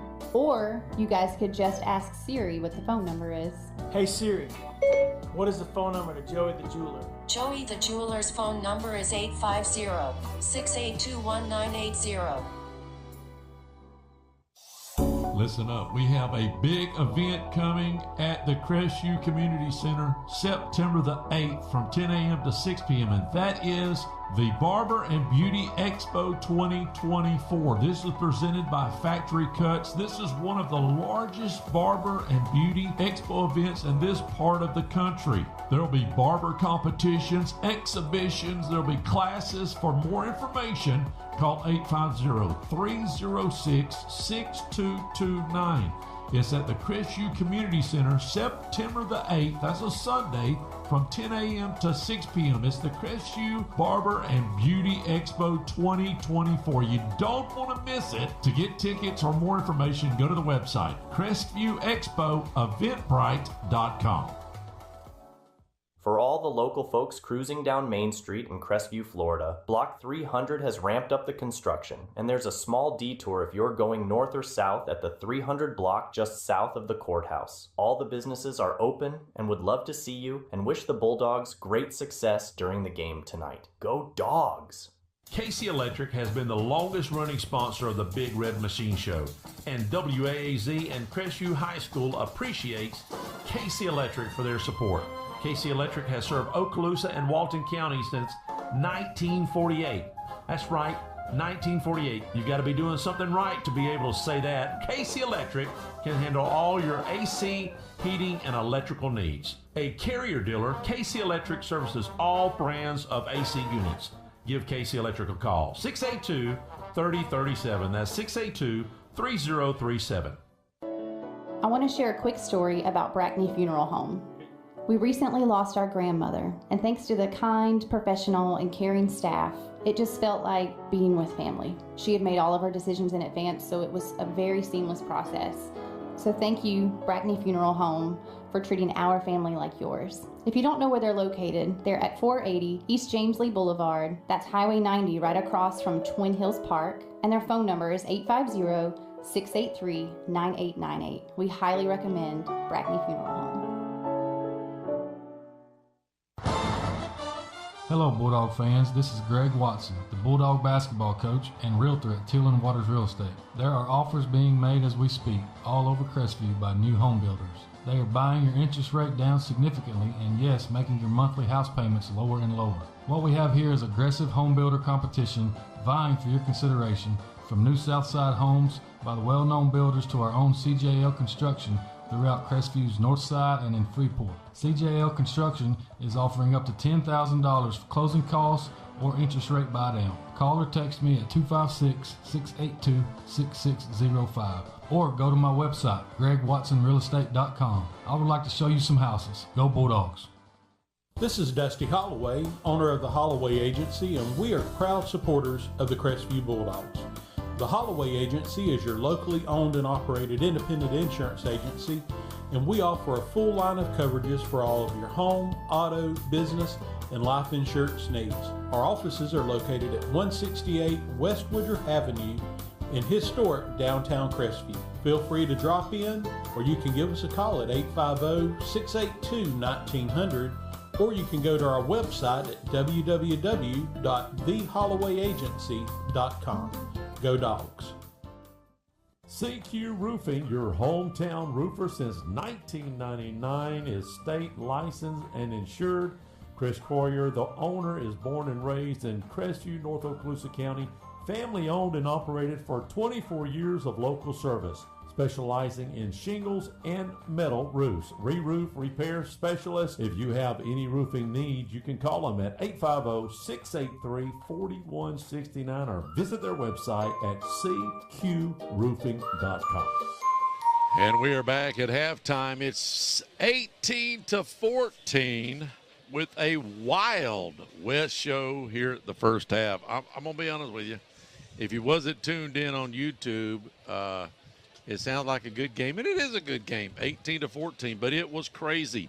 Bulldogs' total offense was 210, and for the Walton Braves, about 175 total yardage. The Bulldogs drove down to the 1 yard line on their first possession and fumbled into the end zone, allowing Walton Braves to drive all the way back to get a 12-yard run by the quarterback, Bettenhausen. Makes it 6-0. Bulldogs get the ball back, throw an interception. And then Walton gets the ball back, throws an interception. Remember the back-to-back interception. And then Bulldogs get the ball back. It's still 6-0 at this point. Bulldogs throw a 28-yard touchdown pass. And then Walton comes back and runs a touchdown. It is 12-14 at this point. And then it goes back and forth.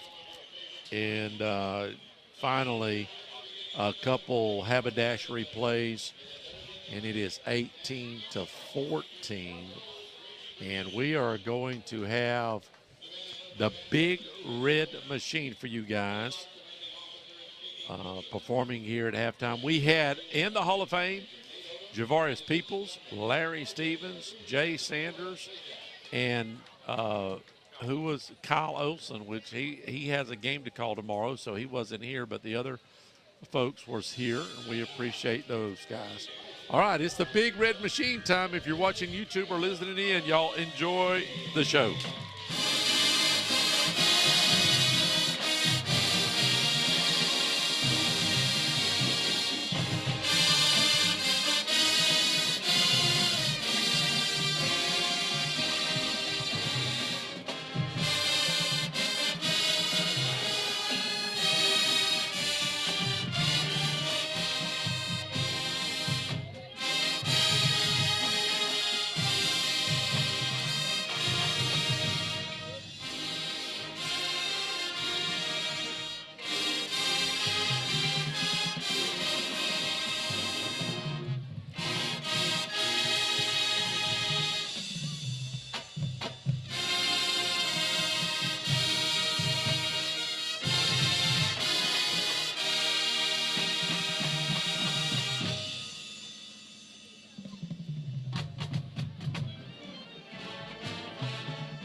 We got a lot of scores to go over. Big Red Machine one more time. It only gets better every halftime show for the Machine. Let's go over some scores. We've got a lot coming in. Appreciate all of your texts over the years. Gosh darn, one time, I can't remember, Dusty, we let y'all call in, okay? We was over in Milton, and somebody called in. I don't know, Scott, was you with us when we was calling? Well, he's gone. I thought I had him here. He's gone. So it is 18 to 14. I wanted it to be 15 so bad. 18 to 14, Walton's on top. We was over at Milton 10, 15 years ago, and we were doing call-ins. We thought that was cool. Hey, call in your score. And I was holding the phone up in speaker mode up to the microphone. Somebody just started running the mouth, and that shut that down. But anyways, we went to text. A lot of folks texting in. A lot of you guys text all the time. Bill from Milton, Laura, all kind of folks. Choctaw now over Navarre 21 to zip. That was the last update we got. I'm just going over my text, what people sent us. 21 to zip. Niceville over Escambia. Pensacola Catholic now opening up over Pace 20 to 6. Baker and Destin still tied at halftime. It was 6 to 6. Now it's 14 to 14. He's in a battle down there with E.G. Green and company. Listen to this score. South Walton 7, Fort Walton 2. Got a safety. Bozeman 20 and Vernon 3. Let's see. A few more. Pine Forest, we have them for homecoming in a few weeks. They're down to Daphne 17 to zip. Holmes County's up 32 to 24. Chipley is tied 12 to 12 against team Linden in Alabama. Opp is beating Northview 22 to zip. We had mentioned this earlier, Coach Brunson, and if you was listening to Countdown to Kickoff, he actually called in. I was asking him when's the last time we played Walton, and he played his first year against Walton in 2002. But some of his players stayed up there, and they've got a pretty good team, beating Northview 22 to zip right now. Mariana's up 28 to 0. Arnold over in Panama City's up 47 to 14. And that's about it. Booker T in Washington at halftime. Washington 14. How about that? West Florida 6. They're down. Yeah. Mostly. Finally opening up a little bit.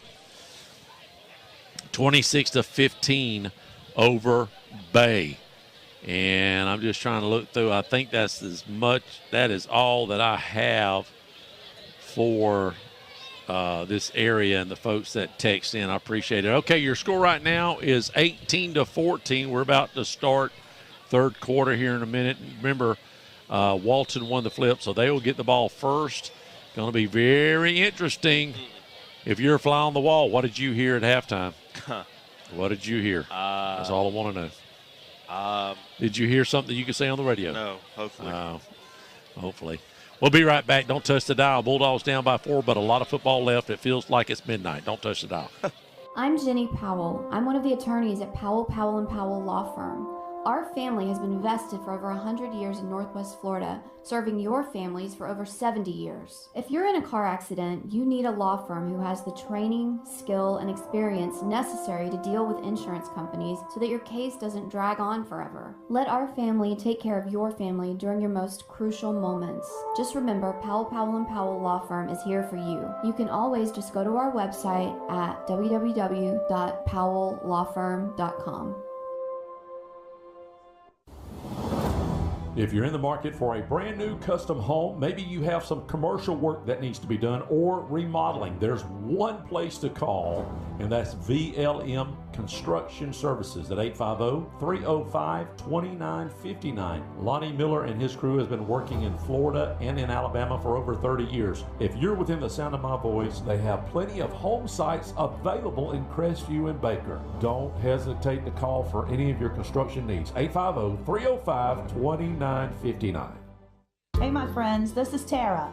When you choose Whitehurst Powell Funeral Home and Crematory, you're choosing a partner who cares deeply about you and your family during this difficult time. Our mission is to provide comfort, support, and a sense of closure as you celebrate your loved one's life. Contact us today to learn more about our services or to speak with one of our compassionate staff members. Let us help you honor the memory of your loved one with dignity and respect. Whitehurst Powell Funeral Home and Crematory, where compassion and care come together. I've been around long enough to not be shocked by anything anymore. But this, well, this takes the cake. 38%. That's all. Only 38% of your electricity actually makes it to your home. Just think about how much is wasted. That's the shocking truth. It's appalling and really shocking. Find out more at okaloosagas.com/truth. It really is shocking. My husband and I just closed on our new home. We found a builder, CJL Construction, through Teal and Waters. We shopped around 4 months until we found this particular home. It was exactly what we was looking for. The workmanship was unbelievable, and it was the neighborhood we wanted to be in. Colton Leyendecker and Teal and Waters made this a simple, stress-free purchase. We are pleased to recommend CJL Construction and Teal and Waters if you're in the market to buy a home. I highly recommend you go to their website for all their listings and information at crestvviewhomes.com. Hello, this is Dixie Dan Powell. Just like in the courtroom, you got to be bulldog tough. It takes teamwork to get to the goal line and to win the game. Go Bulldogs. Call us, Powell Injury Law, 850-306-2667. That's 850-306-2667. Guys, listen up. Did you spend too long out on the boat this Saturday fishing? Have you been on the links a little too much? Do you need to get out of the doghouse? Let me tell you where you need to go. Joey the Jeweler. He's on Main Street right by Desi's. He's got tons of beautiful jewels to win your girl back over. And make sure to go like and share his Facebook page. He's always doing great giveaways, so you have a chance to win something free for your girl. So head on over to facebook.com/JoeyTheJeweler. Or you guys could just ask Siri what the phone number is. Hey Siri, what is the phone number to Joey the Jeweler? Joey the Jeweler's phone number is 850-682-1980. Well, we have nobody close to our spread right now. We've got to have a miracle, a come to Jesus meeting at halftime, a miracle for the Bulldogs to win like our fans thought they were going to win. Chris, you could just say, adios, you're done. Toast. Jesus, Tim. Donald Sean's toast. No. 41. Donald wants 41 points. Chris wants 42. Listen, I would be shocked to see 42, 14. I would be shocked to see a total of 42 on the board right now. I'm just saying. The way things are going, you just don't know. Yeah. And we're about to have kickoff. The Bulldogs about to kick it off here as Walton deferred at the beginning, so they'll get the ball second half. It is 18-14. Walton on top on a crazy first half. A long, crazy. We're going to onside it. Half. I wouldn't surprise me. I mean, we've seen just about I'm going to tell you right now, there's only 2 guys over here, and we've got 6. We got one hiding over here real close. Ty's hiding. Yeah. Watch, this is onside all day long. Watch this. It's an onside kick, Tim, and they're going to recover it. It was a good onside kick attempt, to be honest. They had the numbers 2-6. When you have the numbers, you try it. And look, the last time we kicked it off to them, they ran it for a touchdown. So not a terrible gamble there. 48 yards. I will say the kicker's getting an earful. He must have messed up in some form or fashion. I thought the kick was pretty good. Kicked it right at the guy. Other than that, maybe it. Sorry. So, Bettenhausen, yeah, go ahead. Comes out for the Braves. Their first possession of the second half has the 18-14 lead for the Braves. 3 receivers set. They're going to start off with play action. Has a completion over the middle of the field. And he's going to sidestep the first tackler, and he's going to get tackled at the Bulldog 31-yard line. First down and 10. Passing catch of about 20 yards on the opening play for the Braves. Well, just like that, the Braves were fixing to hit red zone. We call it red zone, 20 in. And here we go. Bettenhausen. 3 receivers.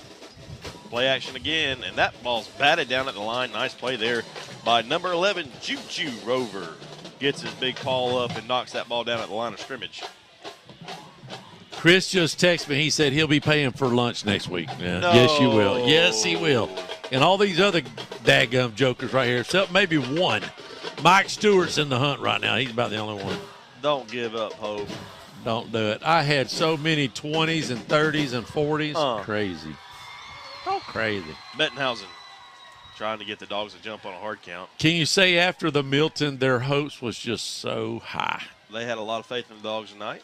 Yeah, a lot of come faith. Out hot, which I think they forgot that Walton was two games deep in the playoffs last year. Yeah. Outside zone for the Braves. Gets tackled down after a gain of 1. 3rd down and 9. Coming up for the Braves. Now, I will say this. When you're playing a 2A team, I'm sorry, 3A. When you're playing a 3A team, you sort of think that you're bigger, faster, a lot more players, and most of the time that's true. When's the last time we played a three classification lower than us? Good question. 3rd down and 9 coming up for the Braves. Bettenhausen takes a snap, drops back to pass, looking near side, has a completion out in the near flat, trying to get tackled down. Gets tackled down around the 21-yard line. Close to a first down, and looks like that will be good enough for a Braves first down. 1st down and 10, that looks like the Dog 21-yard line. We'll wait for the official signal from the line judge. They're still kind of looking at it. They might bring the chains out for a measurement. It is very close. It's close. And they are going to motion a first down. Yeah. Look, the different classifications, where the first 11, the 15 to 20 guys are probably about equal between classifications. However, the where they get you is depth usually. Yes. With the lower classification, and we're still early in this game. Handoff up the middle, gain of 3 on the play. 2nd down and 7. Read that last paragraph. I just got a text. Oh, well, I knew that. I got someone watching us in Pennsylvania. There's no such thing as a dead ball holding penalty. Right, my brother watching on YouTube. Great video and sound, by the way. He wasn't in the end zone before the penalty. Yeah. So I don't know what that means. 2, really, that call and then the call where they called a fumble going in the end zone. I mean, that's the difference in the game right now. Oh, to yeah. be honest. Although I will say Crestview has not played good enough in my mind to have the lead in this game. Right. 2nd down and 7. Bettenhausen runs the toss sweep to the top side. He tries to cut it back inside, and he's going to be met right around the original or the line of scrimmage. Going to bring up 3rd down and 7 from the Dogs' 18-yard line. 9:15 left to go here in the 3rd. The Braves are up 18-14. Wow. I just thinking Atlanta, right when you said that, they did win the game, though. The Braves, 7-2. The Atlanta Braves. The Atlanta Braves won. Well, they got 2 more with the Phillies. They need to find a way to pick both of those. Go to 5. Are they 5 now? They're 5 back So now. they need to go 3. They can go 3 if they win the next 2. Yeah. 4 receiver set. Bettenhausen back to pass, looking near side. Has a man in the end zone, and he's going to get – and they're going to call pass interference. Oh. And really, they've been letting them play all game. Yeah. But that one's going to be in the end zone, so that's going to be a first down for the Braves. We'll see where they mark it down at.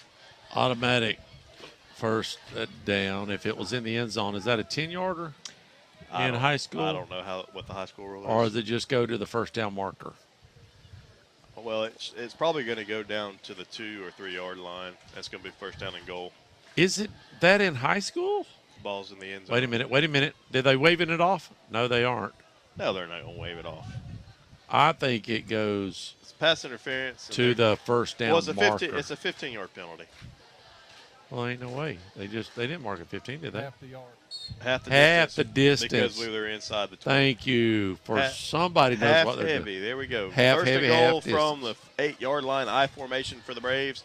They're going to turn around and hand it to the fullback, and he's going to get tackled for a loss of maybe 1 on the play. 2nd down and goal coming up for the Braves. And just like that, with about 4 minutes run off the clock here, the Braves are sniffing pay dirt But they started on the 48. The Bulldogs, their own 48-yard line, so they didn't have very far to go as we tried an onside kick. Almost worked. I thought it was pretty good myself, but who am I? Who am I? The Braves are going to go into a huddle here on offense. You don't see that very often. This is a new one. What is it, a trick play? Got to be a trick play. I'll be honest. With no play clock again on the field this week, even though it works, a lot of time has ran off since that last play, but we don't have any idea what the play clock situation is that's being kept on the field, I guess. Bettenhausen back to pass, looking, far side, and we're going to have a flag. Pass is incomplete. Flag back here in the backfield. We'll see what this is. And it is going to be about the Braves, and we're going to take that penalty. We'll see maybe a hold. Scott, what you got down there? Yeah, I think it's a hold. So hold, Scott. We are definitely going to take that. That's going to mark it back. Should be around the 18-yard line. Second down and goal. Scott, did you say hold, buddy? Yes. Okay, I just want to get your voice on there. I didn't have you turned up real loud, and I just want to make sure people know that you are working. So that's going to push the ball back just outside the 20-yard line. And then the second down and goal from the 20. We'll call it the 21. Well, there's at least 3 good games on tomorrow. And it starts at 11 o'clock. Georgia, Clemson. Bettenhausen gets the snap, play action, rolls out near side, looking down the field, has pressure in his face, and throws a nice ball, but a nice defensive play to knock it out of there by the Bulldog defense. That was number 20. What you got down, Scott? 26 on the pass breakup. Damian Dotson, the senior linebacker. Third down and goal now from the Bulldog 21-yard line. And, Tim, this is a big play because they're kind of on the fringes, I think, of really being comfortable with the field goal. How's his guy been kicking? Did he look pretty good to you when he kicked? I think he had a pretty good foot. Yeah. Did he have a good foot, Scott? Yeah, no. So, yeah, if they don't get no yardage here, I think it's 2-down territory. I don't know. I may be wrong. 4 receivers for the Braves. Bettenhausen looking left, throwing left, has a completion, but as a receiver goes down to the ground to get it. Gain of around 5 on the play. They're in field goal range. Down to the 16-yard line, and it looks like they will trot on the field goal team. Now. It's really a win for the Bulldog defense. If they kick the field goal, it's only going to bring it to a 21-14 game, so they're going to be up 7 if they make it. We do have some kind of stoppage of play here, or maybe the clock's still running. The clock is still running. Clock is running. You would think that the play clock would be running. Now they've stopped. No, the clock is running. There it goes. And the attempt's going to be about a 30, we're going to call it a 33-yarder. Yep, 30, yeah, let's call it 33 yards. The left-footed kicker up. He's got plenty of leg, and it looked good from here, and it is good. It is good. Braves up 21-14, 6:56 left to go here in the third quarter. Listen up. We have a big event coming at the Crestview Community Center September the 8th from 10 a.m. to 6 p.m. And that is the Barber and Beauty Expo 2024. This is presented by Factory Cuts. This is one of the largest barber and beauty expo events in this part of the country. There will be barber competitions, exhibitions, there will be classes. For more information, call 850-306-6229. It's at the Crestview Community Center, September the 8th. That's a Sunday from 10 a.m. to 6 p.m. It's the Crestview Barber and Beauty Expo 2024. You don't want to miss it. To get tickets or more information, go to the website, CrestviewExpoEventbrite.com. And we are back. Bulldogs down 21-14, but Bulldogs has opportunities to score quick. So I'm not counting them out just yet. Plenty of time left. Yeah, still a one-possession game. That's right. The Braves kick it off deep. Good Lord. And Tassin's going to take that right around the goal line. Line drive kick, kind of jogging his way out across the 20. Still looking for a lane. Now bounces it far side. Still kind of being patient, waiting for something to open up. You would kind of like to see him hit the hole a little harder than that, to be honest. He does jog it out around the 30, that's where Crestview will take over first down and 10. Yeah, I think as he gets older, he's only a sophomore. If he gets on the weights, that's the key. I think. I don't mind him being patient for a little while, but but not the whole time. Eventually, you've got to hit. You got to hit high speed. Bust it up in there, right? Yep. Whether you're going to hit somebody or not, you want to go ahead and get it full. I will say, not a terrible return. He caught it around the goal line and got it out to the 32. So, yeah.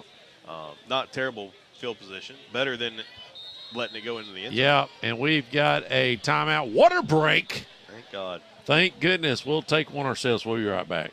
For all the local folks cruising down Main Street in Crestview, Florida, Block 300 has ramped up the construction, and there's a small detour if you're going north or south at the 300 block just south of the courthouse. All the businesses are open and would love to see you and wish the Bulldogs great success during the game tonight. Go Dogs! KC Electric has been the longest-running sponsor of the Big Red Machine Show, and WAAZ and Crestview High School appreciates KC Electric for their support. KC Electric has served Okaloosa and Walton County since 1948. That's right, 1948. You've got to be doing something right to be able to say that. KC Electric can handle all your AC, heating, and electrical needs. A Carrier dealer, KC Electric services all brands of AC units.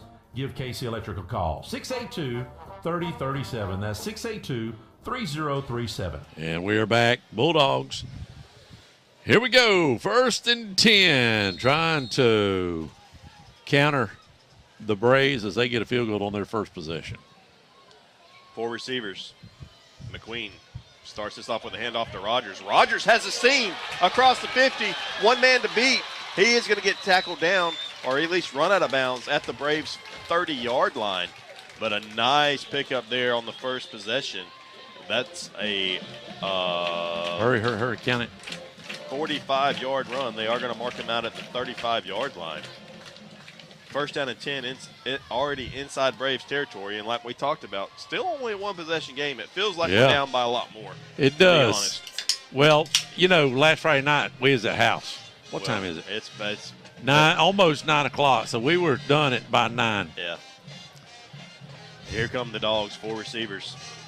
McQueen takes the snap. He's looking to throw.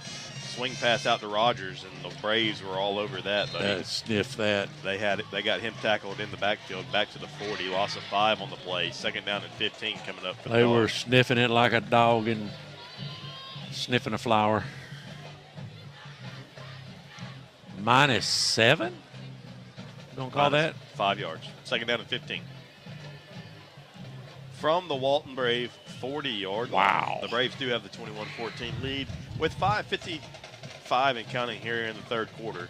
The Dogs on the move, though, trying to get this ball game tied up. And we're got the ball on the ground. Rogers is able to pick it up. Lost it on the exchange from Rogers. Oof. Picks it up, was able to fall on it. Loss of 2 on the play. 3rd down and 17 coming up from the Dogs. A lot of scores. I think I just got a text. Baker's still tied up. That's going to come down to the wire. We are moving right to left on your radio dial. Thank you, Tommy. He gets a kick out of that. I just remember as a little kid hearing the announcer say that because we used to have a dial. I'll talk about it in just a second. You don't know what I'm doing. McQueen. Back to pass, 3rd down and 17, looking for the jailbreak screen and has a completion, but our receiver falls down out there for a loss of 3. Going to bring up 4th down and 20 from the Braves' 45-yard line, and I think we're in a situation where we got to punt. You got to punt it here, yeah. So back in the day, in our cars, when we had turned the radio knob, there was an orange bar that would go across the field like this, just like my finger moving right here. And it would, Scott, you remember that, right, Scott? I was talking to Coach. What'd you say? You are killing me. I'm paying you big money. He's trying to get inside information. Do you remember the bar that used to go across the radio dial? You'd turn it with a knob, and it was orange, and it'd go across the field. Absolutely. That's the reference of on your radio dial. That's why you say it, because it looks like a football field. Thank you very much. I appreciate you. Appreciate you saying something that was. Phillips back to punt this ball away. He's standing around his own 40-yard line. He gets the snap. Good snap. Gets the punt away. Another nice punt. Look High at hanger. that. Going to be caught around the 5 and muff. The Dogs are unable to get on it, but the Walton Braves will take over deep inside their own territory at their own 5-yard line. 3:55 left to go in the third. Woo! Walton on top, 21-14. Don't touch the dial. I want to share a quick story about Brackney Funeral Home. We recently lost our grandmother, and thanks to the kind, professional, and caring staff, it just felt like being with family. She had made all of her decisions in advance, so it was a very seamless process. So thank you, Brackney Funeral Home, for treating our family like yours. If you don't know where they're located, they're at 480 East James Lee Boulevard. That's Highway 90 right across from Twin Hills Park, and their phone number is 850-683-9898. We highly recommend Brackney Funeral Home. And we are back. Here we go. Quarterback standing in his own end zone. Bettenhausen looking to hand this ball off on outside zone, and he fumbles the football, it looked like. Able to get it back? I'm not sure. It's right a safety. The goal line. Is it a safety? They haven't signaled anything yet, and they're going to call him down, but he lost about 4 yards. Almost fumbled that ball away. My goodness.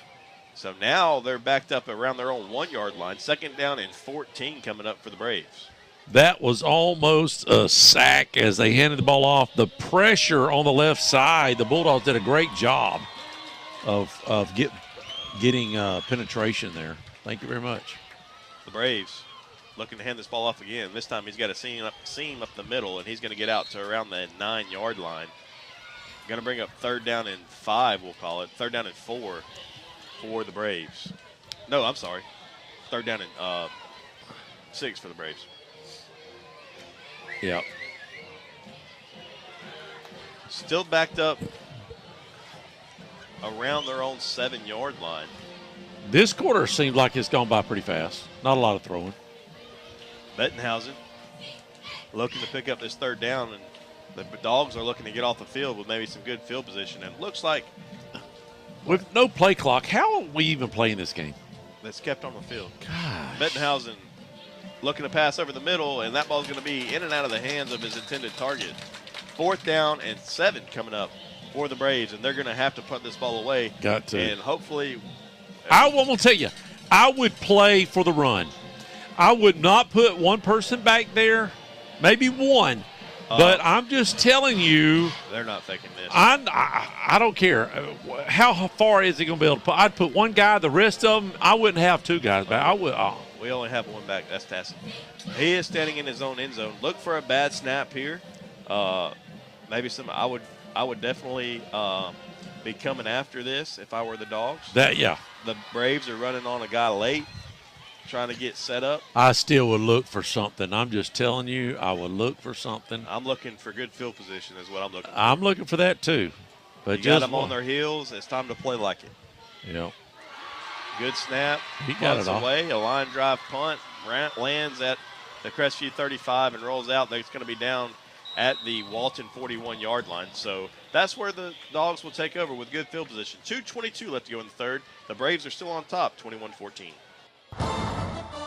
Hello, Bulldog fans. This is Greg Watson, the Bulldog basketball coach and realtor at Till & Waters Real Estate. There are offers being made as we speak all over Crestview by new home builders. They are buying your interest rate down significantly and, yes, making your monthly house payments lower and lower. What we have here is aggressive home builder competition vying for your consideration, from new Southside homes by the well-known builders to our own CJL Construction throughout Crestview's North Side and in Freeport. CJL Construction is offering up to $10,000 for closing costs or interest rate buy down. Call or text me at 256-682-6605 or go to my website, gregwatsonrealestate.com. I would like to show you some houses. Go Bulldogs.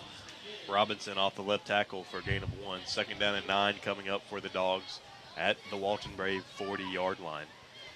2 minutes left here in the third period. 21-14. Not a lot happening here in the third period. I'm gonna go ahead, and we've had this argument with basketball, Tim. It's quarter. Huh? We've had this argument with basketball. It is quarter. This ain't hockey. We have. By the way, it's quarter in basketball too. It is. Just in case all of the listeners that like to call in. Yeah, they do too.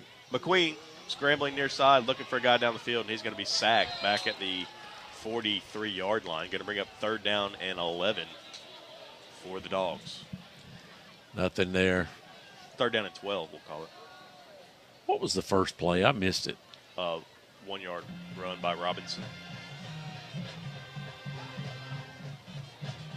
I hear somebody still playing. Oh, that's the Braves over there. I was like, they got the chop going. Good for them. A minute and 2 seconds and counting left to go in the third quarter. Listen to it. I feel like I'm watching the Braves right now. And I am. Third down and 12. 4 receivers. McQueen hands the ball off. Nice hard running inside the 35 across the 30. And look very close. Yep, you're going to have the first down. Yes, sir. Gain of 14 on the play. First down and 10 for the Dogs. Can I tell you, it's been a long time. About 3 or 4 possessions since we've had a first down like that. The Dogs trying to go fast.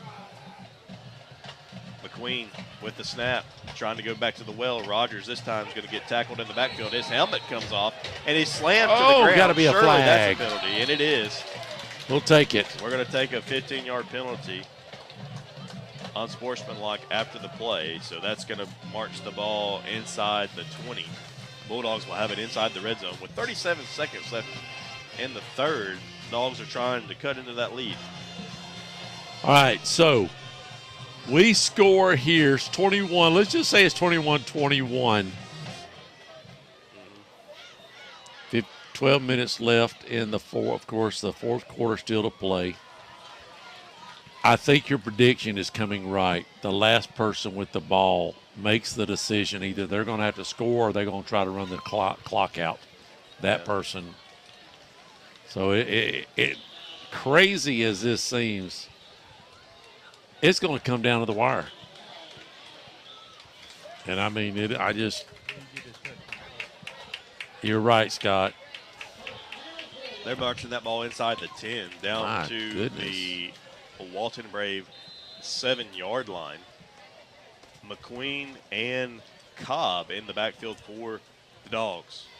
McQueen going to take it quarterback power, and he's tackled in the backfield, and we're just not getting any push up front. Loss of around 3 or 4 on the play. Second down and goal coming up for the Dogs. A lot of that. They're all from the 12. A lot of that is how young we've got 2 freshmen. We've got a freshman stepping up to play center. Yeah. Another freshman playing on, I think, is one of the tackles, and then the rest of them are sophomores. Now, I'm not trying to throw off. I'm not saying that's the excuse. I'm just saying that they've got 4 guys on the other side. It is time to start the fourth quarter. We'll be right back. Don't touch the dial. Bulldogs trying to score here. This is Dusty Holloway, owner of the Holloway Agency, and we are proud supporters of the Crestview Bulldogs. The Holloway Agency is your locally owned and operated independent insurance agency, and we offer a full line of coverages for all of your home, auto, business, and life insurance needs. Our offices are located at 168 West Woodruff Avenue in historic downtown Crestview. Feel free to drop in, or you can give us a call at 850-682-1900, or you can go to our website at www.thehollowayagency.com. Go Dogs. CQ Roofing, your hometown roofer since 1999, is state licensed and insured. Chris Courier, the owner, is born and raised in Crestview, North Okaloosa County. Family owned and operated for 24 years of local service, specializing in shingles and metal roofs. Re-roof repair specialist. If you have any roofing needs, you can call them at 850-683-4169 or visit their website at cqroofing.com. And we change sides. The Bulldogs now moving left to right.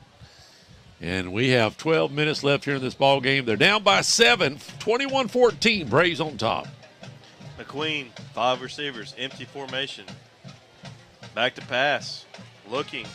Has Colmetz in the end zone, and that ball is going to be rolled incomplete. Really a nice job by Colmetz keeping the Braves from intercepting that ball. Third down and goal coming up from the Brave 8-yard line. That ball was bobbled a couple times, and like you said, Man, I think he just saved the touchdown, saved the interception. I said the More than Braves' anything. 8-yard line. I meant the Braves' 12-yard line. So third down and goal from the 12. Did he know something?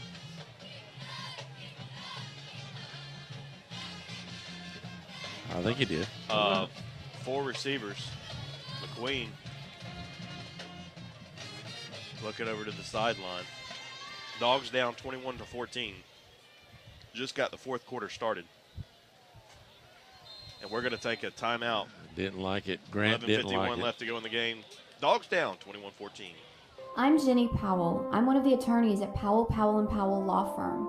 Our family has been vested for over 100 years in Northwest Florida, serving your families for over 70 years. If you're in a car accident, you need a law firm who has the training, skill, and experience necessary to deal with insurance companies so that your case doesn't drag on forever. Let our family take care of your family during your most crucial moments. Just remember, Powell, Powell & Powell Law Firm is here for you. You can always just go to our website at www.powelllawfirm.com.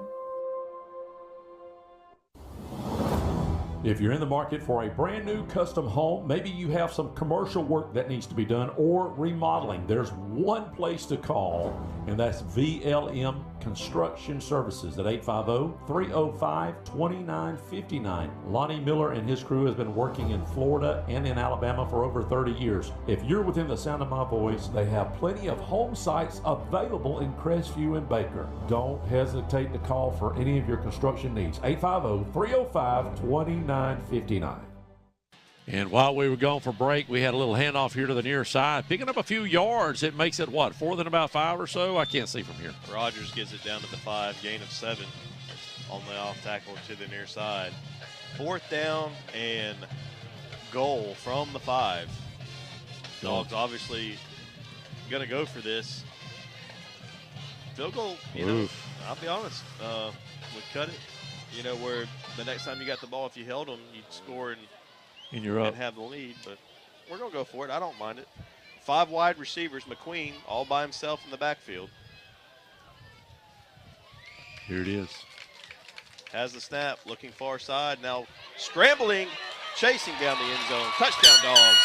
Nice little quarterback draw, and we have another flag after the play. We'll see what this is on.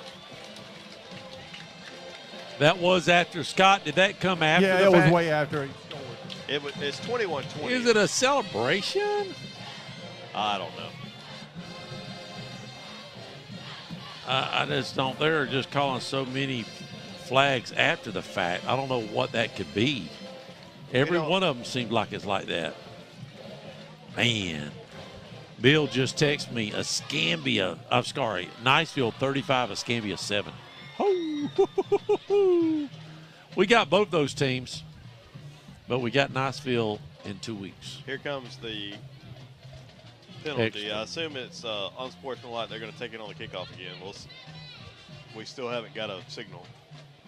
I think you're right. Unsportsmanlike conduct on Crestview, and they are going to assess that on the try. So trying to keep the Dogs from tying this game up. It is 21-20 Braves. Wow. This is going to make the extra point a long one for the Dogs, a 35-yarder. Wow. So we'll see. Coach said he's hit a 42 in practice. Yeah. I know. It's got to be. I got to quit being so negative. Nope. That's it. Just be honest. What'd you say, Scott? The biggest thing is just rushing it. Yeah. Hardman. Does he 35 yards away from tying this football game up with 10 minutes and 52 seconds left.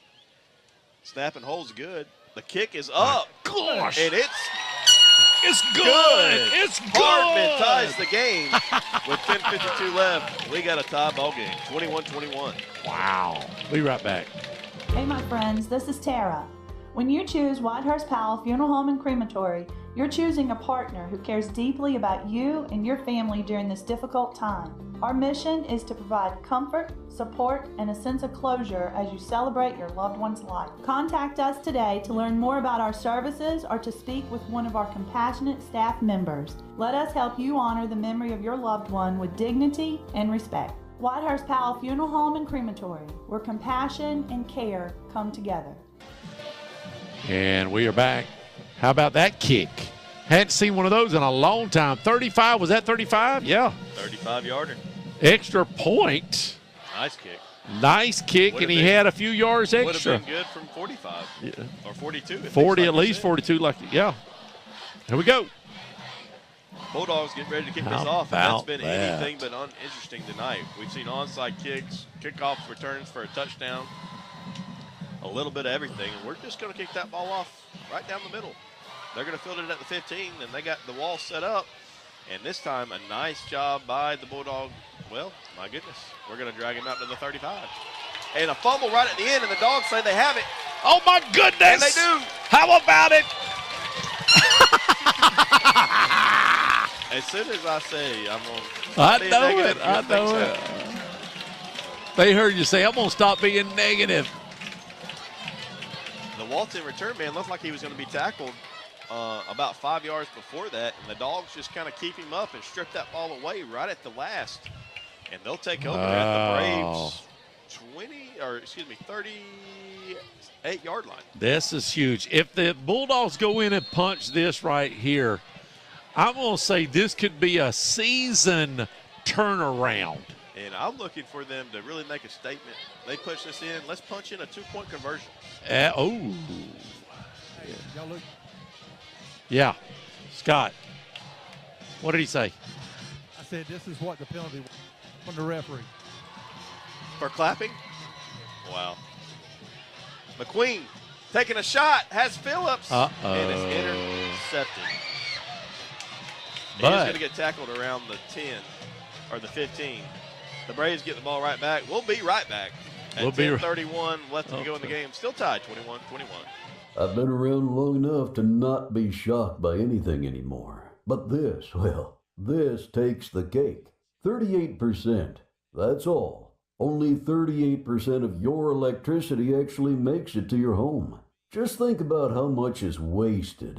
That's the shocking truth. It's appalling and really shocking. Find out more at okaloosagas.com/truth. It really is shocking. So the report on the field was that penalty where we made a 35-yard field goal was for clapping. Wow. Didn't know that was a penalty. The Braves with the ball back after the interception. Hand the ball up off the middle. Gain of around a yard, maybe 2. 2nd down and 8 coming up for the Braves at their own 17-yard line. 10:20 and counting left to go here in this football game.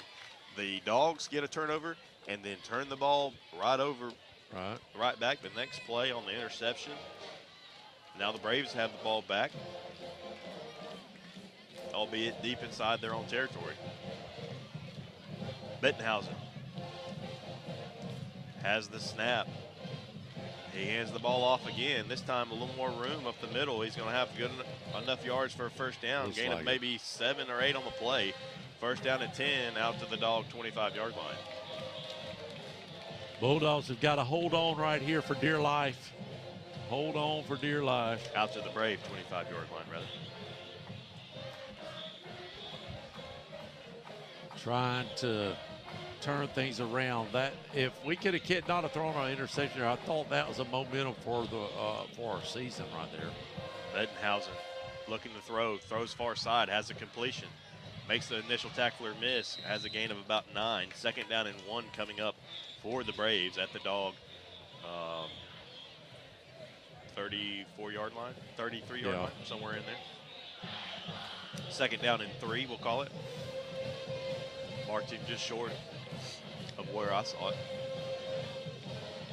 Bettenhausen quickly working, handing the ball off, has a seam up the middle, out across the 40, up to the Bulldog, or up to the very 43-yard line. Just a hole there that, we haven't seen a lot of those holes tonight on our side. I'll just say that. It's been a tough match for the line tonight. 9:15 and counting. Walton going quick. First down and 10 from their own 43. Bettenhausen looking to throw near side and skips it to his intended target incomplete. 2nd down and 10 coming Stops up. Stops the clock at 9:07. 21-21. We're all tied up here in the 4th quarter. Wow, what a game. Coming down to the wire.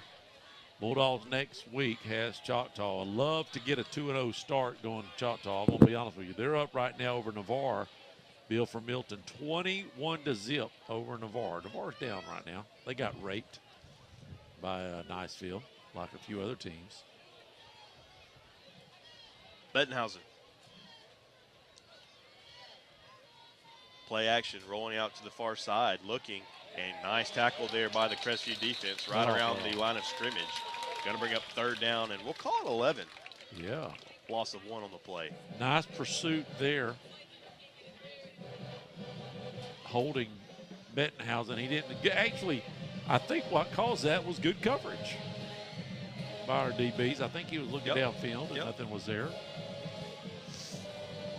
And there's the old Star Wars. Third down and 11 from the Brave 42-yard line. Bettenhausen motioning his guys around. The Dogs defense looking for to get off the field. Bettenhausen back to pass, looking to his right, has a man and has a completion. Big time gainer all the way down to the Dog, around the Dog 20-yard line. Big first down and 10, a gain of around 40 on the play. First down and 10 for the Braves. Button, throwing it on a button. I'm just going to tell you, he started, he looked to his left and came all the way back across the field and found his guy. You don't see that in high school very often. You do not. And he was at South Walton, and they didn't want to play him as a junior, so he said, I'll just come up here to Walton. Handoff, Bettenhausen hands it off, and he stays on his feet. The Bulldog defense tackles him, but not until he reaches the 10-yard line. It's going to bring up first down and goal for the Braves right inside the Bulldog 10. Wow. 8:15 and counting, and the Braves are threatening to regain the lead. This put a stymie on that fumble recovery for the Bulldogs. Bettenhausen handing it off once again. And this time tackled around the line of scrimmage, and we do have a flag. Looks like maybe a holding against the Braves. We'll take it. We'll take it. Need it bad. With 8 minutes left in the ball game. And it is holding against the Braves. So that's going to mark the ball back to around the 20, where it's going to be first down and goal from the 20. We're holding on for dear life. Defense is a little gassed probably right now. Are they? Yeah, I think they are. I think that Walton's trying to take advantage of that, going quick, handing the ball off. Now they've shot themselves in the foot a little bit with that holding call. So let's see. First down and 20. First and goal from the 20, excuse me. Bettenhausen puts the guy in motion. They're going to run jet sweep to the near side. And in pursuit is the Bulldog defense. And a nice initial play, and then a host of Dogs finally getting down after a gain of about 5 down to the 15. Second down and goal from the 15. It just seems like to me, and I'm not for sure. I'm trying to run the camera here, and it just seems like to me that our initial contact a lot of times doesn't stop the runner. Are they getting second and third opportunities on missed tackles as far as getting a little extra yardage? I'm not for sure. I think sometimes they are. I think that was a fairly – we could have had him back at the line of scrimmage, but we'll take it second down and goal from the 15. Pressure on Bettenhausen. He's sacked back at the 25-yard line. Right there. Now we got third down and goal coming up from the 25. Crestview bought pressure that time with the blitz, and Bettenhausen wasn't didn't have a chance there. As soon as he got the ball, he had red shirts all around him. Third and forever. And it looks like we are going to have maybe a water break or a timeout. No, he's just going over there to do something. I don't know. There's usually a water break at 7-minute mark, isn't there? 6 something. Looks like we're going to get one more play before the water break. Third down and Big goal play. from Big play. The Dog 25-yard line. Bettenhausen. 6:40 left to go in this football game. It is tied at 21. Has the ball, looking to throw. Has a completion in the far flat, and a nice tackle there. After a gain of only 5. Going to bring up fourth and goal from the 20. And decision time for the Braves. And it looks like they will bring on the field goal kicker. Absolutely. And we have seen him knock a few in already today, at least one. Well, I'll say this. After you get a fumble recovery, then you turn around, throw an interception, and they march all the way down the field about 60, 70 yards. It's nice to hold them to a field goal. I'll just be honest with you. 36-yard attempt for the Braves to take would give him a 3-point lead. Clock ticks inside of 6 minutes left to play in this football game. The left-footed kicker sets up on the far hash, and we're going to have a whistle before the snap. And equipment. How many times? Honestly, are they not putting their mouthpiece in? Is that what it is? It's the mouthpiece. What are we doing? You would think they could just say, "Hey, put the mouthpiece in." Could you put the mouthpiece in? Or you would think the players would finally say, "You know what? Maybe I need to put my mouthpiece in." Or yeah, I don't understand. 5:51 left to go in the football game. Walton trying to take a 3-point lead. Snaps down, holds good, kicks up. Has the distance off the crossbar, the bottom crossbar, no good. Whoa, Nelly. The Dogs will take over with 5:45 left to go in the game, tied at 21. Scott, did that remind you of Niceville? Is all I want to know. Yeah, but it's a lot further. My husband and I just closed on our new home. We found a builder, CJL Construction, through Teal and Waters. We shopped around 4 months until we found this particular home. It was exactly what we was looking for. The workmanship was unbelievable, and it was the neighborhood we wanted to be in. Colton Leyendecker and Teal and Waters made this a simple, stress-free purchase. We are pleased to recommend CJL Construction and Teal and Waters if you're in the market to buy a home. I highly recommend you go to their website for all their listings and information at crestvviewhomes.com.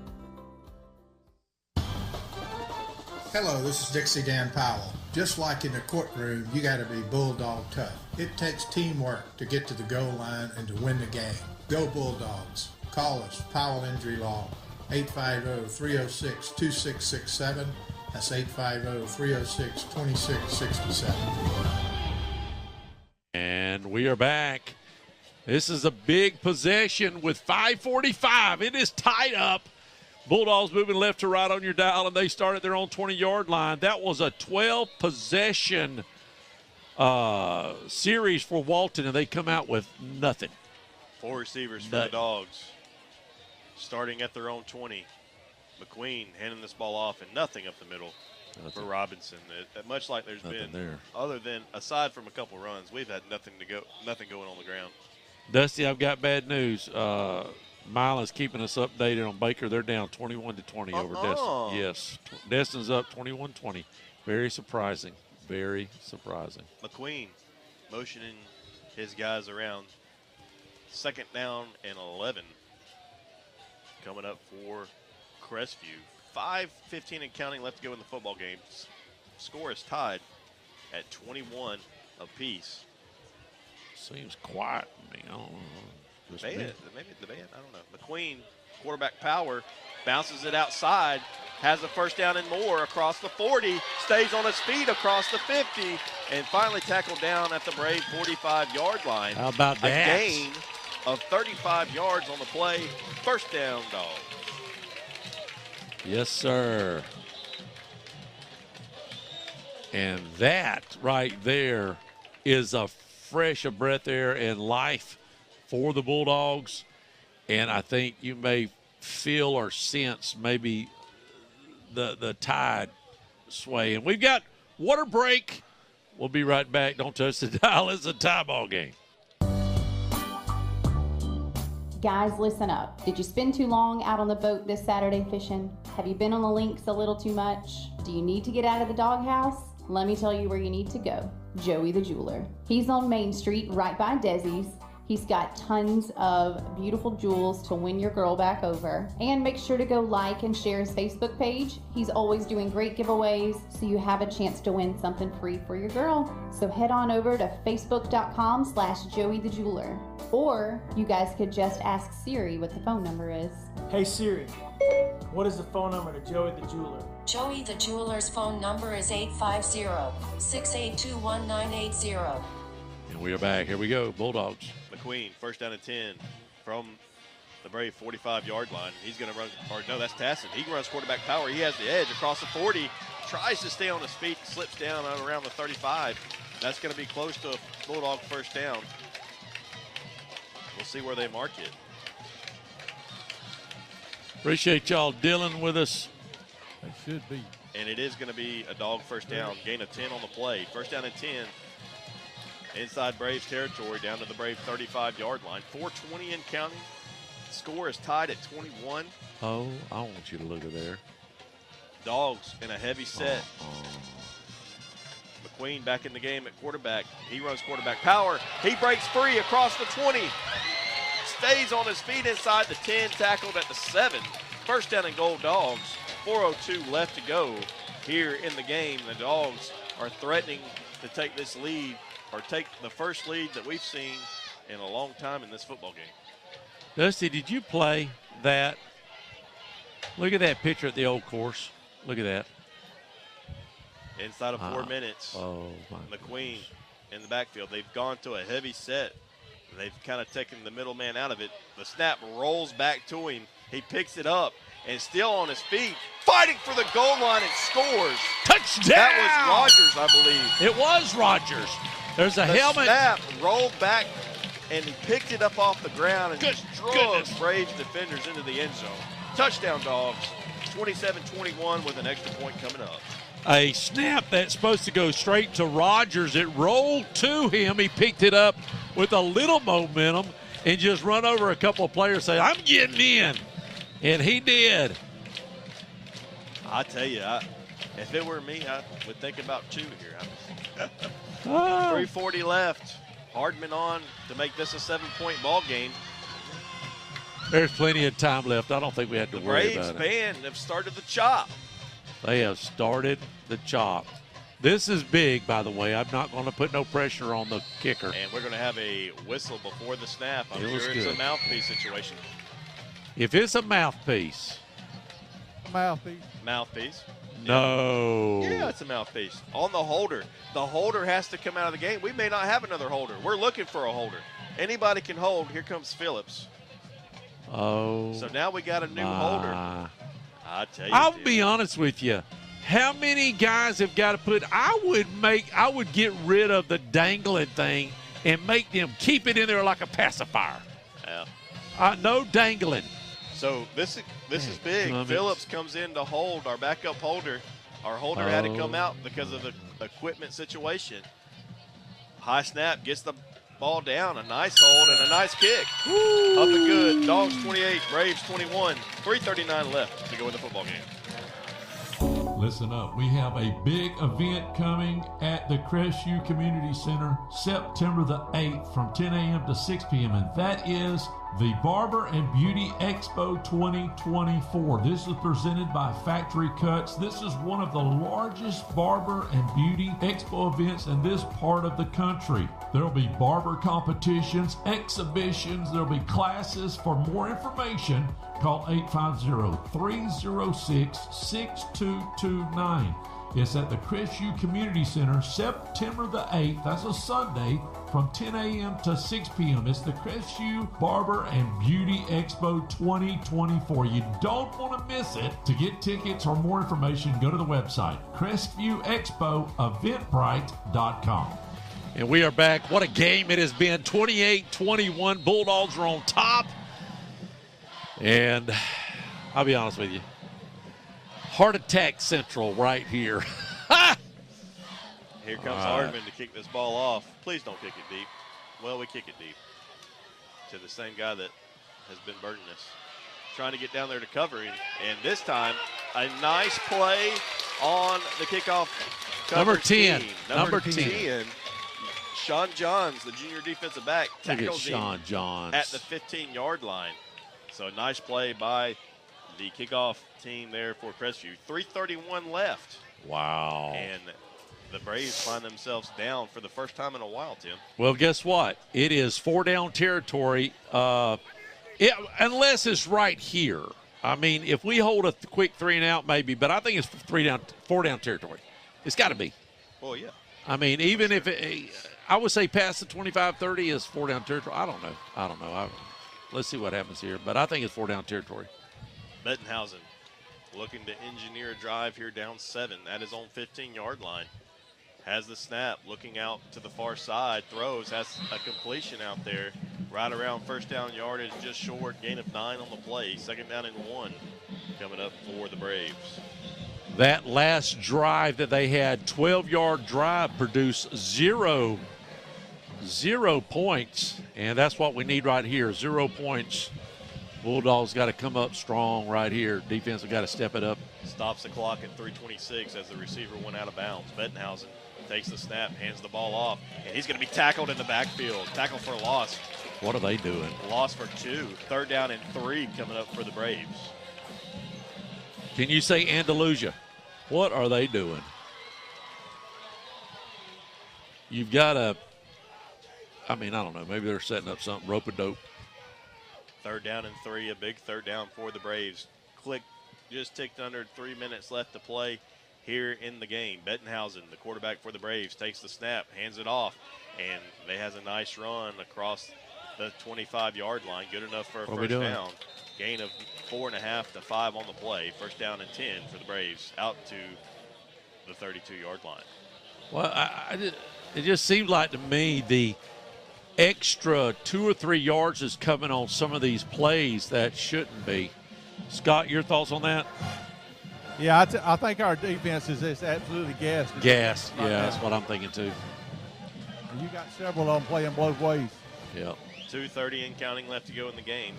The Braves are down 7, have it at their own 27-yard line. Bettenhausen back to pass, looking, under pressure, keeps his eyes downfield, throws it across the middle, and just overshoots his intended target. Rogers also right there for the Dogs. It looked like he could have had a chance at an interception, but Bettenhausen threw it over everybody. Just keep it out of trouble. And, hey, headsy play there. 2:18 left in the ball game. And my buddy's teasing me. My buddy's sending me all these pictures of all these beautiful courses over there during this daggone football game. 2nd down and 10 for the Braves. Still have it at their own 27. Bettenhausen. Low snap, gets it, throws it across the middle. Nice coverage on the play. Knocks it away. That's number 15 for the Dogs. The junior linebacker, Zy Range. Big play right there. One more big play, 2 more big plays. 3rd down and 10. This is 4-down territory. You got to have 2 downs to get the first down. For the Braves, they have it 3rd down and 10 from their own 27. 2:14 left. Do you play Zy back a little farther? Yeah, I would. Yep. That's what they're going to do. They're going to push Zy way back here at about the 50-yard mark. We're going to have a timeout for Crestview. 2:14 left. Dogs on top, 28-21. For all the local folks cruising down Main Street in Crestview, Florida, Block 300 has ramped up the construction, and there's a small detour if you're going north or south at the 300 block just south of the courthouse. All the businesses are open and would love to see you and wish the Bulldogs great success during the game tonight. Go Dogs! KC Electric has been the longest running sponsor of the Big Red Machine Show, and WAAZ and Crestview High School appreciates KC Electric for their support. KC Electric has served Okaloosa and Walton County since 1948. That's right, 1948. You've got to be doing something right to be able to say that. KC Electric can handle all your AC, heating, and electrical needs. A Carrier dealer, KC Electric services all brands of AC units. Give KC Electric a call, 682-3037. That's 682-3037. And we are back. The ball game's on the line for the Bulldogs. 28-21 has not played Walton since 2002. 2:14 left here in the ball game, up by 7, 28-21. Braves has the ball moving right to left on your radio dial on about the 30-yard line. 20, we'll call it 26 and a half. 3rd down and 10, Bettenhausen. Back to pass, looking, throwing, and just overthrew his intended target. Going to bring up 4th down and 10 with 2:05. The clock is still running. 2:03. Why is it? 2 minutes. Why is it running? Inside of 2 minutes. It's still Look, running. it's running. Nobody's saying nothing. 1:55. Still running. Why is it running? The Walton sideline. I don't know if they picked. Yeah, they've looked at it. Coach White has It's still running, so we're gonna have a stoppage of play. They got us. It should be about a little over 2 minutes. It when is. They get this thing set back up. It is incomplete, right? Yeah, it was about 2 minute mark. Yeah, it's 4th down and 10. I think with 2 minutes, once they get the clock situation settled, I don't know if you punt it or not. I don't know. You got. No, you don't punt it. They got all 3 timeouts. If you don't get it. Oh well, I mean, yeah. The game's over. Well, they got 3 timeouts. Yeah, true. Do you use them now on offense or defense? So this goes back down to what you said, the last person with the ball, right? So now Coach White, are they just giving their reason? It ain't 250. Try 2 minutes. There we go, 205. Yeah, that's about right. I'll take 205. I'm about to say, don't give them 250. Jeez, they will punt it. They're not punting. No, they're not punting. No, heck no. I just as slow as as slow as it's been scoring, I just don't see. 2:05 left to go. Braves are down 7. This is it. 4th down and 10. Here it is.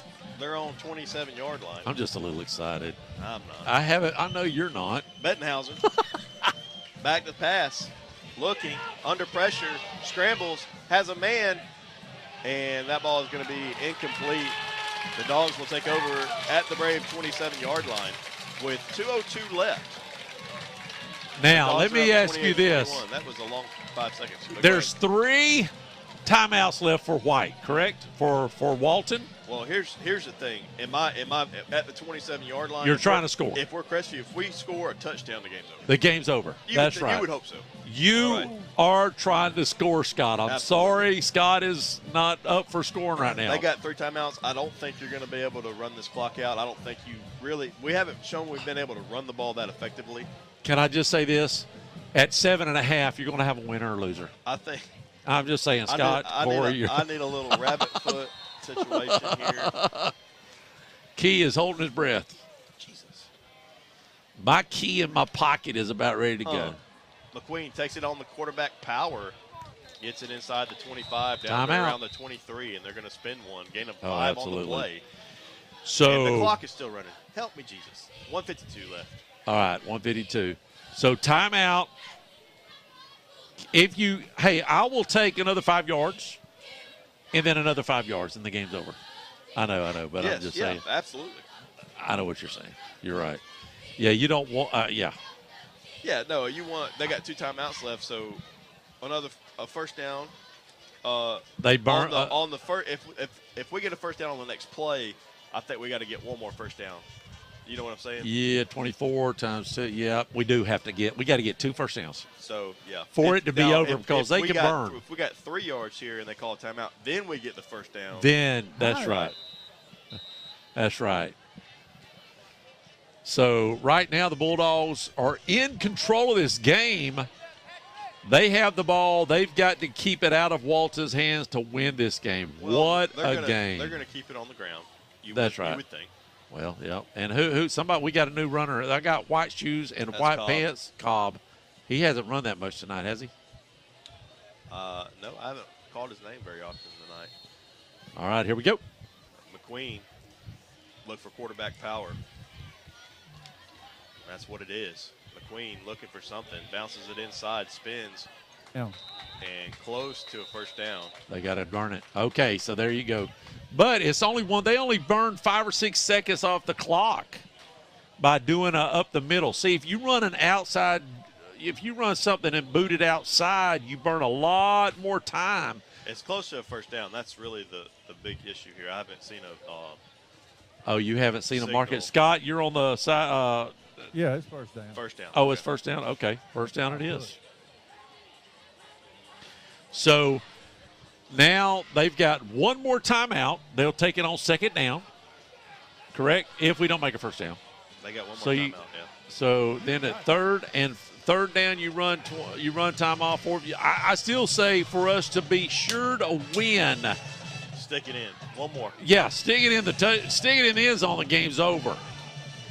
Now, let me ask you this. Do you let my man kick a field goal? No. Jesus. What? Why would you? To seal the game. It's first down. No. I mean, if you don't get another first down. No. Instead of going for it on fourth down. So you're saying if you don't get another first down on 4th down and there's time on the clock for us, we got to snap it, you're going for it instead of kicking a field goal? I don't know. I might kick it. On the 10-yard line? I'm going to kick a field goal. Kick it, yeah. Eagle Eye is absolutely batting 1,000 for his career. I don't know if he's ever missed one. His eye is not half heavy. I'm just going to be honest with you. He has got it going on down there on the sidelines. They got one more timeout, right? They do have one more timeout. 1:52 left to go in the game. Crestview up 28-21. They have it at the Braves' 18-yard line. First down and 10. The Braves only have one more timeout left. Rogers. I say you run a sweep. That's what you're going to do. Don't run it out of bounds. Rogers is in at quarterback, and they have the heavy formation.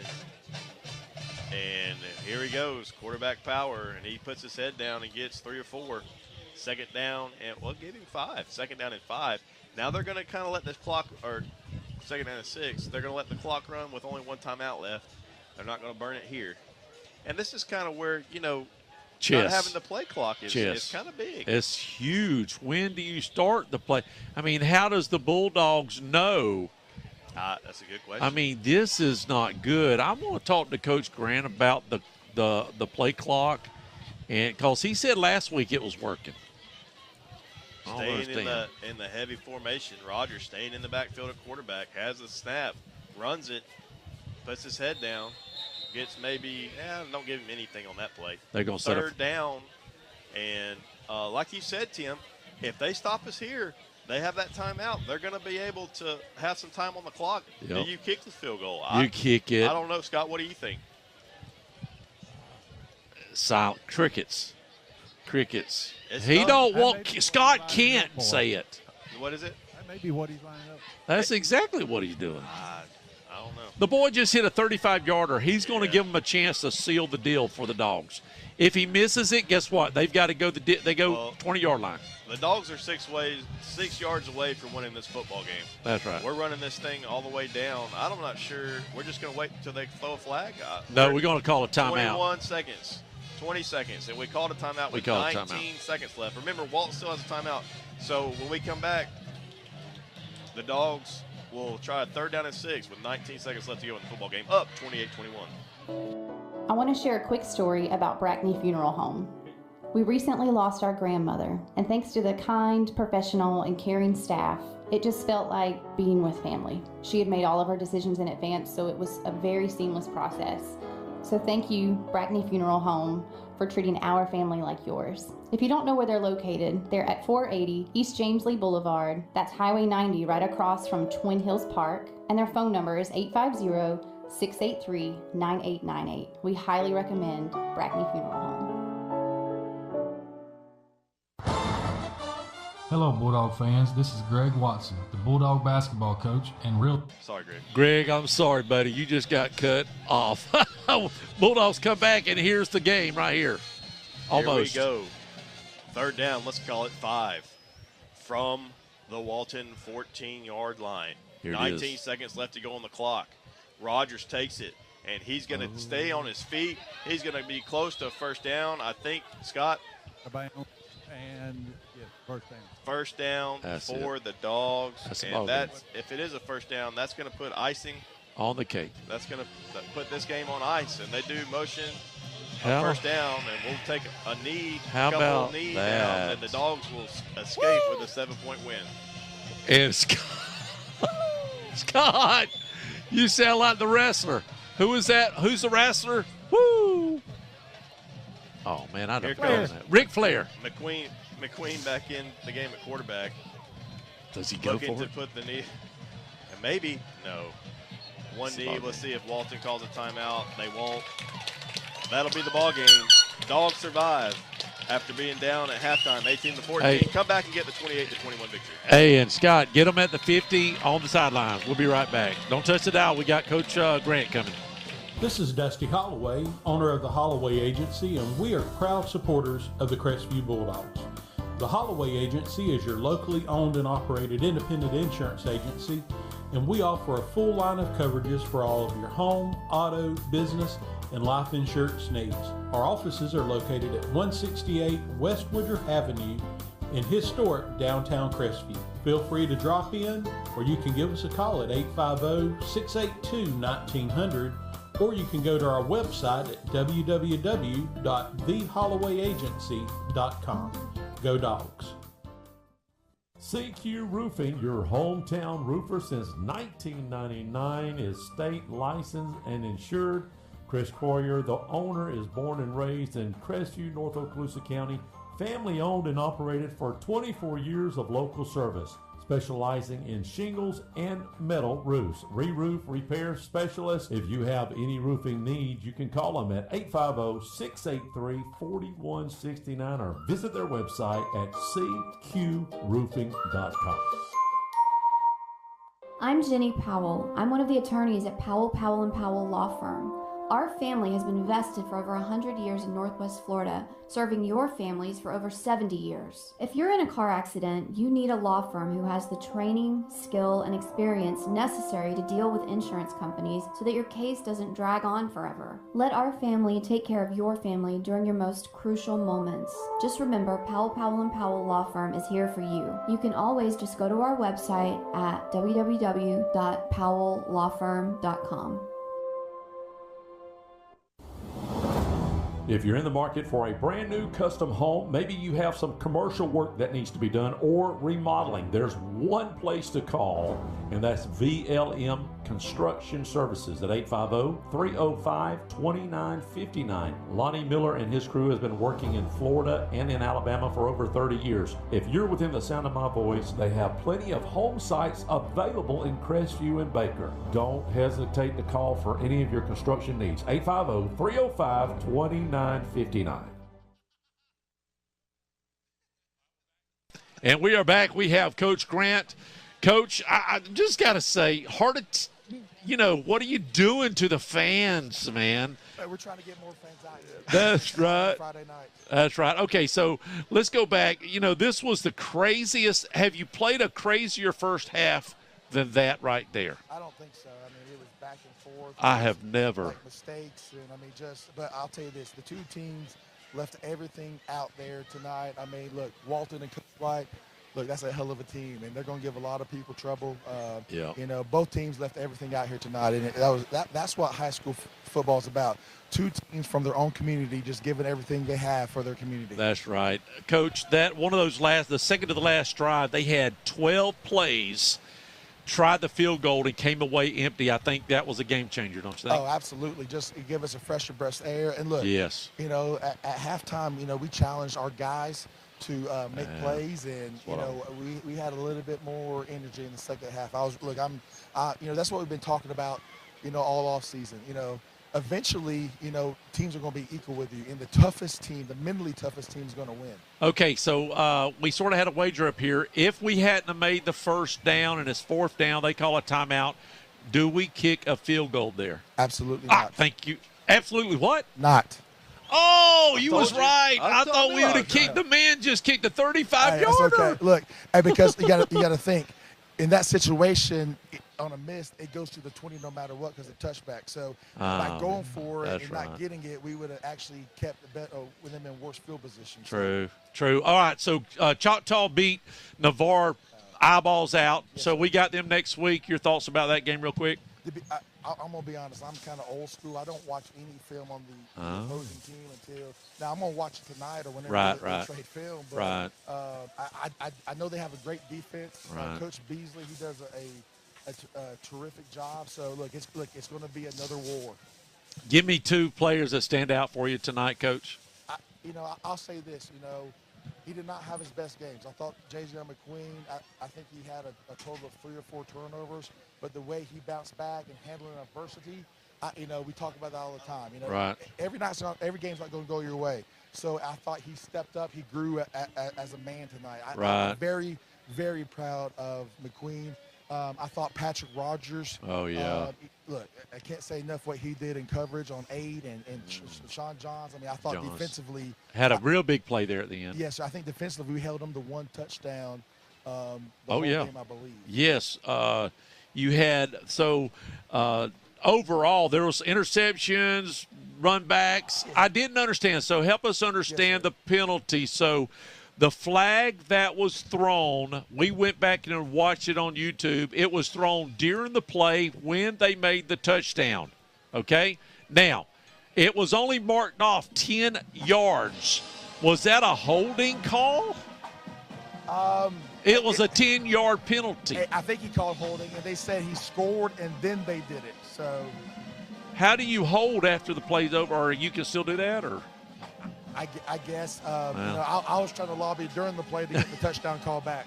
All right. Well, Coach, what a great game. I know you're excited. Going in 2-0 down to Choctaw. Congratulations, Coach. Hey, thank you. Go Dogs. All right, go Dogs.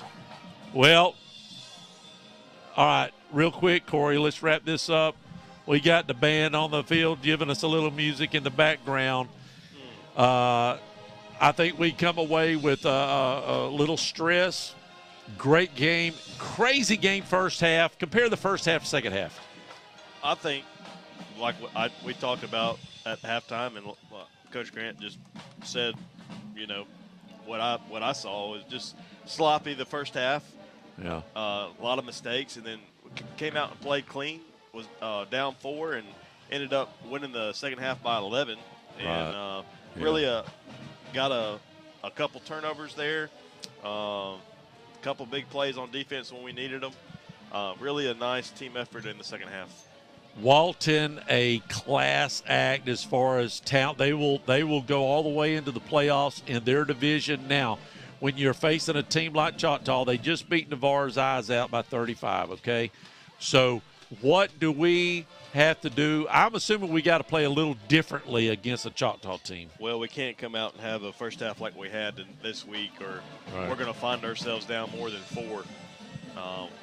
Really going to have to put 4 quarters together next week to have a chance. Right. Well, your final score here is 28-21. I want to go over the scores real quick. Appreciate everybody. So the closest winner was, hold on just one second, is 14 points, and we're going to give it to them. We had everybody in double digits, but the small Mike Stewart is the winner. I'll text you a Desi certificate down at the restaurant to get a free buffet anytime you want to. He had 14. He was the closest. So let's go over some scores real quick. Scammia finally scoring some points, but Niceville's going to win that game 42-21. Pensacola Catholic beat the dog hockey out of Pace 34-6, and it's still going on with a few more minutes left. We have Pace in 3 weeks. That's our first district game. And I feel like, now listen, I know it was a classic, but I feel like we hung a whole lot better than 34-6 against Catholic. I'm just saying. I hope so. I hope so too. Baker finally up on Destin late in the fourth quarter. Brunson maybe can pull it out 26-21 against the Baby Sharks. Fighting Brunsons. Yeah, I wonder if their theme song is Sharks, dun, dun, dun, dun, dun, dun, dun, Sharks. And what is that called? Baby Shark. Is that their theme song? Maybe I can tell you that was played at one of our sporting events that they were part of. They didn't really enjoy that. Bozeman 36, Vernon 3. Your team went down on that. Arnold 47 over Hamilton County to 14. How about Choctaw?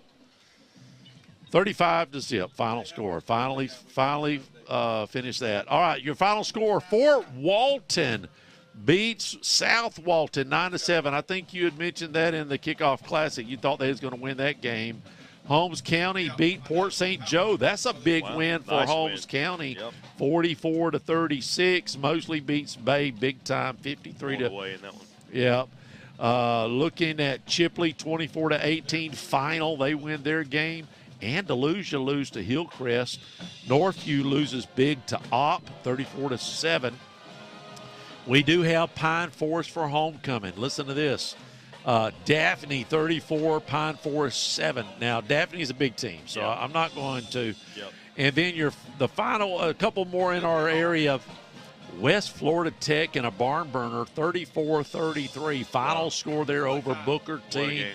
And then Mariana must be the real deal. They beat Walton. Florida State commit. Yes, the running back, right? Yep. 35-0 over Liberty County. How about Jay beating Freeport 34-0? You said Jay's comeback. Jay's on the rise, I think. Jay as is a program. on the rise. And then we didn't talk about it, but yesterday Pensacola played Milton. We did talk about it. I said I thought it was a good opportunity for Pensacola to pick up. Oh, yeah. That's right. And they did. 16-7. Yeah, we went over that one. And they played last night at 7:30. We recorded this 2 nights ago. Well, we were live earlier. Yeah, my bad. that's right. Well, no, I couldn't remember if we had mentioned it.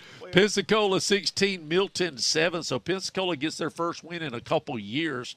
They actually only scored 14 points last year. Now they have 22 points so far in 2 games. So appreciate everybody sending in these scores. Cottondale wins a big one over the Baby Rattlers, 56-14. And that looks like that's all the scores that I've got through all my texts. Your final score here, 28-21. Next week, folks, we go to Choctaw. Climb the stairs on the home side. I don't know what I'm going to do yet. I think we're going to be in the booth. I think it just depends. Just bite the bullet. Just bite the bullet. Then we have Niceville. We are back at home, and then we have a break, and then we have 2 more home games. Pace, first district game, and then Pine Forest for homecoming, and then the rest of them are on the road. So road next Friday night, and then 3 more home games, and that's all for Jack Foster. Appreciate all you guys. We're going to kick it back to the radio. Y'all have a great Labor Day weekend. We'll see you next week down in Choctaw here on WAZ 104.7.